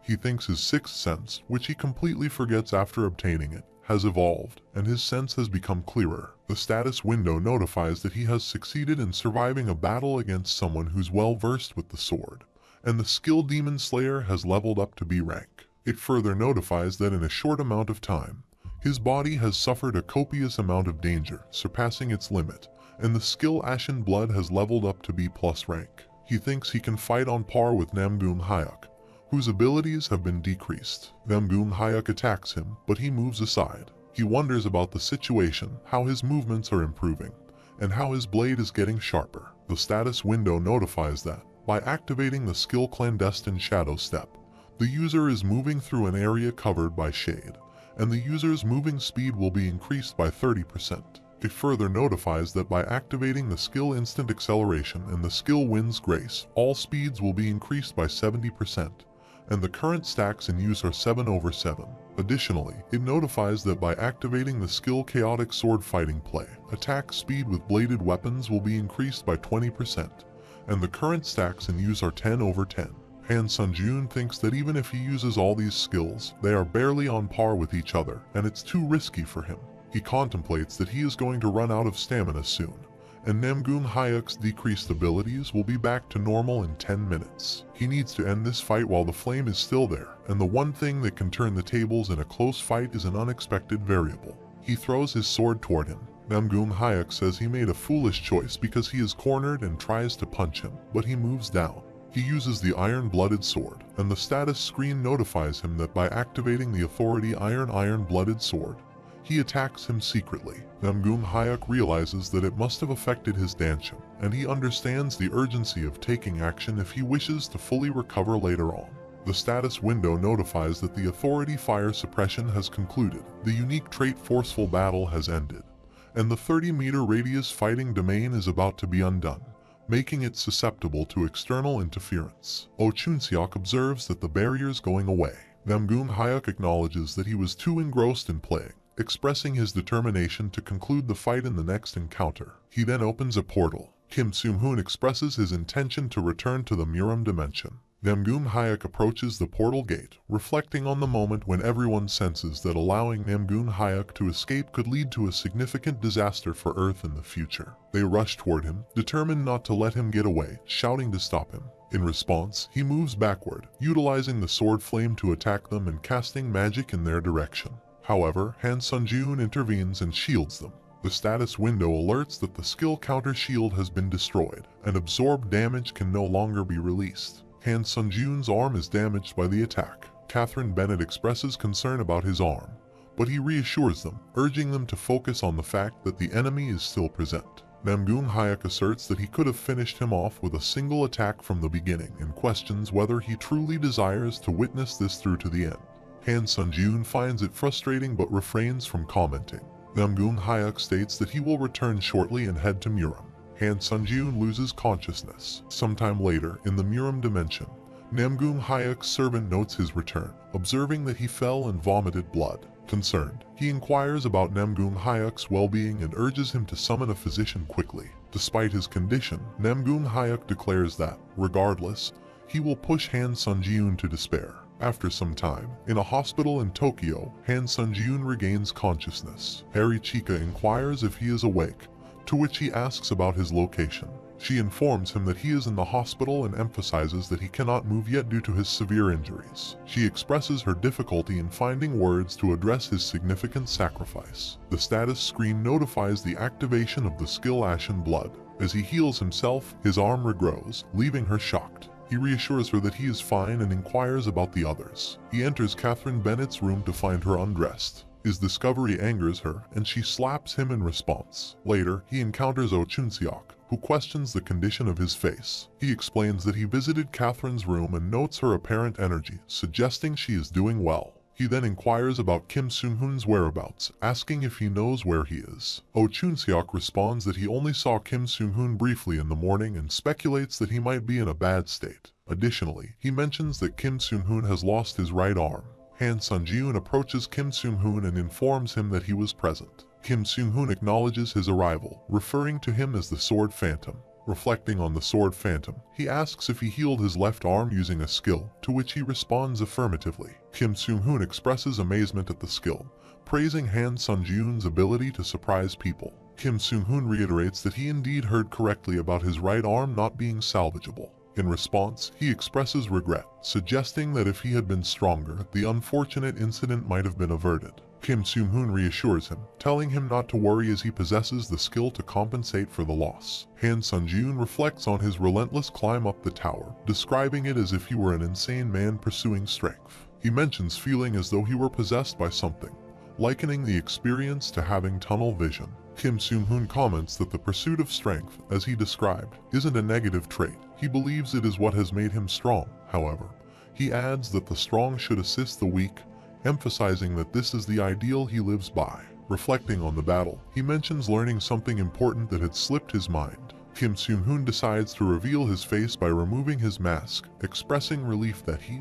a formidable individual, isn't a malevolent psycho. He lights a cigarette and offers one to Han Sunjun, who declines, stating his avoidance of smoking and drinking, and he is taken aback when he sees Kim Seung-hoon's face. Kim Seung-hoon admits he forgot to introduce himself. After a while, they all take a photo together for memories, and Han Sunjun gives an interview. He gifts a necklace to Catherine Bennett. They all say goodbye to each other. Han Sunjun dresses up and wears the tailcoat, thinking that the design has changed, and it must have been upgraded a bit during the repair. He mentions that the equipment is in perfect condition, and since he prevented a calamity from happening, he guesses this much service is to be expected. As he lies down on the bed, he reflects that the 3 days of the return stone were chaotic, and he didn't really want to become this famous. He checks his phone and notices that the video of the battle is already everywhere, recorded from the Japan Hunter Association's helicopter. Seeing people's comments, he wonders if this is what Kim Seung-hoon meant by Sword Phantom and is surprised that he was the Lightning Emperor. He reflects on being a Lightning Emperor, the most powerful among the 30 Korean S-rank hunters, with a nickname that symbolizes his exceptional speed in destroying gates, surpassing even other S-rank hunters, and he was essentially hailed as the hero of Korea. Recalling Kim Seung-hoon's offer to contact him for various reasons, be it scouting or less serious matters, he contemplates the significance of the nickname Sword Phantom.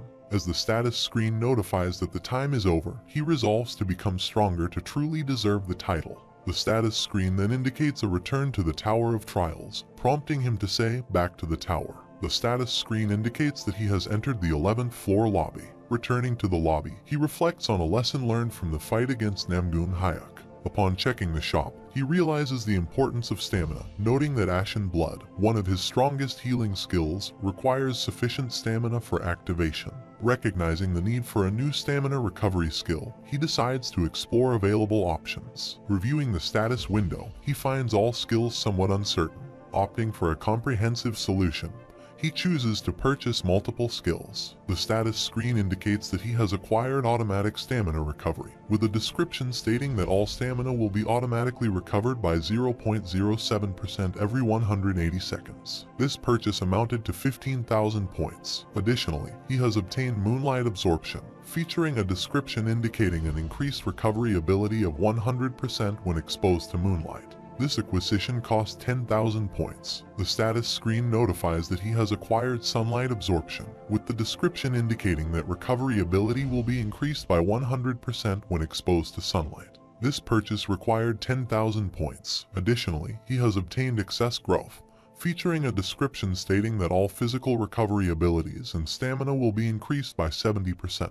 This acquisition cost 20,000 points. Furthermore, he has purchased Calling of Blood, with a description stating that when absorbing the blood of an opponent he has killed, stamina and HP will be regenerated depending on the amount of blood. This purchase amounted to 20,000 points. He thinks he has collected enough points to buy all the skills he needs and still has some leftovers. The status window notifies him of the activation of Authority, Skill Synthesis, opening skill contents, and instructing him to choose skills to synthesize from the ones he has. He decides to synthesize skills with good dynamics. The status screen presents him with two options, Sunlight Absorption and Moonlight Absorption. Following the synthesis, the status screen notifies that skill synthesis is complete, creating skill photosynthesis. Its effect is described as a 200% increase in recovery ability when exposed to moonlight or sunlight, and the user will be able to absorb mana through light. He thinks, alright, its rank went up quite a bit and notes that the two skills mixed well together, and if he combines Calling of Blood here, it will be great.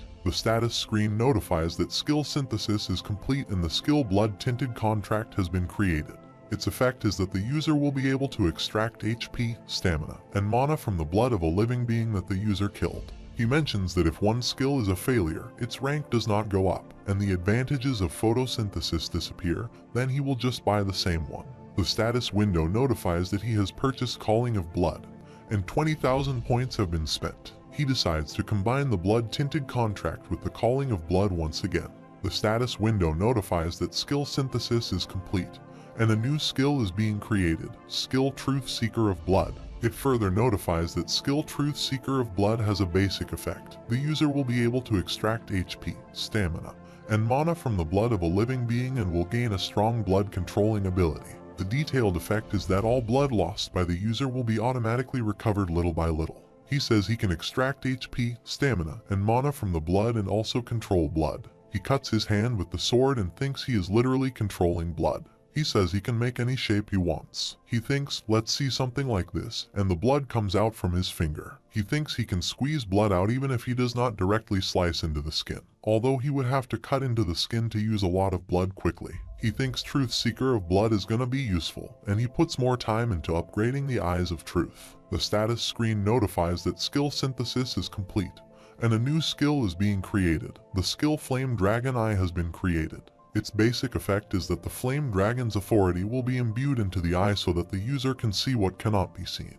And the detailed effect is that the user can see information about objects and see through others' lies. It notifies that skill Flame Dragon Eyes are created, and the vampire counts an old tailcoat. The user can temporarily create a bloody shield by consuming stamina or blood. Fast boots are when imbued with mana, and the acceleration time period will be increased. He thinks these are things he could not have seen before. The status screen notifies that the Heavenly Blood Demonic Sword is activated when a user who has reached the realm of Sword Flame levels up Blood Kai to the maximum. The ultimate skill will be unlocked. He thinks the Sword Flame is how Namgung Hyuk was able to destroy the entire Shinjuku region. He believes only those who have reached that level can awaken the true ability of the Heavenly Blood Demonic Sword, and he didn't expect a hidden ability like that. He thought it was just a pretty good sword. He clicks on the status window and says, then, let's go. The status screen indicates the 11th floor of the Tower of Trials, with difficulty set to hard.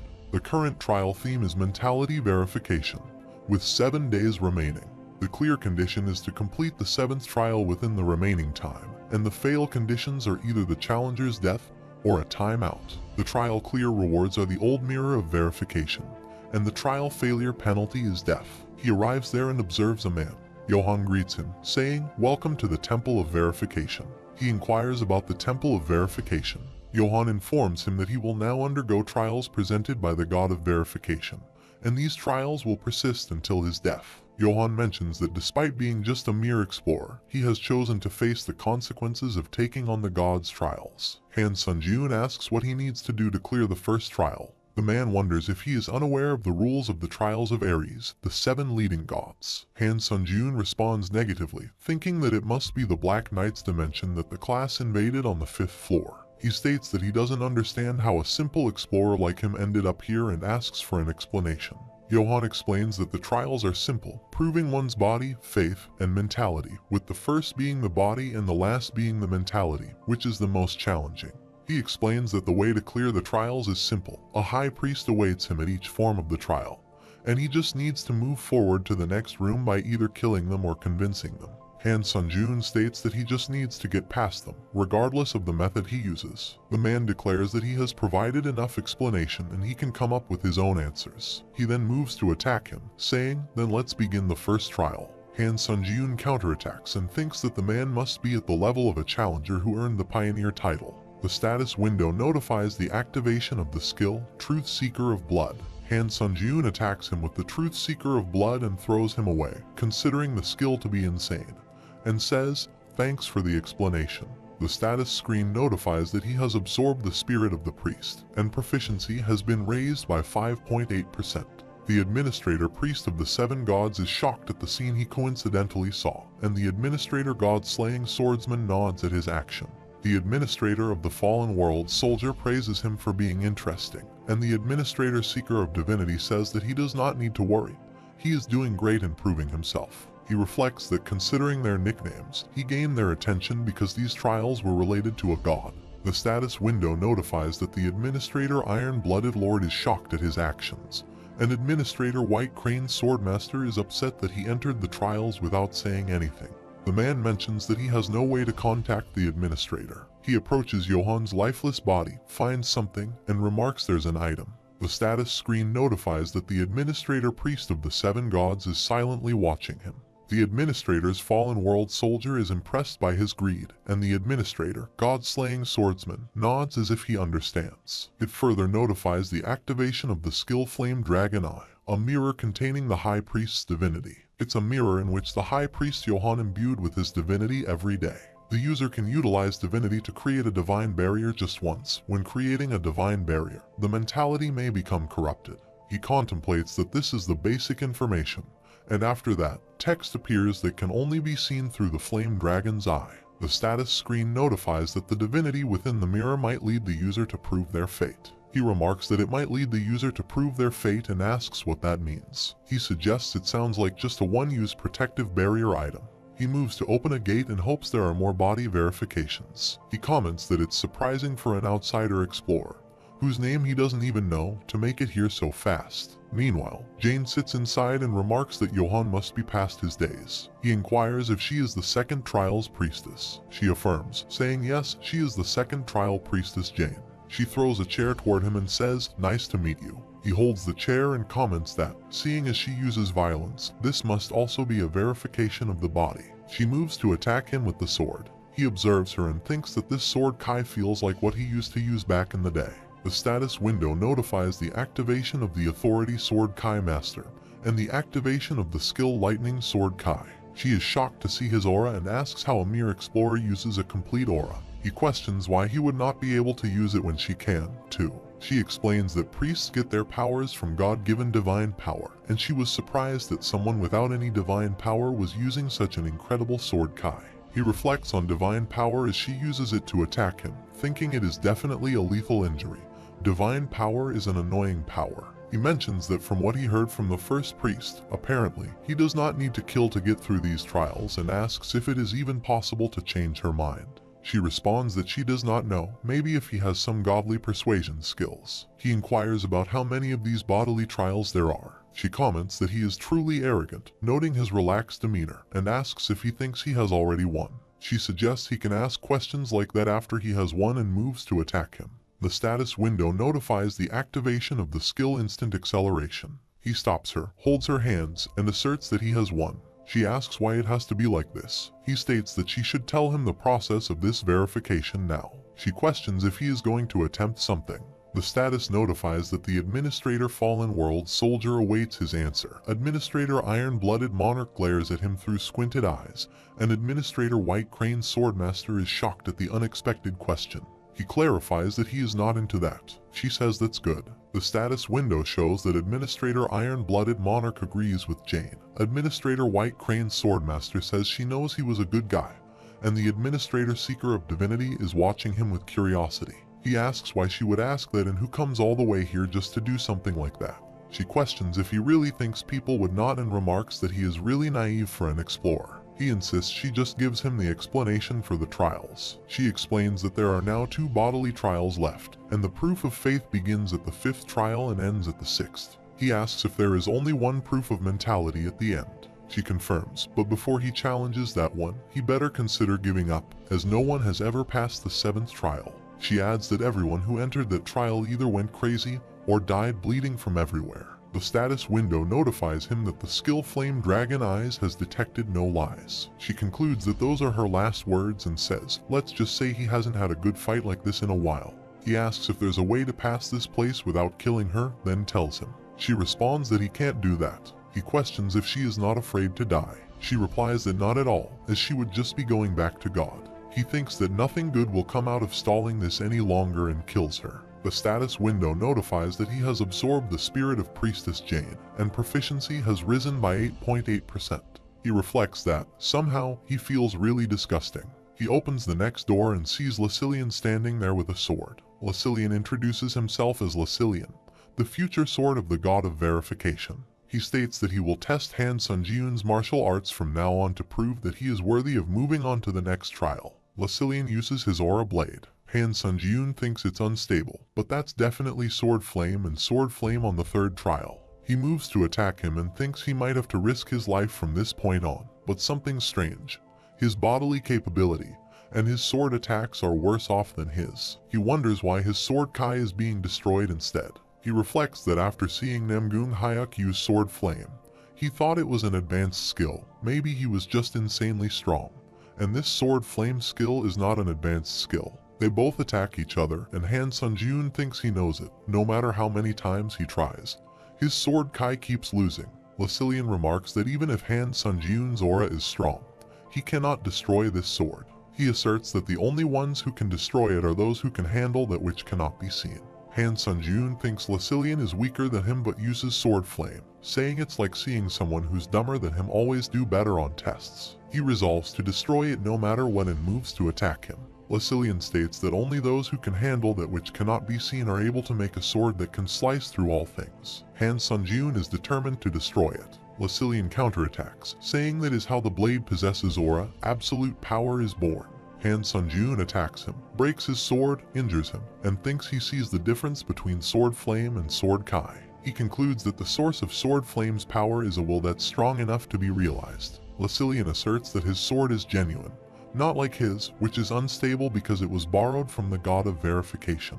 He believes he has really done it. Han Sunjiyun wonders if he is happy. He reflects that Lucilian seems more concerned about his accomplishments than his own death. He appears to be driven by some purpose, but whether that is insanity or faith remains unclear. Lucilian comments on how quickly he learns, expressing that he can almost feel it himself. He acknowledges that Han Sunjiyun has proven his martial arts and encourages him to continue just like that. Lucilian then cuts his head with a sword, stating that he will ease his pain. The status screen notifies that Han Sunjiyun has absorbed the spirit of Priest Lucilian, and his proficiency has risen by 14%.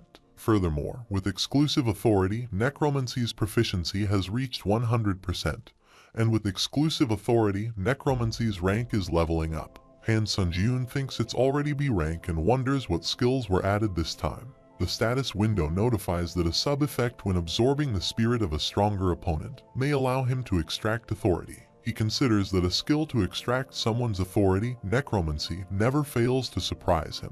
Moreover, it's only B rank, and it's this good, he wonders what kind of effects will be added when it reaches S rank. He checks his status on the status window and thinks his stats are getting close to 3 digits. He recalls that this was something he never thought he would reach when he was a student. The status screen notifies that he has absorbed the spirit of Priest Johann, and his stats will be permanently increased. He has absorbed the spirit of Priest Jane, and his stats will be permanently increased. And he has absorbed the spirit of Priest Lasilian, and his stats will be permanently increased. It notifies that his strength has increased by 8, his agility has increased by 6, his stamina has increased by 7, his mana has increased by 8, and his durability has increased by 9.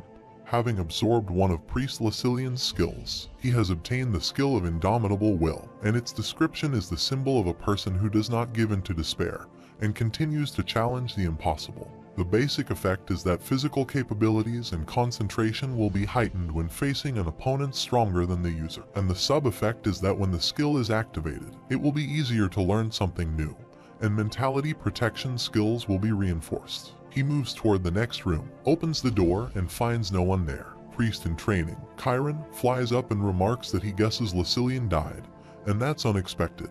The status window notifies that Administrator God-Slaying Swordsman warns him to be careful. Administrator Fallen World Soldier says this is a difficult opponent, so he should not get full of himself. The Administrator, White Crane Swordmaster, mentions that this opponent uses the real Sword Kai, and Administrator Iron-Blooded Monarch is impressed by the priest's strong aura. Han Sunjun takes out his sword and prepares for the fight. Chiron says he guesses he does not really want to talk, so they will begin right away.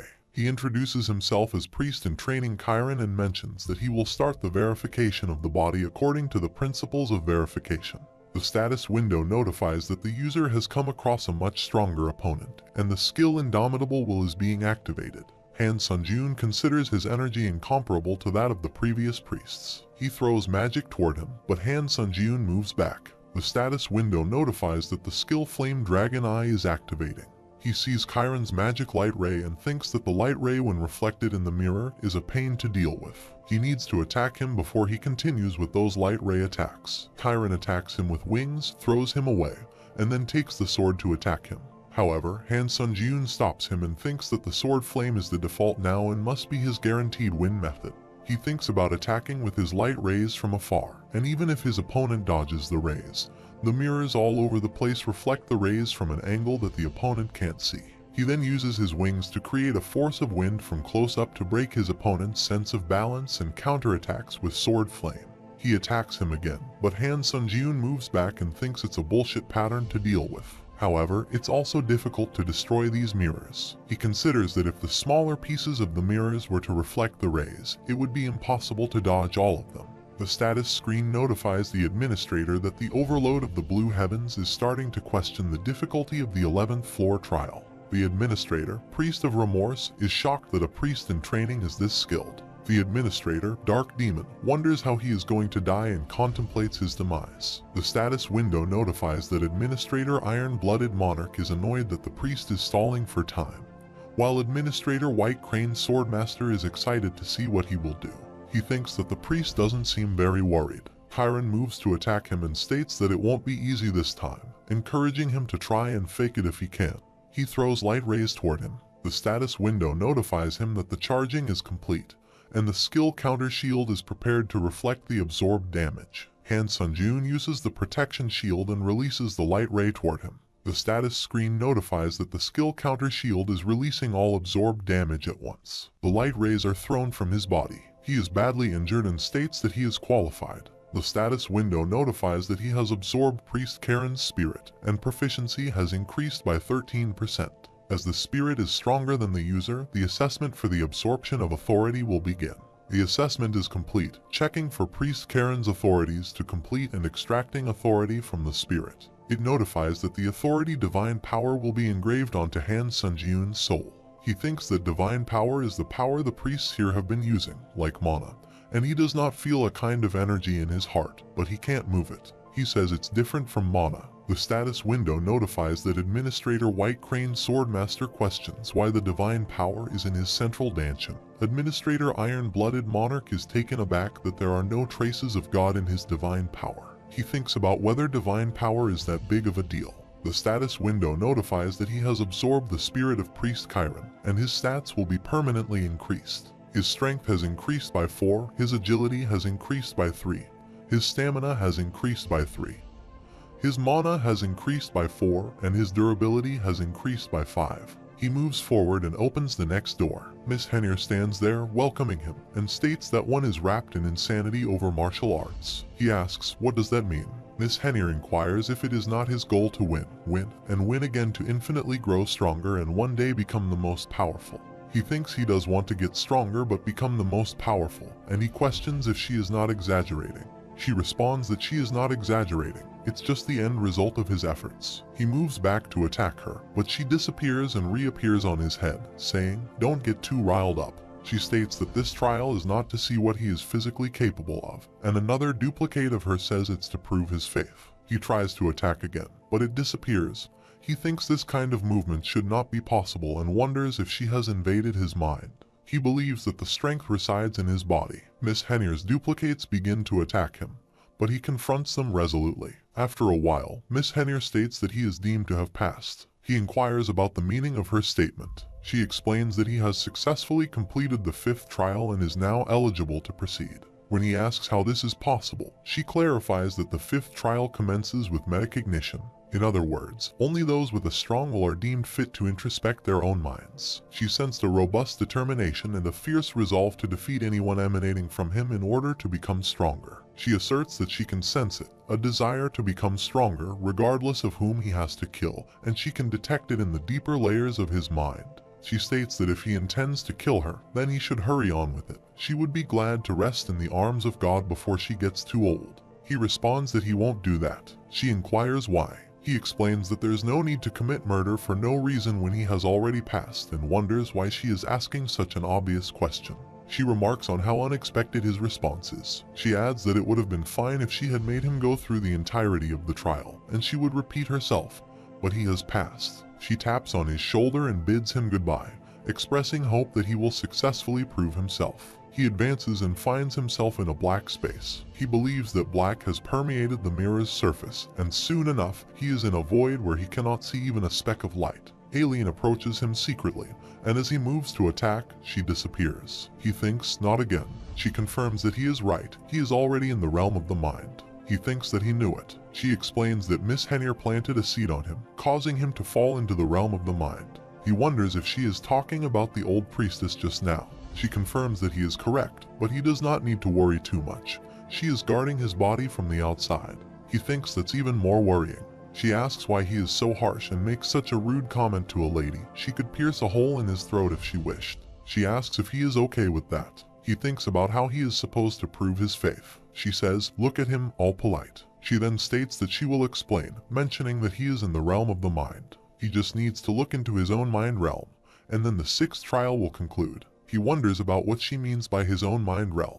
She explains that a person's mind is largely influenced by their faith, but no one can look into that. It's like closing one's eyes and peering into the void. He thinks he will pass if he can see the essence of the mind realm where he can't see anything. She agrees, saying that correctly, and in the name of Aileen and as the priestess of the god of verification, he will begin the 6th trial. She throws him into the water, then binds him with veins, asking if he is surprised and stating that she is sure the pain feels real. He will have to hurry and find a solution.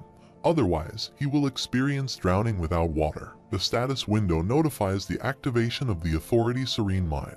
Due to the Serene Mind Authority, the user will not lose peace of mind, and the restrictions of the mind will be weakened. He thinks it's alright, that's much better. He can hold his breath as long as he does not panic. Plus, just now, he thought he felt something at his fingertips. She remarks that he is really determined, and she does not expect him to react by moving his body while in the territory of the mind. She notes that being able to defend himself even in the subconscious territory shows his skill, and she will keep it a secret that she almost killed him because of that. He thinks, alright, his bodily senses are slowly but surely coming back. She says he should barely be able to feel anything in here and asks how he can even be aware of his body in just 2 hours. He asks if she said 2 hours and says it must have been only a minute. She explains that time in the realm world passes much faster than here. He perceives this as dangerous. If he uses most of the time remaining in the 7 days here, he might succumb to the trial failure penalty. He needs to swiftly delve into the mind realm, regain his bodily awareness through Serene Mind, and possibly activate a skill as well. The status screen notifies him of activating the skill Flame Dragon Eye. He believes he can see it, an ocean of blood. She is shocked and asks why the mind realm is suddenly visible. He liberates himself and summons his steel wings. She inquires about his humanity, questioning the presence of steel wings on his back. The status window notifies the activation of the authority wings of steel. He ponders the mind realm he glimpsed through the flame dragon's eye. He can't quite grasp its meaning, but it appears twisted and ominous. Surrounded by many swords, he grabs one and descends to the ground. He inquires if he did this. She responds, "Who else if he is not?" The status window notifies that Administrator White Crane's Swordmaster is pleased that he is awake. Administrator Ironblood Monarch breathes a sigh of relief now that he is awake, and Administrator Fallen World's Soldier is shocked that he is awake earlier than expected. He questions whether that truly proves faith, stating he doesn't understand the connection. She explains that proof of faith is a path of self-acknowledgement, emphasizing that people often don't know much about their beliefs or understand them well. She adds that the goal of this trial was to confront the mind realm created through the processes of believing, thinking, and acting, and the objective was to overcome a dark past and grow stronger without losing humanity, as she gathered from reading his mind. She inquires about his thoughts and straightforwardly expresses that being true to his desires is sometimes the right path to take. Then, she bids him farewell. He opens the door, and the status window notifies him that he has reached the 7th trial. Surprised, he sees an eye in front of him. The status window informs him that the god of verification is observing him. He recalls Jane's world, where no one has successfully passed the 7th trial. The status window notifies that the god of verification is aware of the existence of challenger Han Sunjun. He mentions that he is growing sleepier and it feels different. He describes the sensation as encountering an absolute being he cannot resist, and his body surrenders to survival instincts. He reflects that all he did was receive its gaze, realizing this is what a god is. He asserts that he won't endure it anymore and recalls his unpleasant childhood memories. He cuts his hand with a sword. The status window notifies the activation of the skill Ashen Blood, reducing all categories of pain inflicted on the user by 17%. He declares that he won't engage in foolish actions like being helplessly stepped on. He believes every ordeal has a way of breaking through, and the Tower of Trials was likely constructed with that in mind. He acknowledges uncertainty about his ability to cut those eyes, but if there's even a slight chance, even just 1 centimeter closer, he will confront a mere god. He attempts to attack him and realizes this drains his consciousness. The status window notifies that the god of verification is impressed by his determination, happy to witness a challenger with strong mental fortitude for the first time in a while. The god of verification observes his endless confident gaze and awaits asks for him to verify himself. It notifies that the god of verification will remember challenger Han Sunjun's existence and informs him of the start of the 7th gate. He contemplates its disappearance and wonders if entities like the god of verification truly exist. He notices a mirror in front of him. The stats window notifies the commencement of a link with his future self and initiates synchronization. Placing his finger on the mirror, the status window informs him that the verification of the mind is beginning, and the assimilation rate of his reflection in the mirror slowly increases. The mirror draws him inside. The status window notifies that a verification trial, best suited for challenger Han Sunjun, is underway, confirming that his beliefs won't change even in the future. As he falls into the mirror, he encounters Johan. Johan sits on the floor and asks about the location of his mirror. He scans his surroundings, pondering if this place is Christmas, seemingly in Korea. He reflects on the earlier encounter with his future self and wonders how he can return. He observes his future self cutting his arm and reflects on the purpose behind this action. The Ashen Blood unleash an attack on the people in the vicinity. He questions the sanity of his future self. The status window notifies that the assimilation rate between him and the mirror and his present self forcefully increases by 10%. He experiences a sensation in his chest as if it's being torn into pieces, accompanied by a mix of disgusting emotions, guilt, madness, and rage. Jahan approaches from behind, identifying him as the one who took his mirror and concealed his face. The status window notifies that all skills interfering with challenger Han Sunjun's mind have been sealed. He retaliates by attacking Jahan and cutting his head. He contemplates the importance of mental protection in the verification of the mind, questioning what he should do if Serene's mind is blocked. He expresses that if he had known it would be like this, he would have crossed the line a while ago. The status window notifies that the assimilation rate between him and the mirror and his present self has forcefully increased to 20%. Due to unbearable mental shock, he has acquired the status of normality Chi deviation. He vomits blood and reflects on why he is engaging in such a cruel act. Although he admits to obsessing over strength, he believes there's no way he would just do that. The status screen notifies that he currently has the status abnormality Chi deviation, and if he does not resolve it, proficiency in the skill man circuit can drop by at most 10%. It further notifies that skill mana circuit proficiency drops by 0.3%, and skill mana circuit proficiency again drops by 0.7%.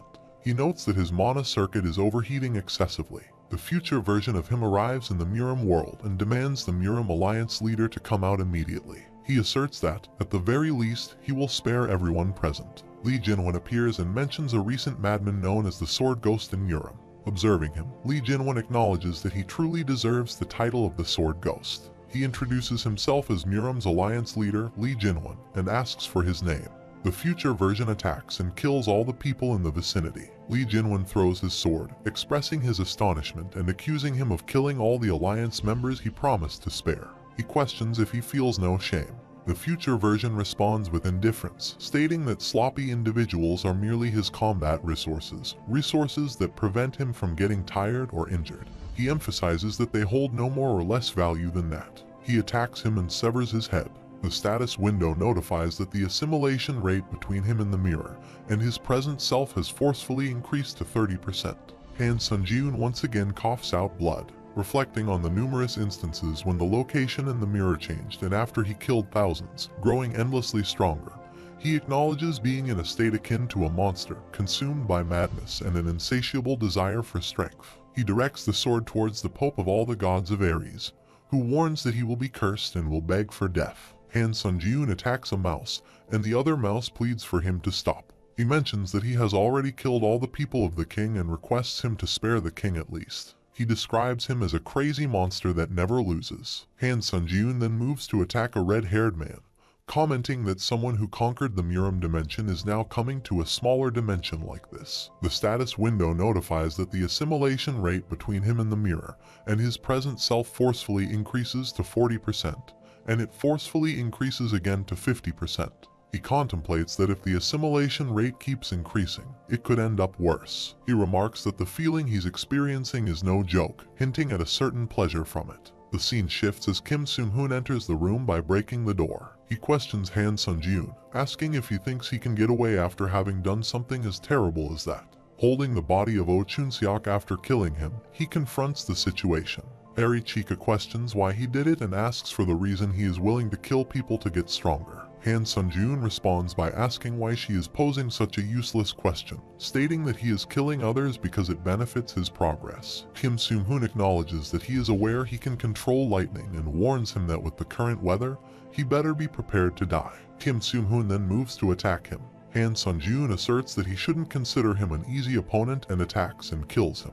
The status window notifies that he killed him by splitting him in half. Arichika urges him to get it together. Present Han Sunjun reflects that if he makes one mistake, he will be consumed by this adversary's mind. Just a 50% synchronization rate makes him feel like his mind is splitting apart, and he realizes the need to find a solution quickly before it's too late. The status window notifies that the assimilation rate between him and the mirror and his present self has forcefully increased to 60%, causing a simultaneous drop of 0.1%, 0.5%, and 0.2% in skill mana circuit proficiency. He floats in a pool of blood. The notification follows that the assimilation rate between him and the mirror and his present self has forcefully increased to 70%. He believes he can't hold on any longer. The mental shock is too much, and he can no longer differentiate between pain and pleasure. It feels too intense. He is nearly fully covered in blood. He recalls Johan's words about him taking his mirror and remembers the item he found on Johan's body. The status window notifies that the High Priest's mirror, filled with divinity, is a mirror imbued with divinity every single day by the High Priest Johan. It can use divinity to manifest a divine barrier just once. When manifesting a divine barrier, mind corruption will be lessened to a certain degree. He takes out the Johan mirror. The status window notifies that the High Priest's mirror filled with divinity is being activated. A divine barrier protects him, and all mental corruption of a certain level and status abnormality energy deviation is being undone. The future Han Sunjun is on the verge of killing Arichika, but the present Han Sunjun intervenes, splitting him into two pieces and killing him. He declares that he won't let himself be swallowed. The status window notifies that he has achieved a mind of steel, increasing his stamina by 1, and has proven that his faith has not changed, signifying the end of the verification of the mind. He emerges from the mirror, contemplating if this is where he has been all this time. The status window notifies that Administrator Iron-Blooded Monarch is relieved that the contractor is okay. Administrator Fallen World Soldier laughs, expressing surprise at him doing that. Administrator White Crane Swordmaster is happy that the contractor is in a stable state again, and the God of Verification is satisfied with Challenger Han Sunjun's performance. The God of Verification expresses a desire to meet Challenger Han Sunjun and forcefully summons him to the Divine Region. Han Sunjun thinks of it as a forced summoning. The status window notifies that the God of Verification used divine power on the Tower of Trials for temporary authority, and administrators can no longer watch Challenger Han Sunjun. It further notifies that the Tower of Trials permits the summoning as long as Han Sunjun is safe and entering the Divine Region of Verification. He arrives in a cloudy place and observes a person covered with light. He asks who the person is and why he feels divine power emanating from him. Han Sunjun wonders if he is he says there's no need to stare at him like that, assuming Han Sunjun only sees him as a bundle of light. However, it's rather strange for him to be in front of Han Sunjun.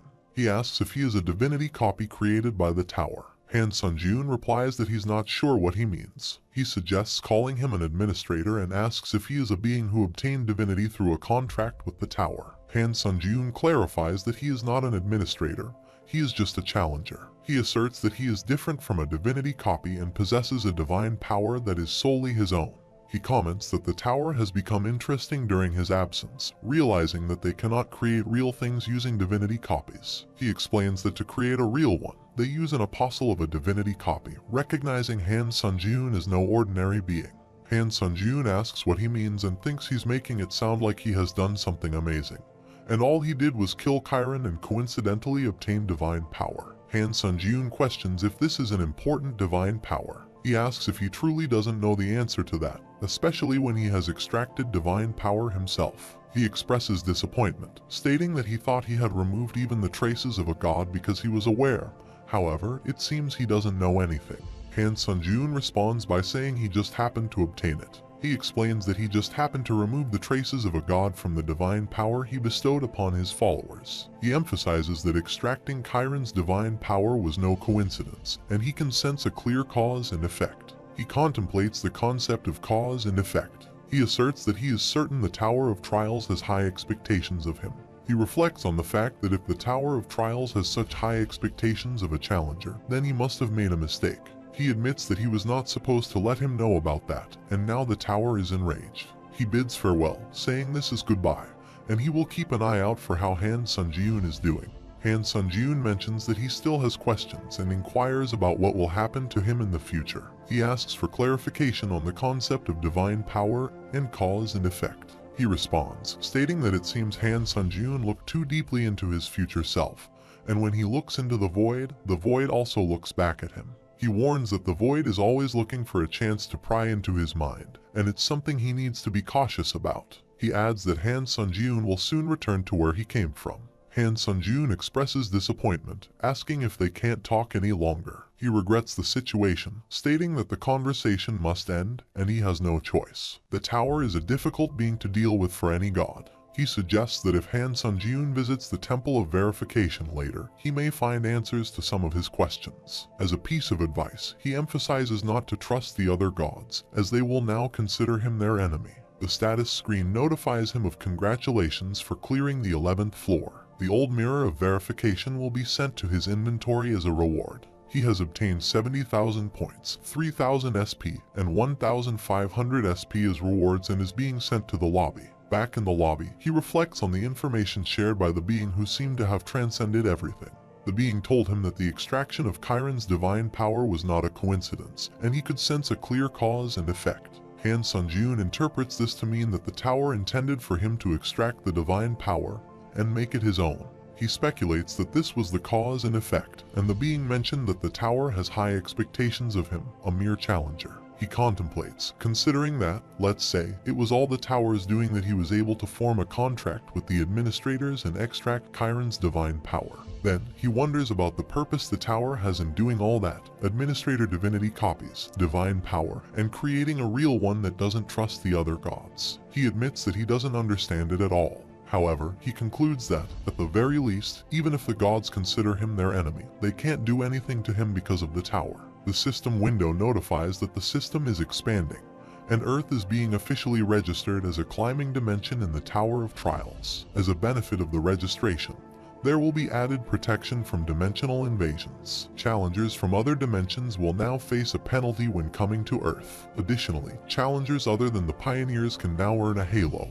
Challenger Han Sunjun is once again visible to the administrators. The status window notifies that Administrator Iron-Blooded Monarch is relieved to see him again, and Administrator White Crane Swordmaster sniffs and looks him over. He contemplates that the administrators are also a kind of divinity, but questions whether he can trust them. He quickly decides that, at this point in time, he cannot trust anyone, and the situation is problematic. The status window further notifies that he has entered the world of Iron Blood. Iron-Blooded Monarch comes out and asks him if he is hurt anywhere, but he moves and attacks her. She sidesteps, saving herself. He accuses all the administrators of cooperating with the tower to use him. She thinks it seems like he's still being affected by the verification of the mind. He cuts his own arm, and she observes the act, thinking he isn't in his right mind at the moment. She advises him to pull himself together. He responds by mentioning a relationship between the administrators and the tower, exploiting the challengers and causing ashen blood to be thrown toward her.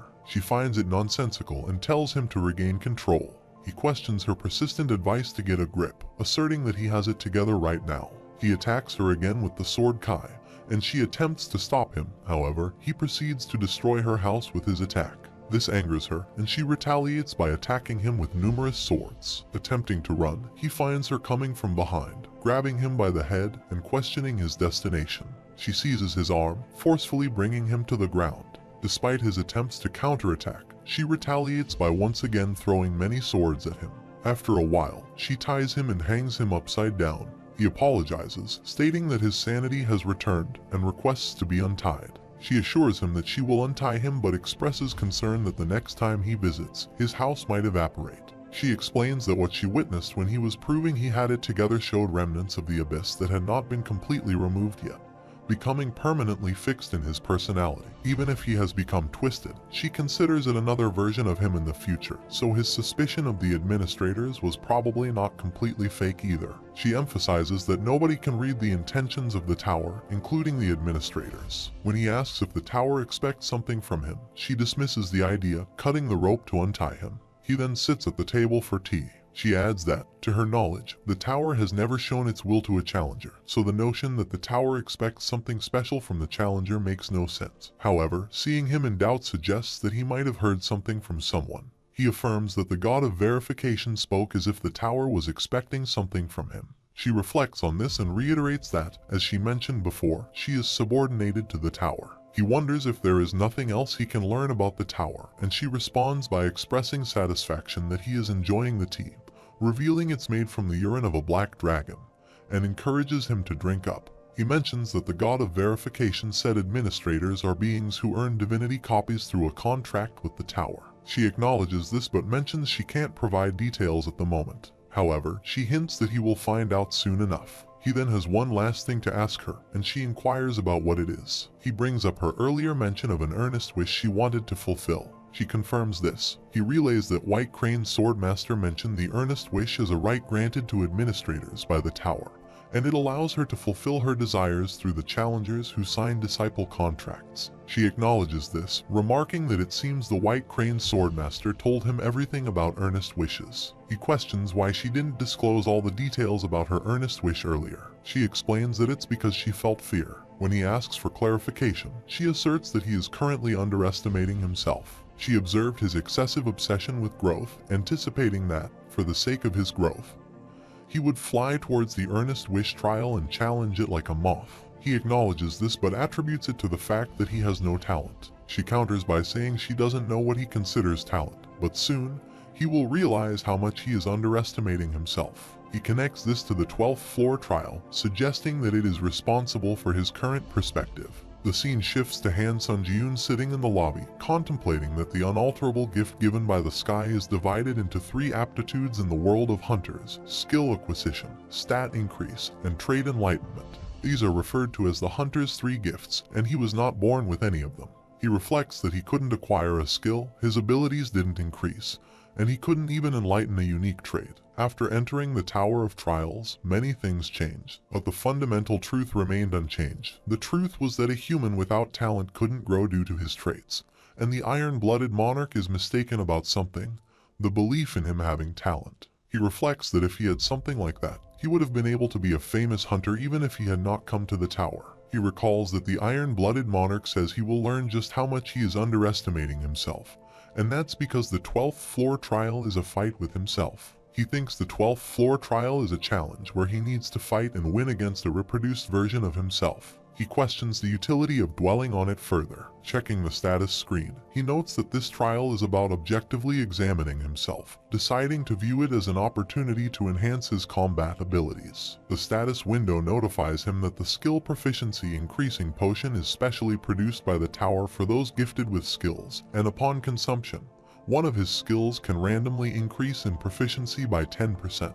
During the Namgung Hayek situation, he reflects on this being one of the rewards received from the Japanese government: the skill proficiency increasing potion. He reflects that Catherine gave him hers, resulting in a total of 3.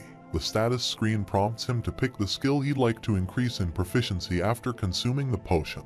He drinks the potion and selects Magic Management. The status screen informs him that the selection is complete. Considering that Magic Management is the skill he obtained after hunting the Dark Monarch on the 10th floor trial and serves as the foundation for all other skills, he deems it worth investing in. The status screen notifies him that the skill Magic Management has increased in proficiency by 10%.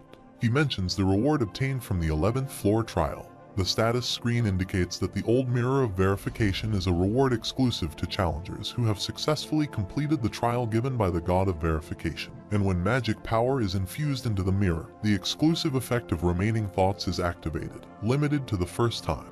It notifies that the skill Flame Dragon Eye is activating, also limited to the first time, allowing him to acquire a skill ingrained in Remaining Thoughts. However, the user cannot choose which skill is acquired from the Remaining Thoughts. Currently, the God of Verification has made a special change to a part of the effect for one challenger. It further notifies that the Old Mirror of Verification's exclusive effect, Remaining Thoughts, is activating, and he has randomly acquired the skill ingrained in Remaining Thoughts, the inherited skill of Fighting Concentration.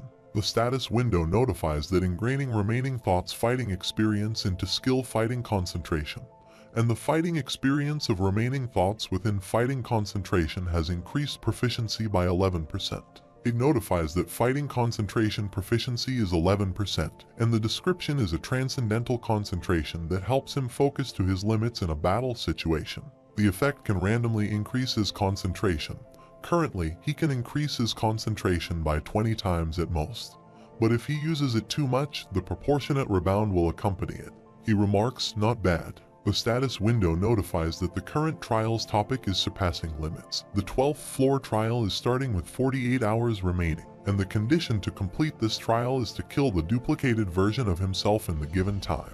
The conditions for failing this trial are the death of the challenger or time running out, and the trial completion reward is the Ancient Emperor's Ash Crown, with the trial failure penalty being death. He arrives at a palace. The status window notifies that the blessing bestowed by the God of Darkness has detected an intruder in the ancient palace and is generating a guardian fighter. The intruder must now contemplate how much they know about themselves, and the old tailcoat of the vampire counts has been duplicated. Please eliminate the alternate version of oneself that the God of Darkness has brought into existence. He recalls that the iron-blooded monarch asserts that the extent of replication does not cease there. It even duplicates his experiences. He thinks, in other words, the replicated version of him is aware of all the strategies he is currently employing, and this duplicated version also mimics his talent, and he will be at a disadvantage if he underestimates his own talent.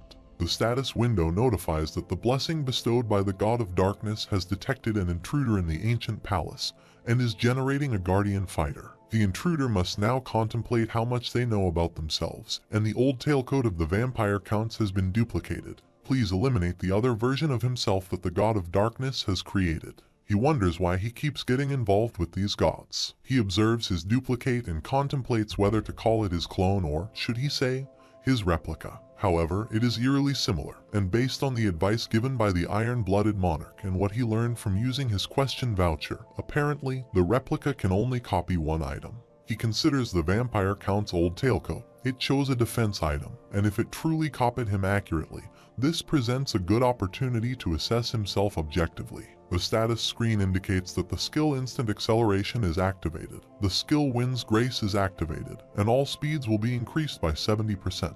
The current stacks in use are 7 out of 7. He says, yes, let's confirm his talent. The status window notifies that the skill fighting concentration is activated, and the user's concentration is increased by 2x. He moves to attack and feels like time around him is passing slowly, realizing this is the effect of fighting concentration. The status window notifies that the skill power burning sword intent is activated.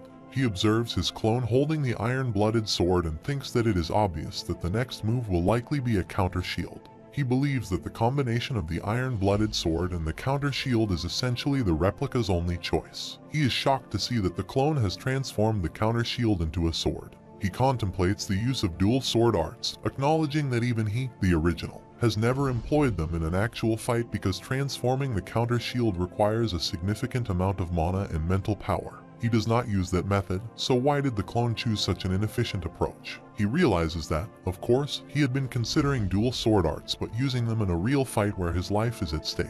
His clone comes to attack him, and he wonders if the clone thinks this is just practice. As they engage, he believes that the difference is slight, but he senses that he is losing when it comes to pure skill. The clone attacks him again, and he questions whether it is indomitable will. The status window notifies that the proficiency of the skill Indomitable Will is 27%. The description indicates that it is the symbol of one who will not yield to despair, and keeps challenging themselves to the impossible. The basic effect is that when he faces someone stronger than himself, his physical abilities and concentration greatly increase. The detailed effect is that after the activation of skills, it becomes easier for him to obtain enlightenment, and his mental protection ability is strengthened. He contemplates that he currently holds dominance when it comes to items, so Indomitable Will, which he absorbed from Lucilian, activates for him if his physical abilities are higher than the clone's, and he has raised fighting concentration to the max, currently demonstrating transcendental concentration. It all makes sense, however, the bigger problem right now is the swordsmanship that the replica is using. He believes it's being performed with the double swords, but it's undoubtedly his swordsmanship. His clone throws him away, and as he gets up, he is certain about Blue Heaven's sword dragon, Namgung Hayek's swordsmanship. He reflects that he has only met Namgung Hayek once, but he can still vividly remember the terrifying godliness that helped him understand his arrogance in looking down on skills. It wasn't skill or power, but pure technique, and those techniques made him wonder if, as Namgung Hayek said, they could surpass skills as a whole. Because Namgung Hayek's swordsmanship did not utilize skills, he judged that he would not be able to learn it on his own. He recalls Iron Blood Monarch telling him that soon, he will learn just how much he is underestimating himself. He concludes that the true talent the Iron-Blooded Monarch was talking about was this. The status window notifies that he has encountered a strong opponent, and will face difficulty dealing with it. The skill Indomitable Will is activated. He thinks the system has now determined that he is at a disadvantage, even though he still holds superiority in their items. He reflects on the fact that he has grown. The status window notifies that the skill fighting concentration has been activated significantly, and the user's concentration has increased by 10x. He moves to attack his clone, but it swiftly evades. He wonders how the clone is at the same level as him, considering it a total monster. The status window notifies that the user's concentration has now increased by 15x. He attacks the clone from behind. The status window notifies that the skill power Wings of Steel is activated, allowing him to fly at maximum speed, and the user's concentration increases by 17x. He exclaims that he has caught his clone. The clone blows up his arm, and when he comes near, the clone explodes it. He realizes his vision has gone and wonders if he blew up his own arm to escape. The clone then attacks him with counter shield magic, and he thinks he is going to die. The status window notifies that the user's concentration has increased by 20x, and he has entered a concentration state that surpasses limits. He expresses feeling terrible and acknowledges that he really almost died. He declares a mere duplicate who dares to keep fighting. The status window notifies that he has entered a concentration state that surpasses limits, and as a side effect, he will experience a large mental recoil. The clone moves to attack him with a sword and throws him away.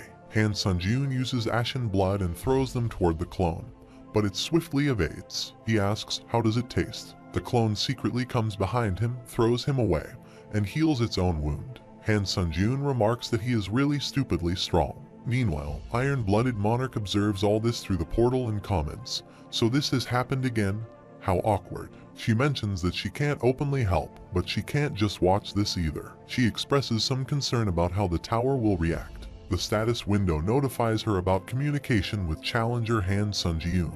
But suddenly, the portal closes. The status screen notifies that the admin's message has been temporarily deactivated to prevent an advice-type message. She apologizes for wanting to serve at least a cup of tea to her contractor. Meanwhile, Han Sunjun's hands take control and punch his face. He remarks on how dangerous it is in the middle of the battle and instructs the other to stop interfering with this body and stay down. He ties him with ashen blood. The real Han Sunjun comments that he thought he was done with that annoying future version of himself after the previous trial, expressing annoyance. The future Han Sunjun arrives and mentions that he fought for him because he was about to die, but he is not even thankful. The present Han Sunjun asks why he does not leave his body right now. The future Han Sunjun responds by asking if he still does not know and tells him to watch the situation carefully. He explains that he trained for so long, even climbing up to this point on the 12th floor of the tower, and he can't even look at himself properly, finding it pathetic. The present Han Sunjun asks what and moves to attack him. The future Han Sunjun uses his magic to create a cage for him and moves to leave. He asks where he is going and tells him to come here. The future Han Sunjun asks if he should teach him something and says that if he does not let go of the habit of fully relying on his skills, he cannot use the real techniques. He asks if he got that and suggests he should just stay down for the rest of his life and watch, as he will control this body from now on. The scene shifts as clone Han Sunjun tries to attack him. He stops him and says he thinks he has got the hang of it now and knows how it feels. The status screen notifies that Administrator Iron-Blooded Monarch has sent an item. It informs that the product of Black Dragon is a potion manufactured after specially processing a Black Dragon's fluids. Upon consumption, his mental power and immunity increase and his mind clears up. He breaks the cage and comes out. He grabs the potion bottle from the stats window and goes to drink it. He attacks, and the potion bottle breaks, but some part of the potion falls into his mouth. He says he is back and thinks that while the other he was fighting, he definitely felt it. The feeling of letting go of his tendency to rely on his skills. He believes that if the replica can do it, so can he. The status window notifies that the user's concentration has increased by 20x. He reflects on the acceleration of his thinking and his lunacy's ego rising up again. He, who had entered the acceleration of his intact thinking, could finally feel it, enlightenment in a moment that seemed to last forever. The clone moves to attack, and he thinks he needs to throw away all of his reliance on the skills he has collected until now, and he needs to empty everything and adapt. The status window notifies that, due to independent enlightenment, his proficiency in magic management has increased by 10%, and he has acquired the achievement of enlightenment, resulting in his stamina increasing by 1.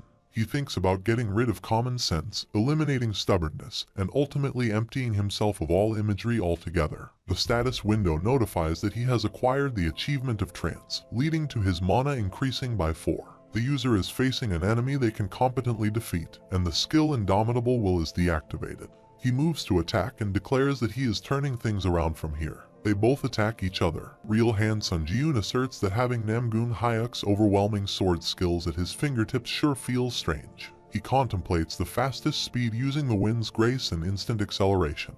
The clone comes to attack him and throws him away.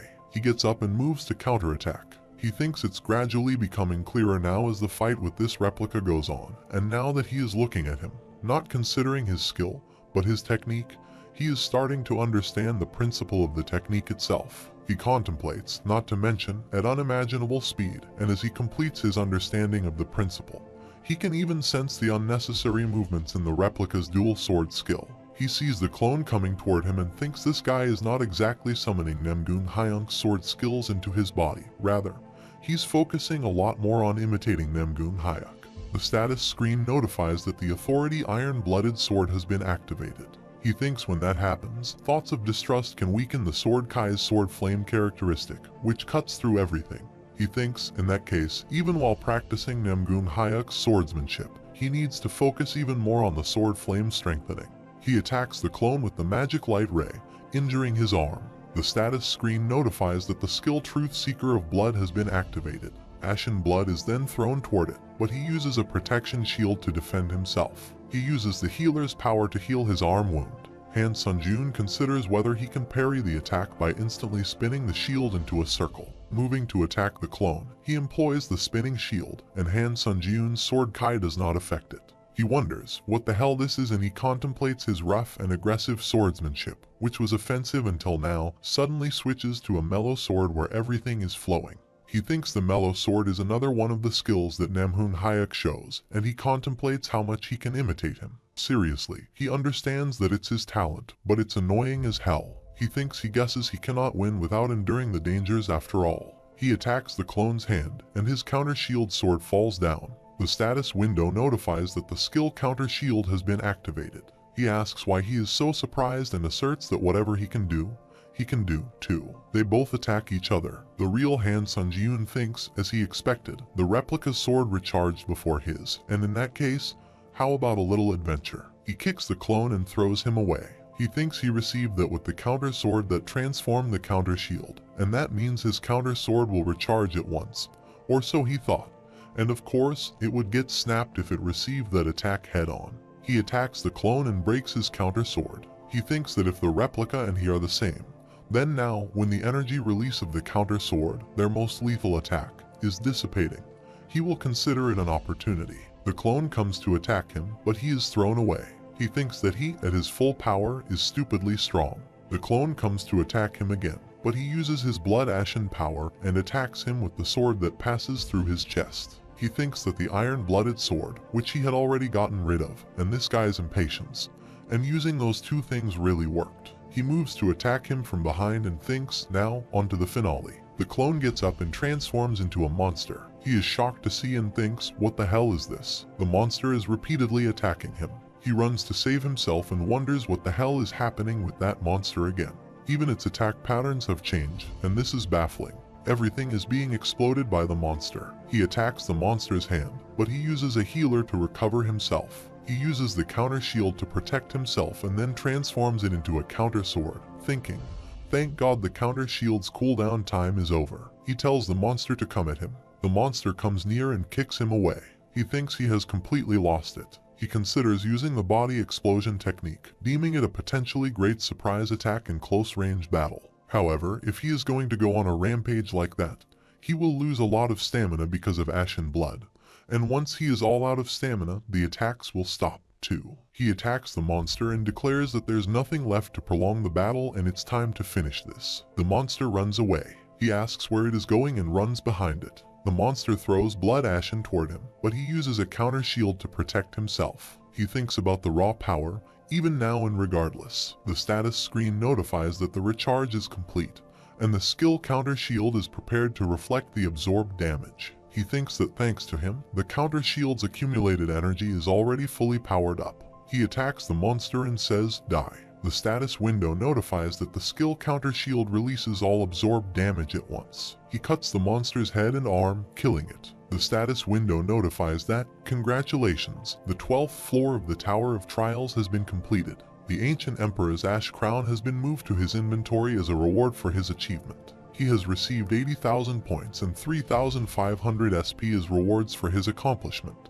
It further notifies that the skill Last Stand has been awarded as a bonus achievement reward. Please move to the waiting room. The proficiency of the skill counter shield has reached 100%, and the rank of the skill is leveling up.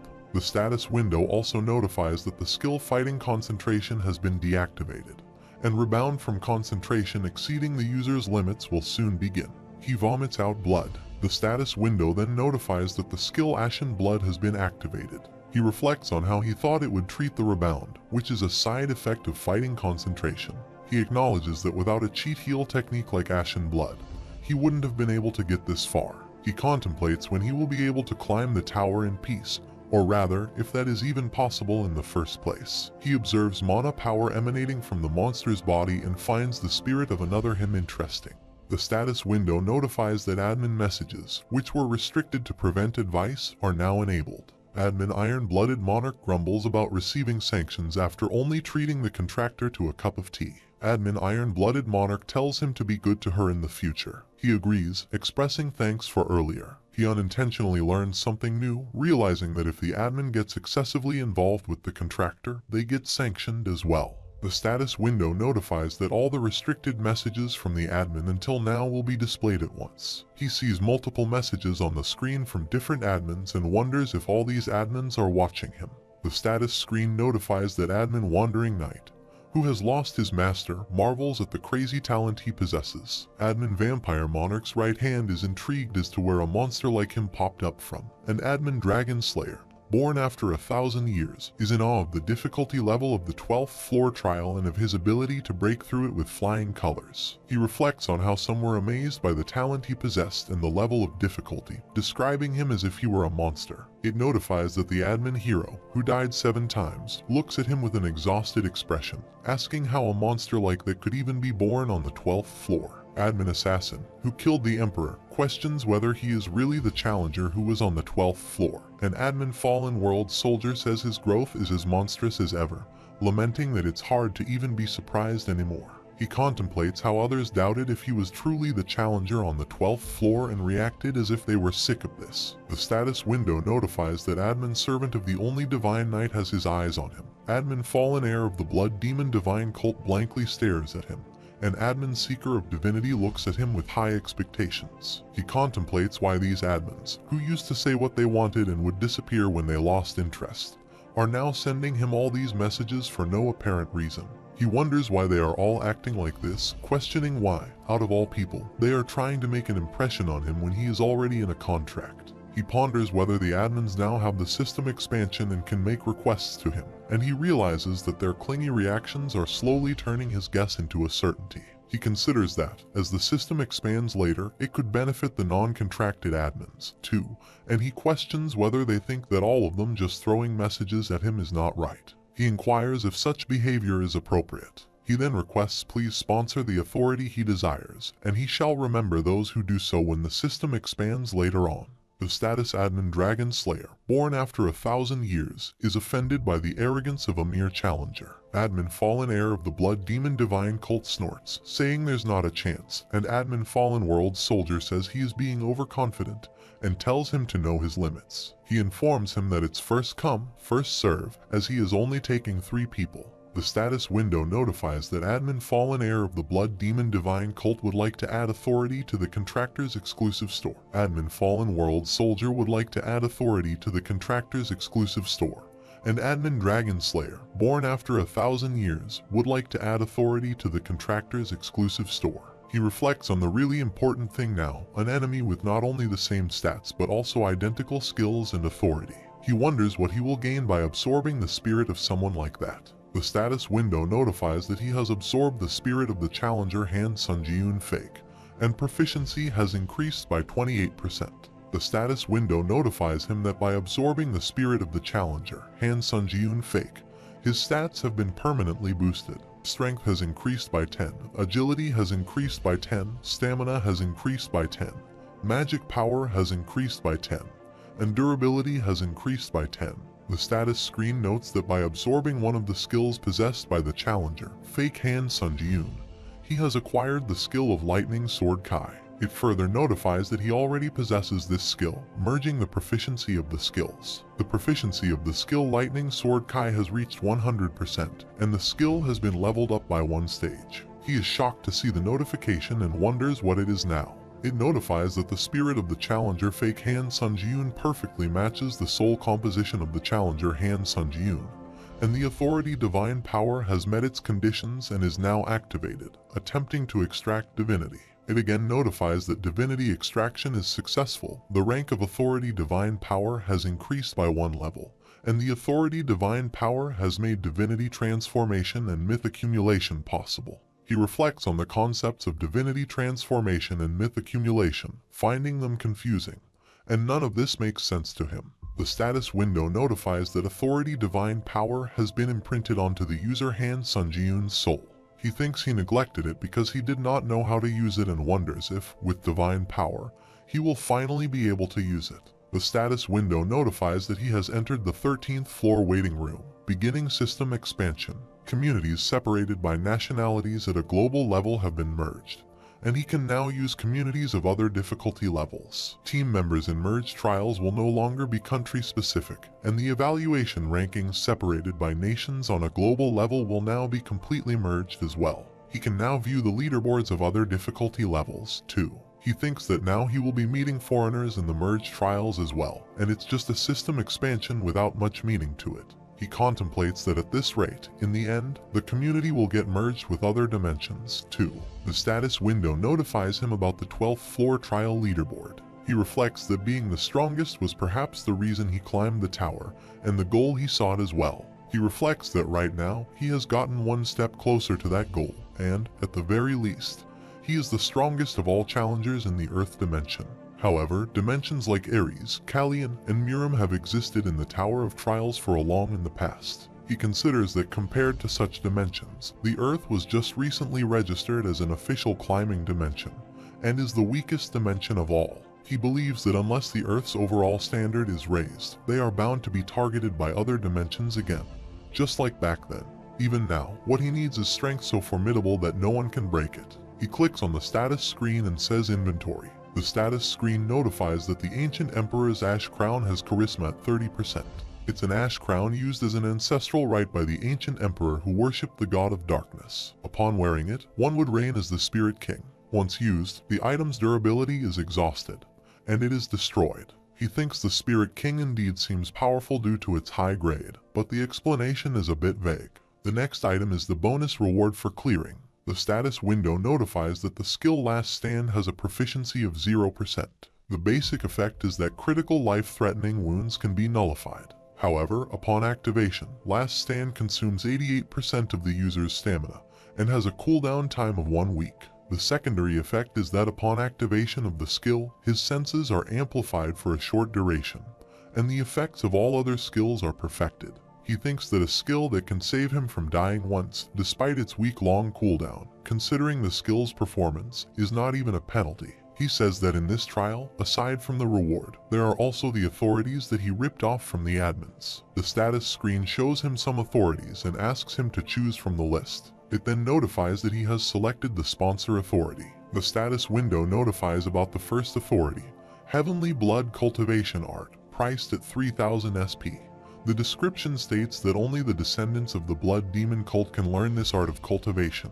It can replace magic with internal energy, allowing him to strongly inherit the properties of magic when entering combat. It enhances his combat senses using all of the body's energy and blood. It notifies that the second authority, Hero's Blessing, also priced at 3000 SP, is described as a power bestowed upon those chosen by the gods. Those who have acquired it have served as saviors throughout the ages. Without a contract with a god, the only effects it will have are divinity control and increased luck. It notifies that the third authority, Rapid Magic Recharge, also priced at 3000 SP, is described as when mana drops to a value lower than half of its total. He can recharge his mana by absorbing it from nature. However, upon overuse, he may damage his magic circuits or major Kai points, like one of the 8 meridians, for example. He considers it pretty cost-effective, given that all 3 of them are C+ grade authorities. He states that he supposes he has to buy all 3. The status window notifies him that he has purchased the Authority Heaven Blood Cultivation Art, Authority Hero's Blessing, and Authority Rapid Magic Recharge, and 3000 SP and 3000 SP will be deducted simultaneously. It informs him that Admin Fallen, heir of the Blood Demon cult, reminds him not to forget his support. Admin Fallen, the World Soldier, reminds him not to forget his support. And Admin Dragon Slayer, born after 1,000 years, reminds him not to forget his support. He replies with a yeah, stating that he will keep it in mind, and thinks about returning to the waiting room when he absorbs his own spirit and divinity extraction is triggered out of nowhere. He believes he can definitely feel an energy settling in his heart that he has never felt before after divinity extraction is activated. This must be the divine power. He attempts to check his power and observes that, as expected, it is the same as when he practiced before coming to the waiting room. His body is just glowing, and he cannot wield any special power. He contemplates recovering and strengthening skills used by the priests on the 11th floor, but he is unable to replicate any of them. Expressing his frustration, he wonders if they even want him to use his powers. Sitting down to calm himself, he reflects that his troublesome personality is resurfacing. The status window notifies that Admin White Crane Swordmaster states she will teach him the divine powers with a glint in her eye. Admin White Crane Swordmaster claims to be a better teacher than the Iron-Blooded Monarch, and she invites him to the admin realm. He declines with a no, thanks. The status window notifies that Admin White Crane Swordmaster is in tears due to his rejection of her invitation as a contractor. Admin White Crane Swordmaster asks how he could refuse her and asserts that she will teach him to use it if he comes to her. He responds that he will learn it later when he needs to, expressing his desire to do it himself without depending on someone else. The status window notifies that Admin White Crane Swordmaster slumps in disappointment, saying if that's what he wants, so be it. He thinks that, rather than divine power, he needs to focus on becoming stronger at the moment. He recalls when Namgung Hayek told him that he would come back soon. He believes that at least until he kills Namgung Hayek, he will come to find him again, no matter what. He contemplates checking out the authorities he has obtained from the admins. He believes the one that piques his curiosity is the Heavenly Blood Cultivation Art. The status window indicates that the authority of the Heavenly Blood Cultivation Art has been activated. He perceives this activation as if he has been reborn as a human crafted for combat, and his blood is boiling with intensity. He acknowledges that this is precisely what he needs. The fabricated soul of Han Sunjun awakens inside his body, playfully pulling his cheeks, and inquires if he had been having such fun all alone. He wonders what is happening and realizes that a negative personality is manifesting in the same body simultaneously. He reflects that, at the very least, such an occurrence has never taken place before. He draws the sword and declares that he will die. Attempting to intervene, he tells him that if he dies, they will die too, calling him a lunatic. The fabricated soul of Han Sunjun states that he is eliminating him because he cannot tolerate his presence. He reflects that they did not anticipate this turn of events and wonders what they should do. They observe that the sword is absorbing the blood chi generated by the Heavenly Blood Cultivation Art. The status screen indicates that when a user, having attained the realm of Sword Flame, elevates their blood chi to the maximum, the ultimate skill of the Heavenly Blood Demonic Sword will be unlocked. He thinks that's right and grasps the sword, allowing his hand to cut. The sword is pressed against his shoulder as he contemplates loading him with blood chi and sending them away. The status window indicates that the condition has been fulfilled, unlocking the true powers of the Heavenly Blood Demonic Sword. The item's name is changed to the True Heavenly Blood Demonic Sword, and its rank is elevated to a rank. The exclusive effect of the True Heavenly Blood Demonic Sword, named Blood Consumption, has been created, along with the exclusive slot for blood consumption. He remarks on the blood consumption exclusive slot. The status screen then notifies the activation of the skill Flame Dragon Eyes. It further reveals that the True Heavenly Blood Demonic Sword's reaction speed and attack speed both increase by 15%. This sword, once a famed treasure passed down within Muram's Blood Demon cult, gains the ability to absorb the opponent's blood within the blade and enhance the item's overall capabilities when the chosen target is killed. The status screen also mentions that, through blood consumption, a random skill can be engraved into the blade. Up to 3 skills can be engraved in this manner, and there are no additional costs outside of the cooldown time. It notifies that, due to the user rising to the stage of Sword Flame, the dormant abilities have been revealed. If challenger Han Sunjun uses it, the exclusive effect of blood consumption can be activated. He considers that if he can engrave skills onto swords and there is no cost other than the cooldown time, this might be a jackpot growth item that has never existed before now. The status screen notifies that beginning the 13th floor trial, the difficulty is hard, the trial's theme is a strategic battle, and the time left is 14 days. The trial pass condition is to cooperate with his colleagues within the given time and kill the vampire count. The trial fail conditions are either all the team members being annihilated or time running out. The trial pass rewards include a random skill book, and the trial fail penalty is death. He thinks about it being a team trial and reflects that he does not have any good memories of team trials. Nevertheless, the idea of receiving a random skill book and hearing that the reward is in a plus rank makes it feel a bit better. The status window notifies that the 13th floor trial map is revealed, marking the city conquered by vampires, the hidden cleric in the vampire conquered city, the location of the vampire count in the vampire conquered city, and the assignment of team members. 4 portals open, and Han Sun-jun comes out from one, thinking it's so annoying to have to find the cleric or whatever, and if they can't they just invade the city and kill everyone as they come? He believes he has the ability to annihilate an entire city right now, and considers it feasible. The status window notifies that team members have been assigned, and for synchronized gameplay, the assigned team members' nicknames will be indicated. The status screen reveals their nicknames as Tarkovsky, Legendary Ninja, and Clock Tower Wizard. Andrei Tarkovsky emerges from another portal and remarks that he was wondering why the system was expanding. It's because it was a team trial. Legendary Ninja Michimoto Sashio also arrives, expressing pleasure at meeting him again. Clock Tower Wizard David Taylor also joins them, stating that it's nice to meet him.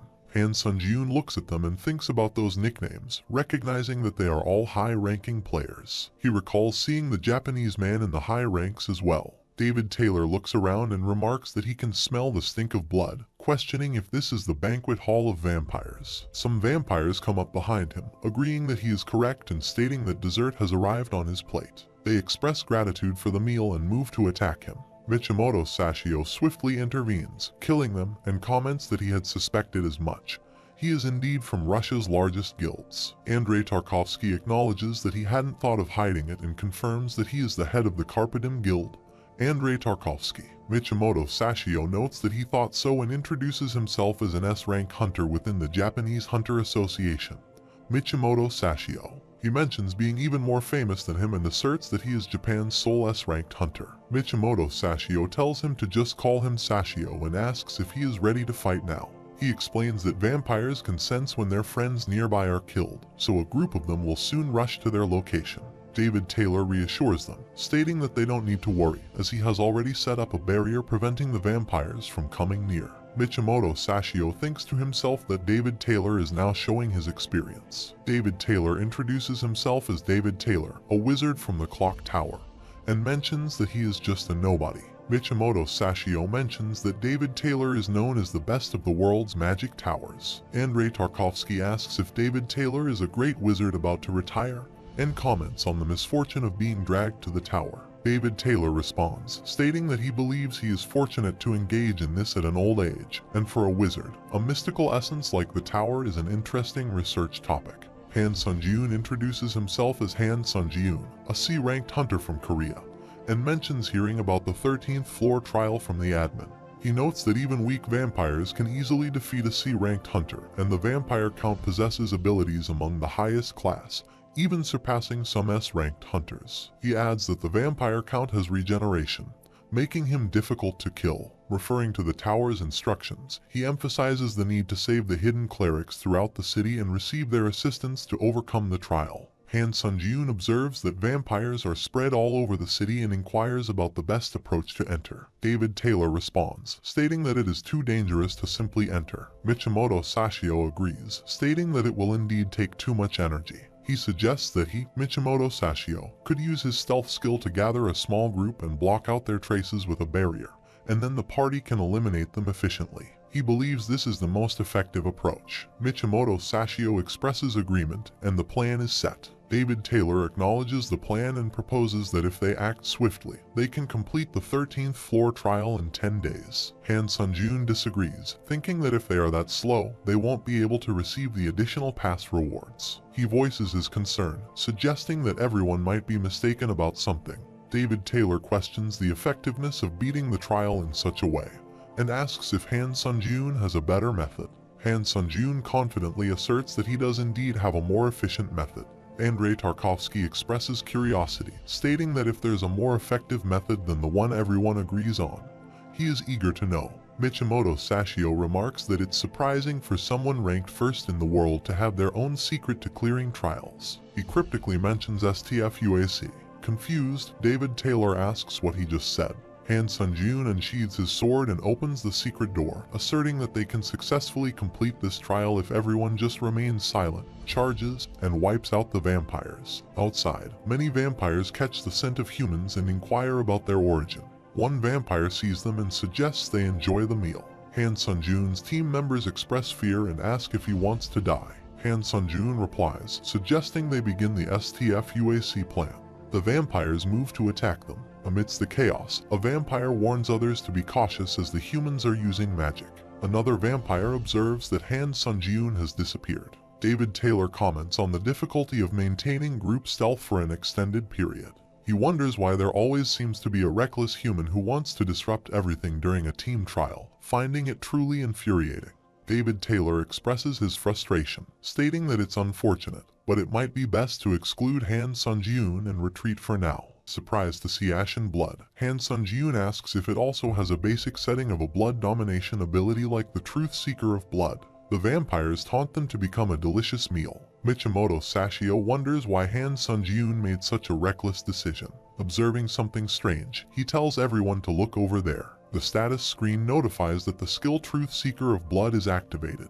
Han Sun-jiun throws the Ashen Blood. The vampires question if that is blood manipulation and express disbelief that a human can use such a skill. Another vampire notes that Han Sun-jiun's blood domination ability is stronger than theirs, finding it nonsensical. Han Sun-jiun attacks them with the Ashen Blood dagger, and the vampires remark that he is a monster. David Taylor reflects on the situation, thinking that when facing such an overwhelmingly strong enemy, it makes sense to move with a plan. He thinks there's no way that such a brutish method should work, so he wonders why he appears to be weak. He acknowledges that David Taylor was a high-level fighting mage who had fought on the front lines for a long time and was also a clever person. Even at the Tower of Trials, using his outstanding strategy, he always achieved good results, completing the floor trials and becoming a high-ranked challenger. As always, for the 13th floor trial, he was able to present a clear invasion strategy with his cleverness. There was no strategy more effective than this, however. Strategy is something that needs to be implemented first to solve a problem. Han Sun-jiun interrupts, asserting that they can clear this trial if everyone just shuts up and charges, suggesting they wipe them out already. He attacks vampires and quickly kills them. On the other side, Andrei Tarkovsky suggests that, at this point, they forget the plan, and it would be best to just support Han Sun-jiun. Michimoto Sashio agrees. David Taylor interrupts, acknowledging that Han Sun-jiun is ridiculously strong. However, he points out that the vampires are the size of a city, and one single human cannot handle this. He reflects on the fact that before the appearance of the tower, there were many monsters and strong hunters, yet party hunting developed and became widespread. He emphasizes that no matter how strong one is in a melee situation, facing the many variables alone is impossible. Meanwhile, many monsters come to attack Han Sun-jiun, but he quickly counters by attacking and killing them. The status window notifies that the skill Ashen Blood is activated. Han Sun-jiun reflects that if he keeps using this method, he has to continue using restoration items. While Body Explosion is a good skill, it costs a lot of money. An injured vampire questions how a mere human can interfere with the authority bestowed upon them by the god of battle. Another vampire explains that it's a disciple. A god that protects humans has sent a disciple. The gods are supposedly angry because they killed all the humans in this city, and the plea is for the god of battle to bestow salvation upon his believers. Han Sun-jiun thinks about the disciple of a god and wonders if it's their species' specialty to have delusions as they wish. A giant monster vampire strikes a smaller vampire, indicating Han Sun-jiun, and says, "Look carefully, he's breathing heavily." The other vampires observe that the human has grown weary and move to attack Han Sun-jiun. Han Sun-jiun takes the souls of the dead vampires, bites them, and throws Ashen Blood toward them to counterattack. The status window notifies that by using the spirits of vampires, he has recovered his stamina and mana. Han Sun-jiun declares that the recovery is complete and suggests starting round 2. He proceeds to kill more vampires. Michimoto Sashio looks at Han Sun-jiun and remarks that he's not ranked 1 in the world for nothing. It almost seems like melee is his specialty. Andrei Tarkovsky agrees, noting that Han Sun-jiun is not tired, and if anything, he seems to be getting even stronger. He expresses his intention to go and help. Michimoto Sashio adds that although he believes in safety first, he wants to assist Han Sun-jiun, too. The status window notifies that by using all of the retained spirits to supplement stamina, Han Sun-jiun's strength has increased by 3, agility has increased by 2, stamina has increased by 4, and magic power has increased by 5. Han Sun-jiun reflects that if he simply compares the scope of growth, it's even better than when he absorbed the replica's spirit. And once he kills the vampire count, this trial will be pretty good. The status screen notifies that the administrator, the sole ruler of the deep sea, is showing interest in him. The administrator, the leader of the traders, is having a lot of fun thanks to him, cackling in amusement. The administrator's dark demon mentions that he is a challenger who is more like a demon than a demon, causing their entire body to shake as if frightened.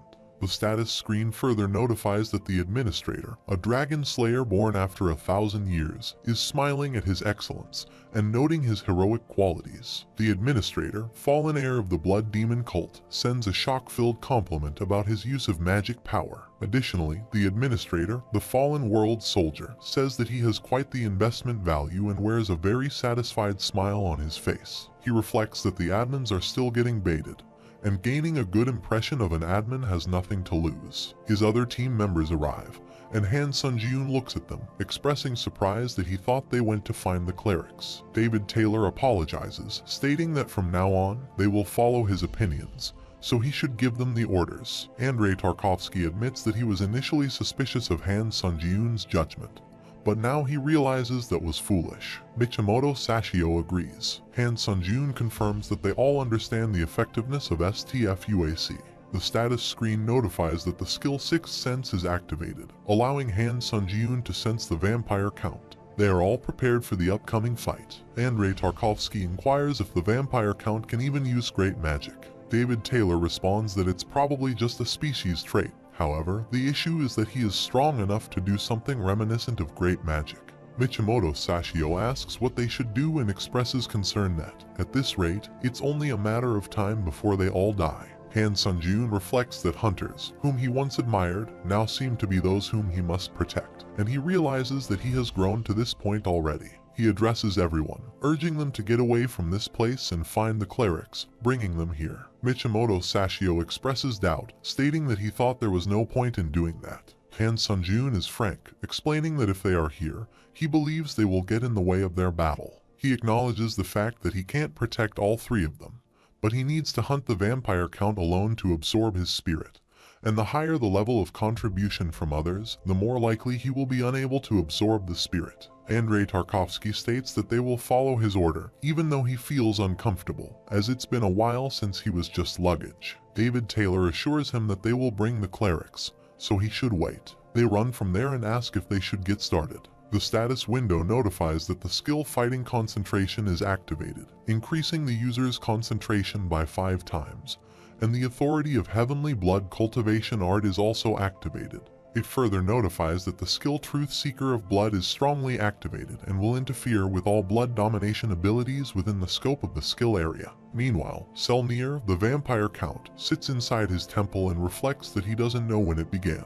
He just fought and fought, higher and higher, and fighting himself had become his life, as it often did for those who had a thirst. When he finally came to his senses, he was standing atop countless corpses, and eventually, his thirst reached the sky. The status screen notifies that the god of battle has chosen Selnir as a prospective disciple. He states that the greatest wish of their species was to destroy the humans' impregnable 4 great allied nations. They killed countless humans and destroyed 3 of the nations to the point that the root of the 4 great allied nations, the fountain of life, had become red with blood, and if they completely conquer this final nation, he can be acknowledged by the god of battle as a true disciple and reach the peak by becoming the king of the vampires. A servant vampire arrives and reports trouble, mentioning that their forces are being murdered, not massacred, by a human. Selnir is shocked to hear this and observes the situation through a mirror. He expresses certainty that he took care of anyone who asserted they were a warrior, and asks which nation sent these individuals. The servant vampire explains that they just suddenly appeared. Selnir's frustrated scream, questioning how it makes sense that his precious force was suddenly massacred and how they managed to plop into the middle of the city, avoiding all those eyes. The other vampires, spitting out blood, imploring him to calm down. He laments that he needs to conquer this city to be acknowledged as a true disciple and feels he messed everything up. He angrily questions how a pathetic human dares to resist him and declares that he tried to maintain the base of this city for his use but will turn it all into hell. On the other side, Han Sunjun remarks that the scale is way bigger than he expected, and he doesn't think he will be able to block this. He is in trouble. He observes a flood of blood coming toward him and thinks he should forget about the city and save his party members. Running toward them, he employs a counter shield to protect both them and himself. Suddenly, it breaks, and he starts floating into the blood flood. His team members rush to him, and Andrei Tarkovsky asks if he is okay. Han Sunjun inquires about all of them. David Taylor assures that they are all okay, and Michimoto Sashio adds that they are okay thanks to him taking the brunt of the attack up front. They see Selnir approaching. Selnir finds it surprising that they survived that attack and views it as a coincidence that they were able to massacre his kin. He thinks one naive, weak-bodied person and those three standing perfectly fine must be the main members. He creates a dagger with blood and declares that he will rip them to shreds. Han Sunjun instructs everyone to step back, expressing his intention to face Selnir himself. Andrei Tarkovsky agrees, stating they will step back for a bit, and if he needs them, he should call. Selnir questions this and declares he will not let him go, moving to attack them. Han Sunjun stands there without moving, pondering that something just clicked in the human who had been stuck. Han Sunjun asks Selnir if he has heard the term to be careful what he wishes for, and claims he will return all the words as they were said. Selnir challenges him, questioning how he dares to act like some cool wart. Han Sunjun attacks him with a sword, declaring that he will rip him to shreds. After killing him, Han Sunjun urges everyone to hurry and find the clerics. Michimoto Sashio questions the need for that since Han Sunjun killed the vampire count. Han Sunjun points out that something seems strange. The conclusion message for the 13th floor trial should have popped up, but it hasn't. The status window notifies that the skill Flame Dragon Eye has been activated. Vampire Count Selnir's body fragments with the authority of regeneration, and he is currently recovering his body. Andrei Tarkovsky notes that Selnir can regenerate even in that state. David Taylor remarks that it's absurd. Michimoto Sashio observes the city in ruins, speculating that the clerics must be dead, and suggests joining the battle as well. Han Sunjun disagrees, stating that he will block the vampire count, so whether it's the clerics or some holy relics, they should go find something and bring it. He apologizes, mentioning that he needs to kill the boss himself. David Taylor acknowledges and says if he goes so far as to say that he understood. Michimoto Sashio, claiming exploration as his expertise, expresses his determination to do his best. Just then, Selnir's whole body gets together and regrows, questioning how he dared do that to him. He acknowledges that his regeneration is truly unbelievable, and the recovery skill and blood domination skills he possesses are definitely more efficient than the ones he has. Selnir comes to attack him. Han Sunjun thinks that when it comes to combat ability, he is much more superior. He throws Ashen's blood toward him, but Han Sunjun destroys it. Selnir is shocked and asks how it is, claiming that he is one step higher than him in blood manipulation. Han Sunjun acknowledges that and expresses gratitude for teaching him an application skill. Selnir screams with full force and Han Sunjun kills him. Han Sunjun thinks he cuts him more thinly than last time, but he's still regenerating. He wonders if, in this trial, it's actually impossible to kill him without a cleric. He considers that if the city is in this state, it would be even weirder for a cleric to have survived. And this is so annoying. Selnir asks if Han Sunjun thinks he could kill him and declares that there is no chance. Han Sunjun expresses curiosity about how many times he needs to slaughter him before he really dies. Selnir questions if Han Sunjun is getting scared, emphasizing not to look down on him as he is the man who will become the vampire king. He moves to attack, but Han Sunjun kills him for the third time. Selnir regenerates himself and comments that he doesn't believe Han Sunjun is winning just because he is inflicting pain on him. Han Sunjun kills him again. Once more, Selnir regenerates himself, claiming it's useless, he is not a real warrior, and Han Sunjun has no way to kill him. Han Sunjun kills him again, but he regenerates once more, stating that as long as he is human, he will not be able to escape the physical laws, and he will soon tire and collapse. Han Sunjun repeatedly kills him, but he regenerates again and again. Selnir questions if Han Sunjun is really that legendary warrior, and wonders if he is using mana like this and not tiring. Han Sunjun kills him again. The status window notifies that he has received the achievement Artist of the Battlefield, activating the skill torture technique. Selnir starts running from there, thinking he is a monster, and decides to escape for now. Han Sunjun sits aside, stating that he told him he would return all the words he has said. He takes his sword and asserts that with whose permission he will not let Selnir go. Selnir pleads, saying to stop, negotiate, or make a deal, offering to do anything Han Sunjun wants. Han Sunjun kills him for the 10th time. Selnir insists he will give him anything, wealth, honor, everything. Han Sunjun kills him for the 11th time. Selnir urges him to just kill him, stating he can't live like this. Han Sunjun kills him again, and Selnir declares he is not a warrior but just a rotten, devilish murderer. The status window notifies that he has obtained the achievement Beginning of Lunacy, activating the skill Amplified Pain. Selnir pleads to stop, surrendering and pledging everything to him.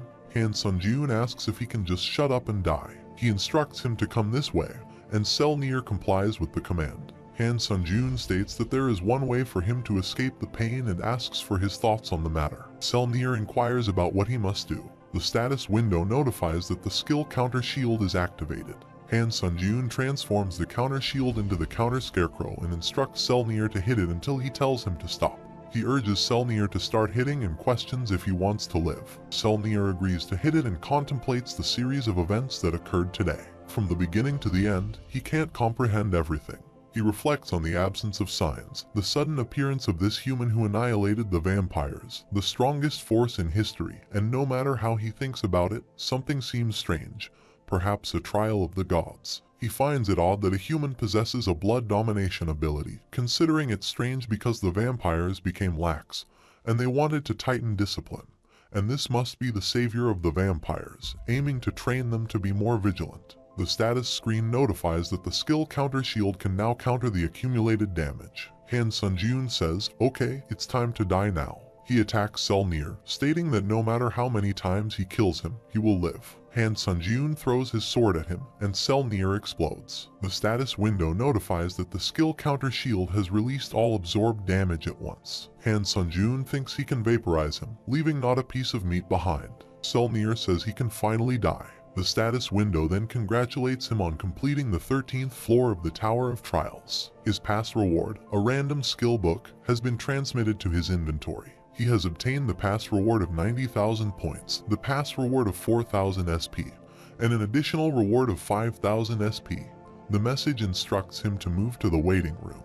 Han Sunjun believes he has succeeded in killing Selnir and can now absorb the spilled blood. The status window notifies that the true Heavenly Blood Demonic Sword's exclusive skill, Blood Consumption, is activated, and by absorbing the blood of vampire Count Selnir, his items have grown to 301,400. Additionally, by absorbing Selnir's blood, the engraved skill Strengthened Blood has been engraved in the Blood Consumption's exclusive slot. The notification further explains that with the engraved skill Strengthened Blood, he can enhance the blood within the blood domination domain using the skill absorbed from vampire Count Selnir. The skill's effect is that by using mana to strengthen the blood within the blood domination domain, durability and control are enhanced. The status window further notifies that the true Heavenly Blood Demonic Sword's engraved skill, Strengthened Blood, is activated. He thinks that having a blood domination skill greater than vampires is as if he has become a vampire, and it's not bad. The status window notifies that he has absorbed vampire Count Selnir's spirit, permanently increasing his abilities, strength by 5, agility by 4, stamina by 6, magic power by 7, and durability by 5. Additionally, it notifies that he has captured the divinity within Selnir's spirit, meeting the conditions for the authority divine power, and the ability is activating, attempting divinity extraction. He recalls having seen this message once when absorbing the replica's spirit. The status screen notifies that divinity extraction succeeded and the authority divine power has risen in rank. When he accumulates myths through authority and divine power, the class will rapidly increase. He reflects that he did not know back then, but the condition for divinity extraction was whether or not the spirit possessed divine power. And judging from the fact that he can't extract divinity from normal vampires, perhaps it only applies to those with divine power on the same level as his. There are too many things that are ambiguous. Every time something related to divine power pops up, it's a damn headache. The status window notifies that upon absorbing one of the vampire Count's skills, Selnir, he has acquired the skill of charisma. As he absorbs a spirit stronger than himself, the adjudication for the authority extraction begins. He ponders the challenges posed by formidable enemies and questions the criteria for such judgments. He reflects, but it's not as if he lacks any idea, and spirits related to gods or disciples are deemed high class. The status window confirms the success of adjudication, stating that the spirit of the vampire Count Selnir possesses authority. The extracted spirit authority is engraved into Han Sunjun's soul, specifically the authority Harvest of Faith.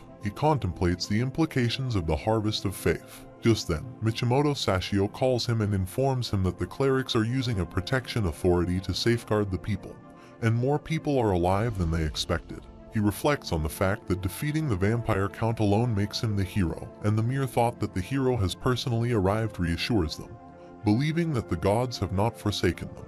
He mentions that a representative of the great god has expressed gratitude, thanking him for extending his saving hand to them. The status screen notifies that the authority Harvest of Faith has sensed a strong faith towards the user. Han Sunjun sees the people who are rescued by his team, and he thinks that the people are sending faith to him. He reflects that even faith sent through delusion is considered faith, and he needs to use this opportunity he has been given well. The status window notifies that the skill Charisma is activated. His presence has become greater, and others are experiencing a stronger influence. He thinks that he did not lie. The status window notifies that he has received the achievement He Did Not Lie, and his magic power has increased by 1. The status window notifies that the authority Harvest of Faith has been greatly activated, harvesting the nearby faith toward him. The authority of divine power has significantly activated, calculating the myth based on the actual results compared to the believer's faith, and the myth eradicator of vampires is complete. It notifies that the myth eradicator of vampires is activated. The effect of recovery impossible will now adhere to divine attacks, and the effect of exorcism will now adhere to divine attacks. He thinks that because he ended the vampire count cycle of infinite recovery, he earned the effect of recovery impossible, and because he massacred the vampires of the city, he gained the effect of exorcism. He finds it interesting and thinks that now he finally understands what myth accumulation is actually like. He contemplates the harvest of faith he has earned in tandem with the authority of divine power in the form of new myths that create authorities within authorities. He observes how the divine power, which he has not used until now, is steadily being output. It appears that when he activates myths, the divine power that has taken place in his heart is consumed.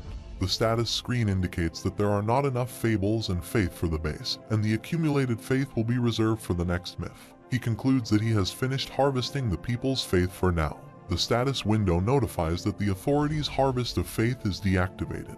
He thinks that this floor has ended safely, too. Everyone bids farewell to each other and moves toward their respective portals. David Taylor reflects on how he considered him an immature fool, but had overlooked his abilities. He extends his hand and asks if he will accept his apology. Han Sunjun shakes hands with him and says, "Of course." The status window notifies that the god of battle has realized that his prospective disciple has died. The god of battle has sensed his existence, sensed his divine power, and is bearing animosity. Han Sunjun sits on the ground, attempting to sense something. David Taylor asks what's wrong. Han Sunjun wonders if it's the god of battle. The ground starts to crumble, and fiery lava emerges, capturing the people. The status screen notifies that he has entered the divine domain. Han Sunjun thinks about the situation and concludes that the trials are definitely over. David Taylor attempts to reach his portal, but it is entirely covered in fire. He tells him to let's shake hands once more and runs toward him. He thinks that he is quite unsophisticated, but his solutions definitely work. Han Sunjun instructs people to stand aside and punches the ground, activating the counter shield to protect everyone. The status screen notifies that the skill counter shield is activated. David Taylor looks and wonders whether he is a soldier or not. He does not know, however, in this heartless world, if a hero still exists, wouldn't he look like that? David Taylor hopes Han Sunjun returns safely, just like Earth's hero. Han Sunjun says he can't maintain this for long and asks everyone to cross the bridge quickly. He thinks that he has been hoping, but they are not releasing any more faith, and he needs to enter the portal. The status screen notifies that the god of battle is feeling disgusted that a mere mortal possesses divinity. The people scream with head pain, saying they feel like their heads are about to explode. Suddenly, their heads explode, and Han Sunjun is shocked to see this. The status window notifies that the god of battle is saying that a dog raised by the tower has crossed the line. Han Sunjun asserts that he is the one who just crossed the line. He emphasizes that, given the protection of the towers, if anyone continues to interfere with him, trouble will ensue, and he queries whether they comprehend. He declares that if there is nothing else to be said, he is departing and proceeds towards the portal. The status window informs him that the god of battle is sending him a ferocious smile. He reflects that he must improve even further. The status further conveys that the god of battle states he eagerly anticipates the imminent demise of mortals. He contemplates that even the gods should not treat him recklessly. The status window indicates that he has entered the 14th floor waiting room, and the system is expanding. It informs that items specific to floor invasion have been added to the contractor's exclusive store. Halo strengthening items have been added to the contractor's exclusive store, and several wonder drug items have been added to the contractor's exclusive store. He considers it a space created by the tower, and it is pointless to become emotionally charged about something that he is uncertain is even real. He thinks that he has a strained relationship with the god of all beings. The status screen warns him not to trust the other gods. They will now view him as their enemy. He thinks that this is what will happen in the end, and he decides to stop dwelling on things beyond his control and focus on what he can do. The status screen provides information regarding the contractor's exclusive store, indicating 11,500 SP, and identifies the contractors as Iron-Blooded Monarch and White Crane Swordmaster. The status screen informs that he has acquired the authority path of the Blade Master with a deduction of 10,000 SP. It specifies that the authority path of the Blade Master, priced at 10,000 SP, is designed for individuals caught in the contradiction of growing stronger to survive and living to get stronger. This authority is bestowed upon those who occasionally wield a sword, allowing them to develop an independent skill related to the sword, and it also makes it easier to manifest independent enlightenment. The status screen further notes that he has entered the forest. White Crane Swordmaster notices him and greets him, mentioning that it's been a while. They both take a seat on the floor. She shares that she heard from another woman that he has the Namgoon clan's child as his adversary. He affirms that, somehow, that's what happened. She suggests that it might be because of Namgoon Hyuk that he used his special points to purchase her authority. He acknowledges this. She then comments that he certainly made a wise decision because, using a common expression, he is a genius. Even without knowledge of the proper enlightenment passages, he instinctively learned the forms of swordsmanship and surpassed the domain of imitation. On the 12th floor trial, he identified the sword's intent and improved his swordsmanship to dual-blade swordsmanship. He modestly thinks he is just somewhat skilled at copying. She insists that he already exhibits Grandmaster potential, considering he partially learned the Namgoon clan's basic moves. Surprised, he asks about being a Grandmaster. She explains that she means it wouldn't be surprising if he were the first among the sects to establish a sword sect. She commends his choice of authority, stating that now everything he learns and realizes will be skills certified by the tower. She offers to teach him everything but with a condition. He must establish a master-student relationship with her. He agrees, expressing that he will become her student. She assures him that she isn't trying to coerce him into anything and suggests he take time to think about it. He interrupts her and decisively states that no, he will become her student. She accepts, stating that she won't refuse if that's what he wants. He reflects that White Crane Swordmaster is a challenger who has ascended beyond the 40th floor, and there's no reason to decline the teachings of someone so strong. She warns him not to regret it later on. He questions if she plans to treat him so harshly that he will regret it. She clarifies that she means having a master is usually a once-in-a-lifetime experience in the world of Murin, so she advises him not to regret the decision. He reassures her that if she is concerned, he definitely won't regret it, pondering on who in Murim he would even follow as a master. She then proceeds to formally introduce herself before he performs his bows, following the proper procedure. She introduces herself as the 17th Lord of the Beak Swordsmanship clan, the previous generation's strongest Murim fighter, and provides a description of the martial artist who will become his master, Beak Xiaolhua. He wonders if she is the strongest Murim fighter. He bows in front of her. She proceeds to briefly summarize the theory, stating that martial arts are broadly divided into mental arts and bodily arts. Mental arts involve techniques that refine outward magic power to the inner parts of the body. Following this refinement process, the stored magic power is termed internal energy. She explains that bodily arts comprise techniques that utilize the body, including weightless body techniques and sword arts that correspond to movement. All of this, she adds, is what martial arts encompasses, and some martial arts can be performed solely by using special mental arts energy. However, while listening to these explanations, a question forms in his mind. He wonders if the heavenly blood cultivation art is also considered a mental art. Expressing curiosity, he asks if there would be an issue if he already learned a different mental art. She inquires about what he just mentioned regarding knowing a mental art. She instructs him to explain in more detail quickly. He responds that, after providing her explanation, he believes he knows something similar to a mental art. She inquires if he learned aura training from Iron-Blood Monarch, the woman. He considers whether that is another world's concept of mental arts and clarifies that it is not. She asserts that she is not someone who would break a promise, but she can't fully trust him, so she insists on checking. She lifts his shirt from his chest and places her hand to examine him.